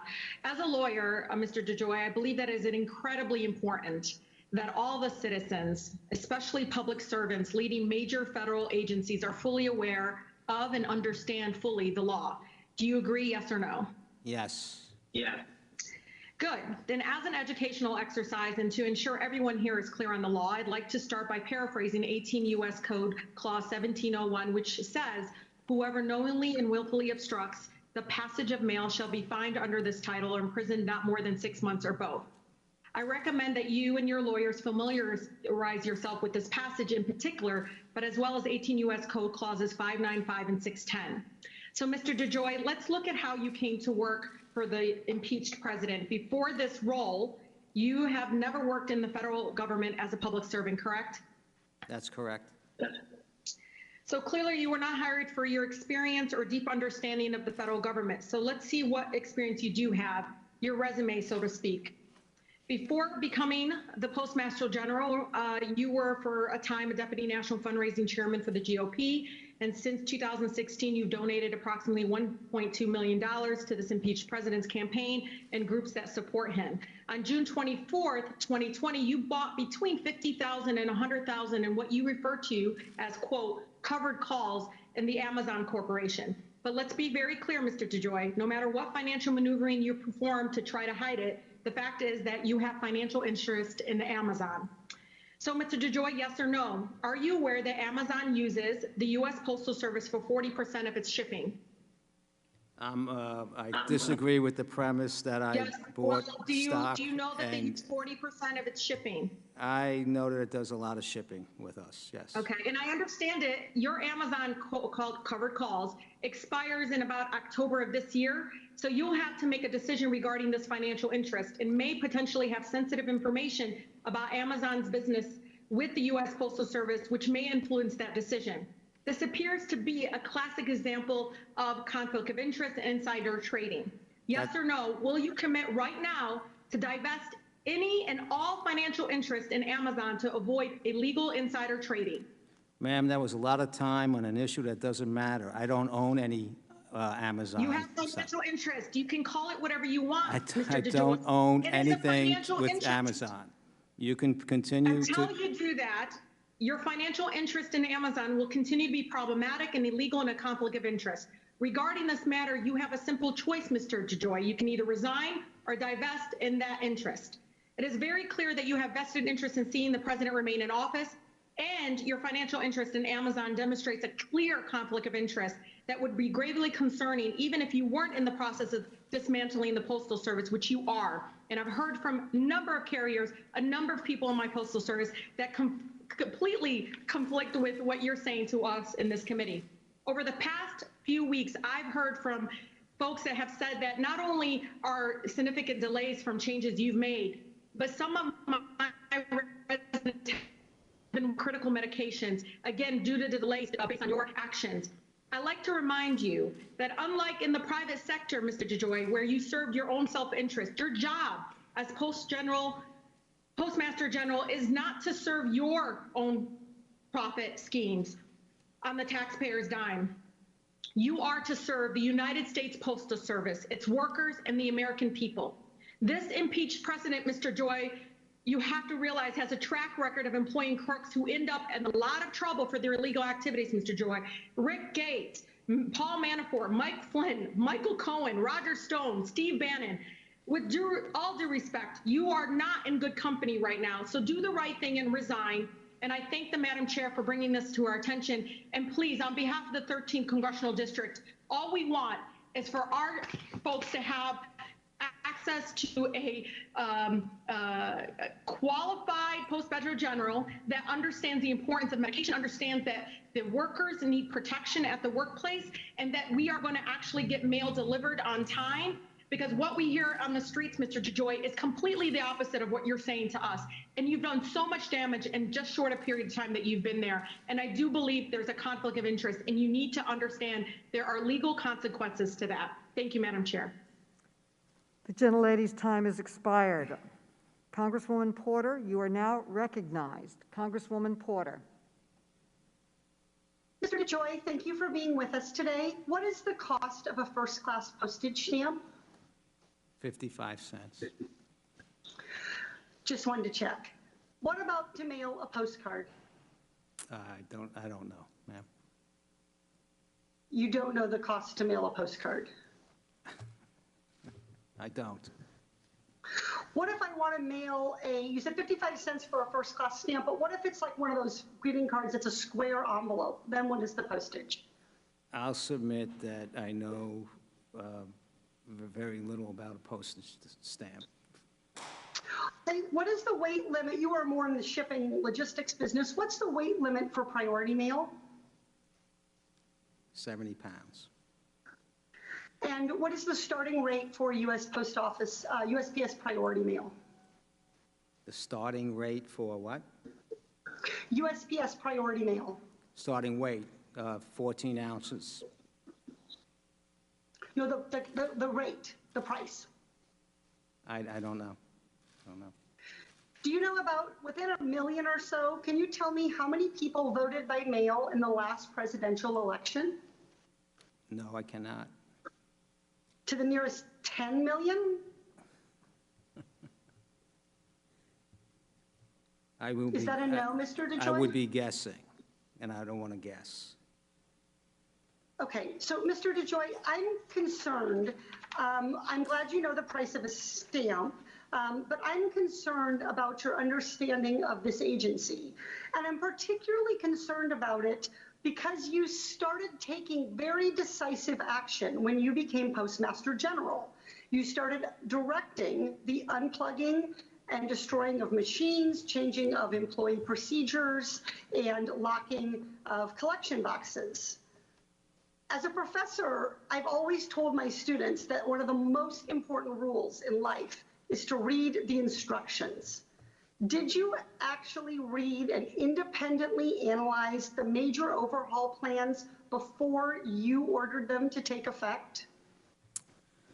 Again, I will repeat that I did not order major overhaul plans. The items you identify were not directed by me. I did, and we don't need much analysis to run your trucks to a schedule. Reclaiming my time, Mr. Joy, could you please tell me who did order these changes if U.S. Postmaster General did not? Because these changes have resulted in, and you have said yourself in this hearing. The Postal Service has been around for 250 years. There are plans. There are many, many executives, almost 30,000 executives within the organization. And there are plans that existed prior to my arrival that were implemented. Mr. DeJoy, if you did not order these actions to be taken, please tell the committee the name of who did. I do not know. Mr. DeJoy, did you analyze these plans before they went into effect? You, as Postmaster General, supervise whomever did apparently. As I've stated numerous times, the plans were in effect and being implemented before I arrived. But Mr. DeJoy, do you take responsibility for these changes? I take responsibility from the day I sat in a seat for any service deterioration that has occurred. You're asking about operational changes that go on throughout the whole organization around the country. Mr. DeJoy, I'm reclaiming my time, sir. Mr. DeJoy, will you commit to reversing these changes? No. Mr. DeJoy, will you commit to, if the independent, I want to switch to conflicts of interest quickly, will you commit that if the Inspector General finds that you committed misconduct with regard to your financial interests in any other company, such as XPO Logistics or Amazon, will you commit, if the Inspector General finds that you committed misconduct, will you commit to then resigning? I don't believe they will find misconduct, but I don't see why I would commit here right now to resigning for any reason. Well, you don't think there's any reason that you should ever resign? No reason that I've heard here today. Okay, Mr. DeJoy, do you today, because this has been, you've gone back and forth a bit, I want to ask one final question. Do you own any financial interest, whether options or stocks, covered calls, bought or sold? Do you own today any financial interest in Amazon? I do not. The gentlelady's time has expired. The gentleman may answer the question in more detail if he wishes. The chair now recognizes the vice chair, Congressman Gomez, for the purpose of a unanimous consent request. Madam Chair, I'm asking unanimous consent to enter into the record the transcript of Mr. DeJoy's testimony in the Senate on August 21st, where he specifically says, Senator, I will go back and get the truck schedule, the analysis that designed a truck schedule that I directed. Without objection. The chair now recognizes Congressman Quigley. You are now recognized, Congressman Quigley. Thank you, Madam Chair. Thank you, sir, for being so patient. I, too, am not accustomed this long into being at the end of the questioning, but it does afford us an opportunity to try to put this in the larger picture. You know, one side says blame, the other side says accountability. And doing what you did in the private sector, you recognize accountability. Appreciate the fact that it would be hard to sense that you are accepting it now. You've accepted the responsibility for the delays, but we're still not clear what changes took place and what were yours. Under Ms. Lawrence's questioning, you said you stopped the pilot program when you stopped everything else. Let me ask you, what in your mind were you stopping besides the pilot program? I stopped the removal of collection boxes around the country. I stopped the process of reducing hours at postal retail centers, and I stopped the removal of the flat and mail sortation boxes, machines. So your argument for doing that is that you saw that your argument for doing that was that it wasn't working, or? No, they were, it just, I met with the Speaker and Senator Schumer, and we just collectively thought about the heightened discussion that was going on around the nation. And respectfully, sir, why that and not the overtime issues and not the sorting machines? I mean, why did you pick those and not the others, which seem to have pretty dramatic impacts, given the fact that things didn't go well? Wouldn't you want to look back, coming from the private sector, and say, gee, maybe that is impacting us negatively? Was there some other reason you're thinking, well, no, I'm not going to change those?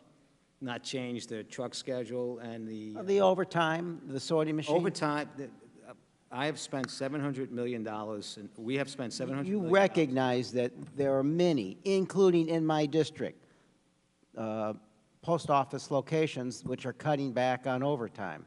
They're following somebody's order, and you won't mention who that is. So back to accountability, you got to admit you own it, right? How do you know that they're cutting back on overtime? Imagine, or let me put it another way. Are you certain that they're not cutting back on overtime?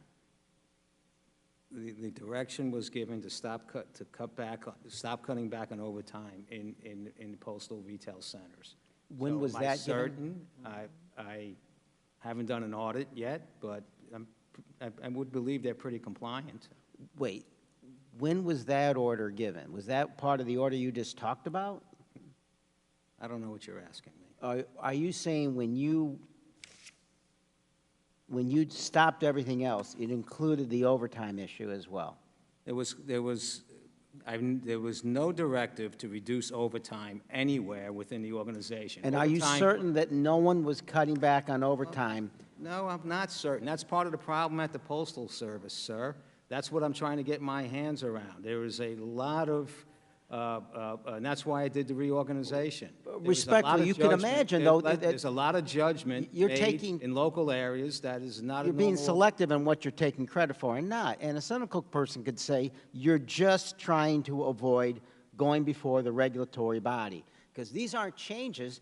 But when your own as you say, you're a Republican. When your own party says, did you stop these changes, you said yes. And in your documents, you talk about the fact that there were changes. You can't have it both ways. There were changes. You seem to have a line there that you don't want to have because it means you have to go before the regulatory board, and you don't want to do that. It sounds like weak. Sounds like what happened. Sounds like a weak theory to me. Did anyone in the administration, have you communicated with anyone in the administration since you were considered for this spot about how to operate USPS? No. No one has communicated with you who works in any way with the Trump administration, and you haven't communicated in any way with anyone who works in the Trump administration or the Trump campaign about how to operate post office? The only time I communicated with someone in the Trump administration was Secretary Mnuchin when we were negotiating the terms of the $10 billion note. And my discussion in generality, it was early on in my arrival, in generalities were that I think that we have some opportunities here, looking to try and grow revenue, improve service, and get some cost out. And what was the direction the other way? There was no direction. Postal Service is mine to run. There was no direction. My time's expired. Your time has expired. Before we adjourn, I really want to thank you very much for your time. You've been here all day. And, oh, wait a minute. Is she here? She's virtual. Okay, I saw her earlier. There's one more member of Congress who has waved on from the great state of North Carolina. It's Alma Adams. She was here, but she is now virtual. Alma Adams, you are now recognized.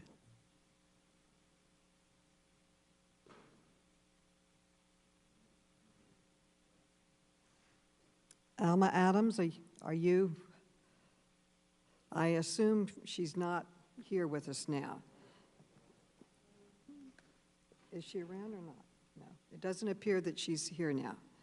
But before we adjourn, I have a few items that I'd like to wrap up with the witness, and also I would like to grant Ranking Member Comer all the time that he may want to consume, and he will get that opportunity once I am finished. I'll move through this quickly in the interest of time. She is here? Is she remote? So she is getting on. My apologies to you, Mr. DeJoy. Congresswoman Adams, you are now recognized.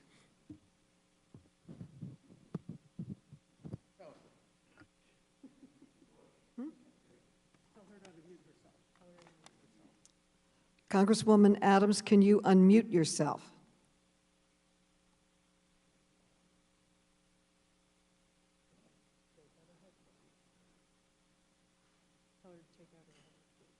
Take out what? Okay.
was there. After I left, we shut the thing. Then we had a discussion about when we made the decision here at the Postal Service to stop the processes with regard to the sorting machines and so forth. I can't remember when I spoke to him about that, but I called the Speaker, I called Senator Schumer. I think we reached out to your office. So in that particular process, we spoke about the stopping that we were doing. With regard to my the changes with regard to the organization and with regard to the truck schedule, I didn't speak to anybody about that. Okay. Have you spoken to anyone else at the White House at any time about changes to postal operations? No, ma'am, I haven't. Okay, so if you didn't consult, okay, if you didn't consult with these people, or should we go to Alma Adams? She's now ready to talk. Alma? Alma Adams, should we now go to Alma? Alma, you are now recognized. I apologize. Alma Adams, you're recognized. Madam Chair, can you hear me? Yes, we can hear you and we can see you. Well, thank you very much, and I apologize, some issue on this side, but thank you for convening the hearing. Thank you, Mr. DeJoy, for being here today. I want you to know that my office, sir, has received almost 5,000 calls and emails asking Congress to save the Postal Service. As a matter of fact, the people love the Postal Service. They rate the Postal Service over 91%, more than any candidate I know. Now, I don't live in the country club. I represented Guilford County for about 50 years, and I'm representing the 12th District in Charlotte now. But the folks I represent can't afford their medication to come late. They can't afford for their ballots to come late, and they can't afford for their voices to be silenced. They need the U.S. Postal Service, and let's be clear, you have been charged with running a postal service, Mr. DeJoy, and not a business. But I've got a photo of my post office in Charlotte up. But Mr. DeJoy, bless your heart, are you getting your mail on time, sir? I do not know.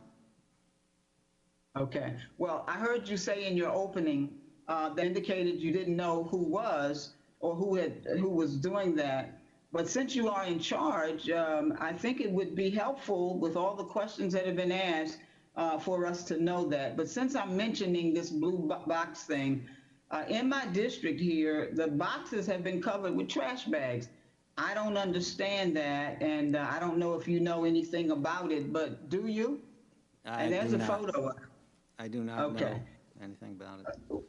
Well, it's in the post office that I go to, and it's the main post office, and if you can find out, I would appreciate that.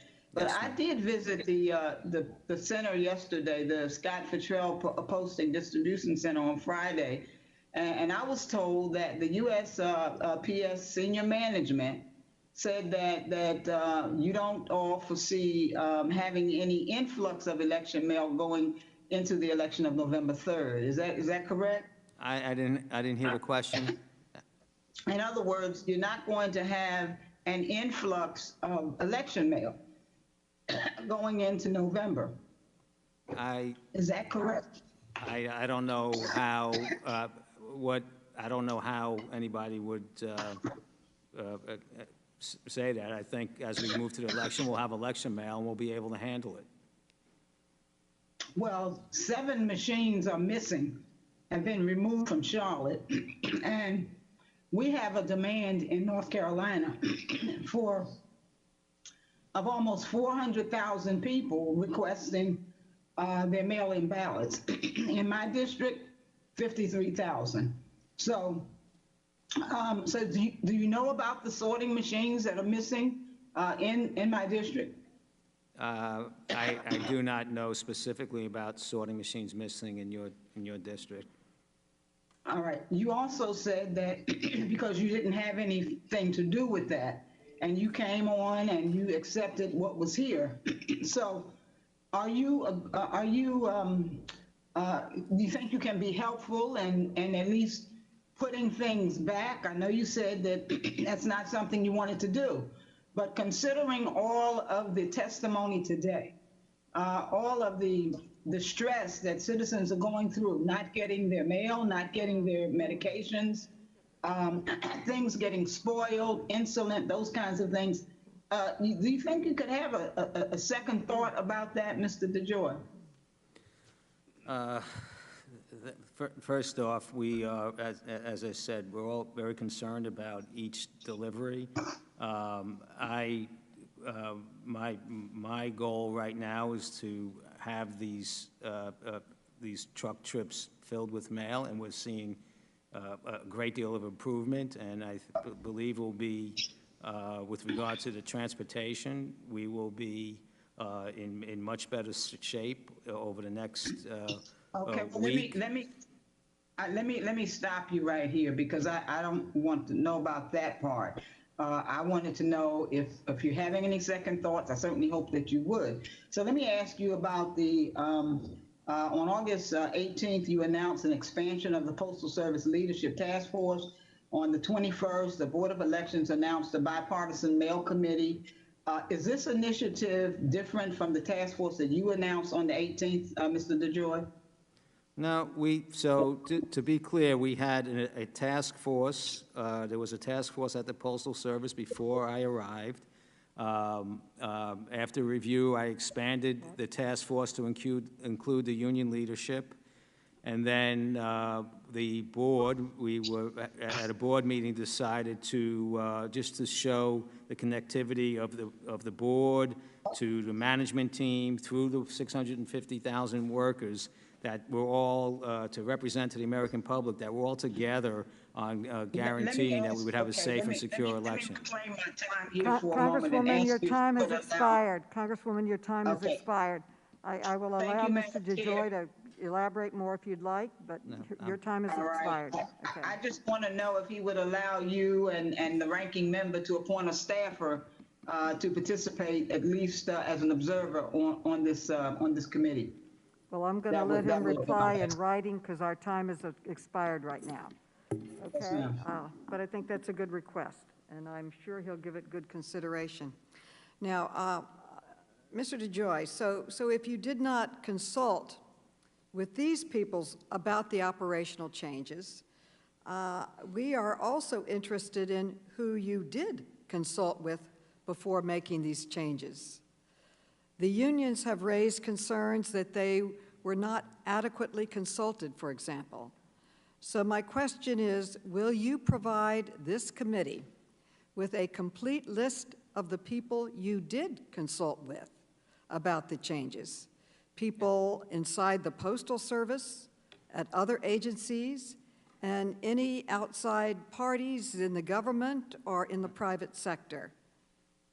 Will you provide us with that complete list? Ma'am, the extent of, I can tell you right now, I discussed this with all the vice presidents and the COO and of the existing management team when I arrived, and the VPs around the area. There's no big, complex problem solving that's necessary to try and get your trucks to run on a schedule that's designed to take the mail from the processing plant to the delivery units so it gets on time. So that was basically it. I had an OIG audit that was delivered to me. You have access to. It'll show you the damage that was being done to the organization by not running truck trips on time. And I asked the management team, probably 10 vice presidents, to put together a plan to run your trucks on time. About 3 weeks later, they came, they said, we're ready to go, and we went. That's the extent of the analysis. So I'm going to ask you again for the people you consulted with. That was I ask it voluntarily, and I'd like it in writing. But if you refuse, then we will be forced to consider obtaining it by a subpoena. Okay. Mr. Duncan, I would now like to turn to you. Mr. Duncan, are you still with us, Mr. Duncan? Yes, Congresswoman. Thank you, thank you. On Friday, Senator Rosen asked Mr. DeJoy to provide the transcripts or minutes of any closed non-public board meetings from this year. And Mr. DeJoy said he did not have the authority to do that. But you're the chairman of the board. Will you commit to providing this committee with the transcripts or minutes of any closed, non-public board meetings from this year, including in particular the emergency meeting you just held? Madam Chairwoman, I commit that I will work with our counsel to provide everything legally possible for the committee. Well, that's great, but if you have any other lingering concerns, if the council may not provide all the information, would a friendly subpoena help? I think we can work this out. The minutes are something that we have available to us. Well, I thank both of you for testifying. It's been a long day. Thank you very much. And I now recognize the distinguished ranking member for as much time as he may consume for his final thoughts and words. Thank you, Madam Chair. I'll be brief. I'd like to first begin by asking unanimous consent to submit for the record this Politico article that just came out, basically saying that this committee hearing was a waste of time. Next, Postmaster General DeJoy, I want to thank you for being here today, for spending this much time. Also want to thank you for taking the job. You know, when we have hearings like this, as we've seen, unfortunately, in this committee for the last year and a half, it's going to get harder and harder for good people like you to come from the private sector, to put your name on the line, to try to make government more efficient, which is supposed to be the role of this committee.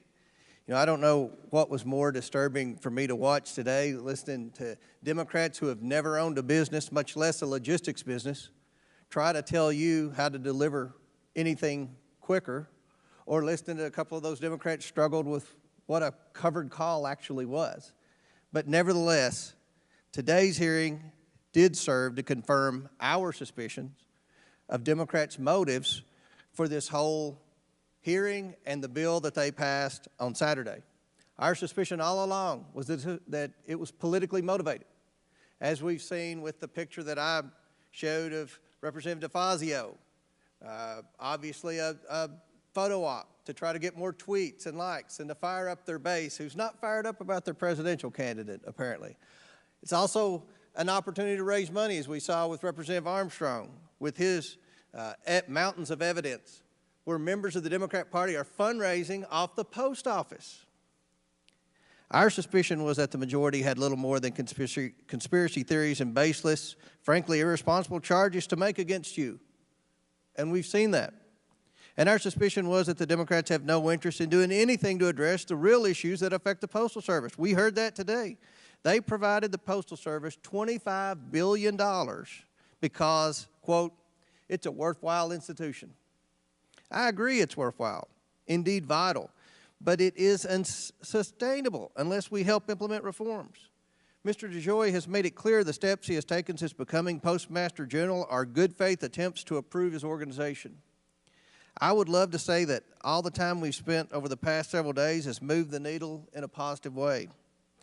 I'm not sure I can, but hopefully the time Republicans have spent talking about the real issues will provide momentum to lead to something positive. Hopefully the time Republicans have spent shining the light on partisan Democratic attacks have helped Americans understand the real situation.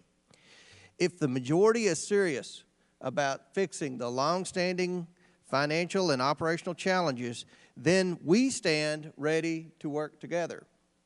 And to do that, Congress needs to have a working relationship with the Postal Service. This week has been the opposite of a partnership, and I fear has done long-term damage to the nation's trust in one of its most esteemed, important, and citizen-serving federal entities. And I also fear the Democrats' conspiracy theories have risked Americans' faith in the elections in a way the Russians and Chinese could only dream of. There is no way the process we have followed can produce results that will help the post office be better and serve all Americans. We can do better, and I hope to work with my colleagues to assure the post office is around for decades and centuries to come. Thank you, Madam Chairman, and I yield back. Gentlemen, and in closing, I want to thank our witnesses for their testimony, and I want to commend all of my colleagues for participating in this important conversation. With that, and without objection, letters from organizations in support of the bipartisan legislation passed by the House on Saturday shall be part of the hearing record, along with articles and letters from across the country depicting the effects of the delays on veterans, the elderly, the chronically ill, small businesses, farmers, and ordinary Americans who depend on the mail to be delivered. Without objection, all members will have 5 legislative days within which to submit additional written questions for the witnesses to the chair, which will be forwarded to the witnesses for their response. And I ask our witnesses to respond as promptly as you are able. This hearing is adjourned. Thank you.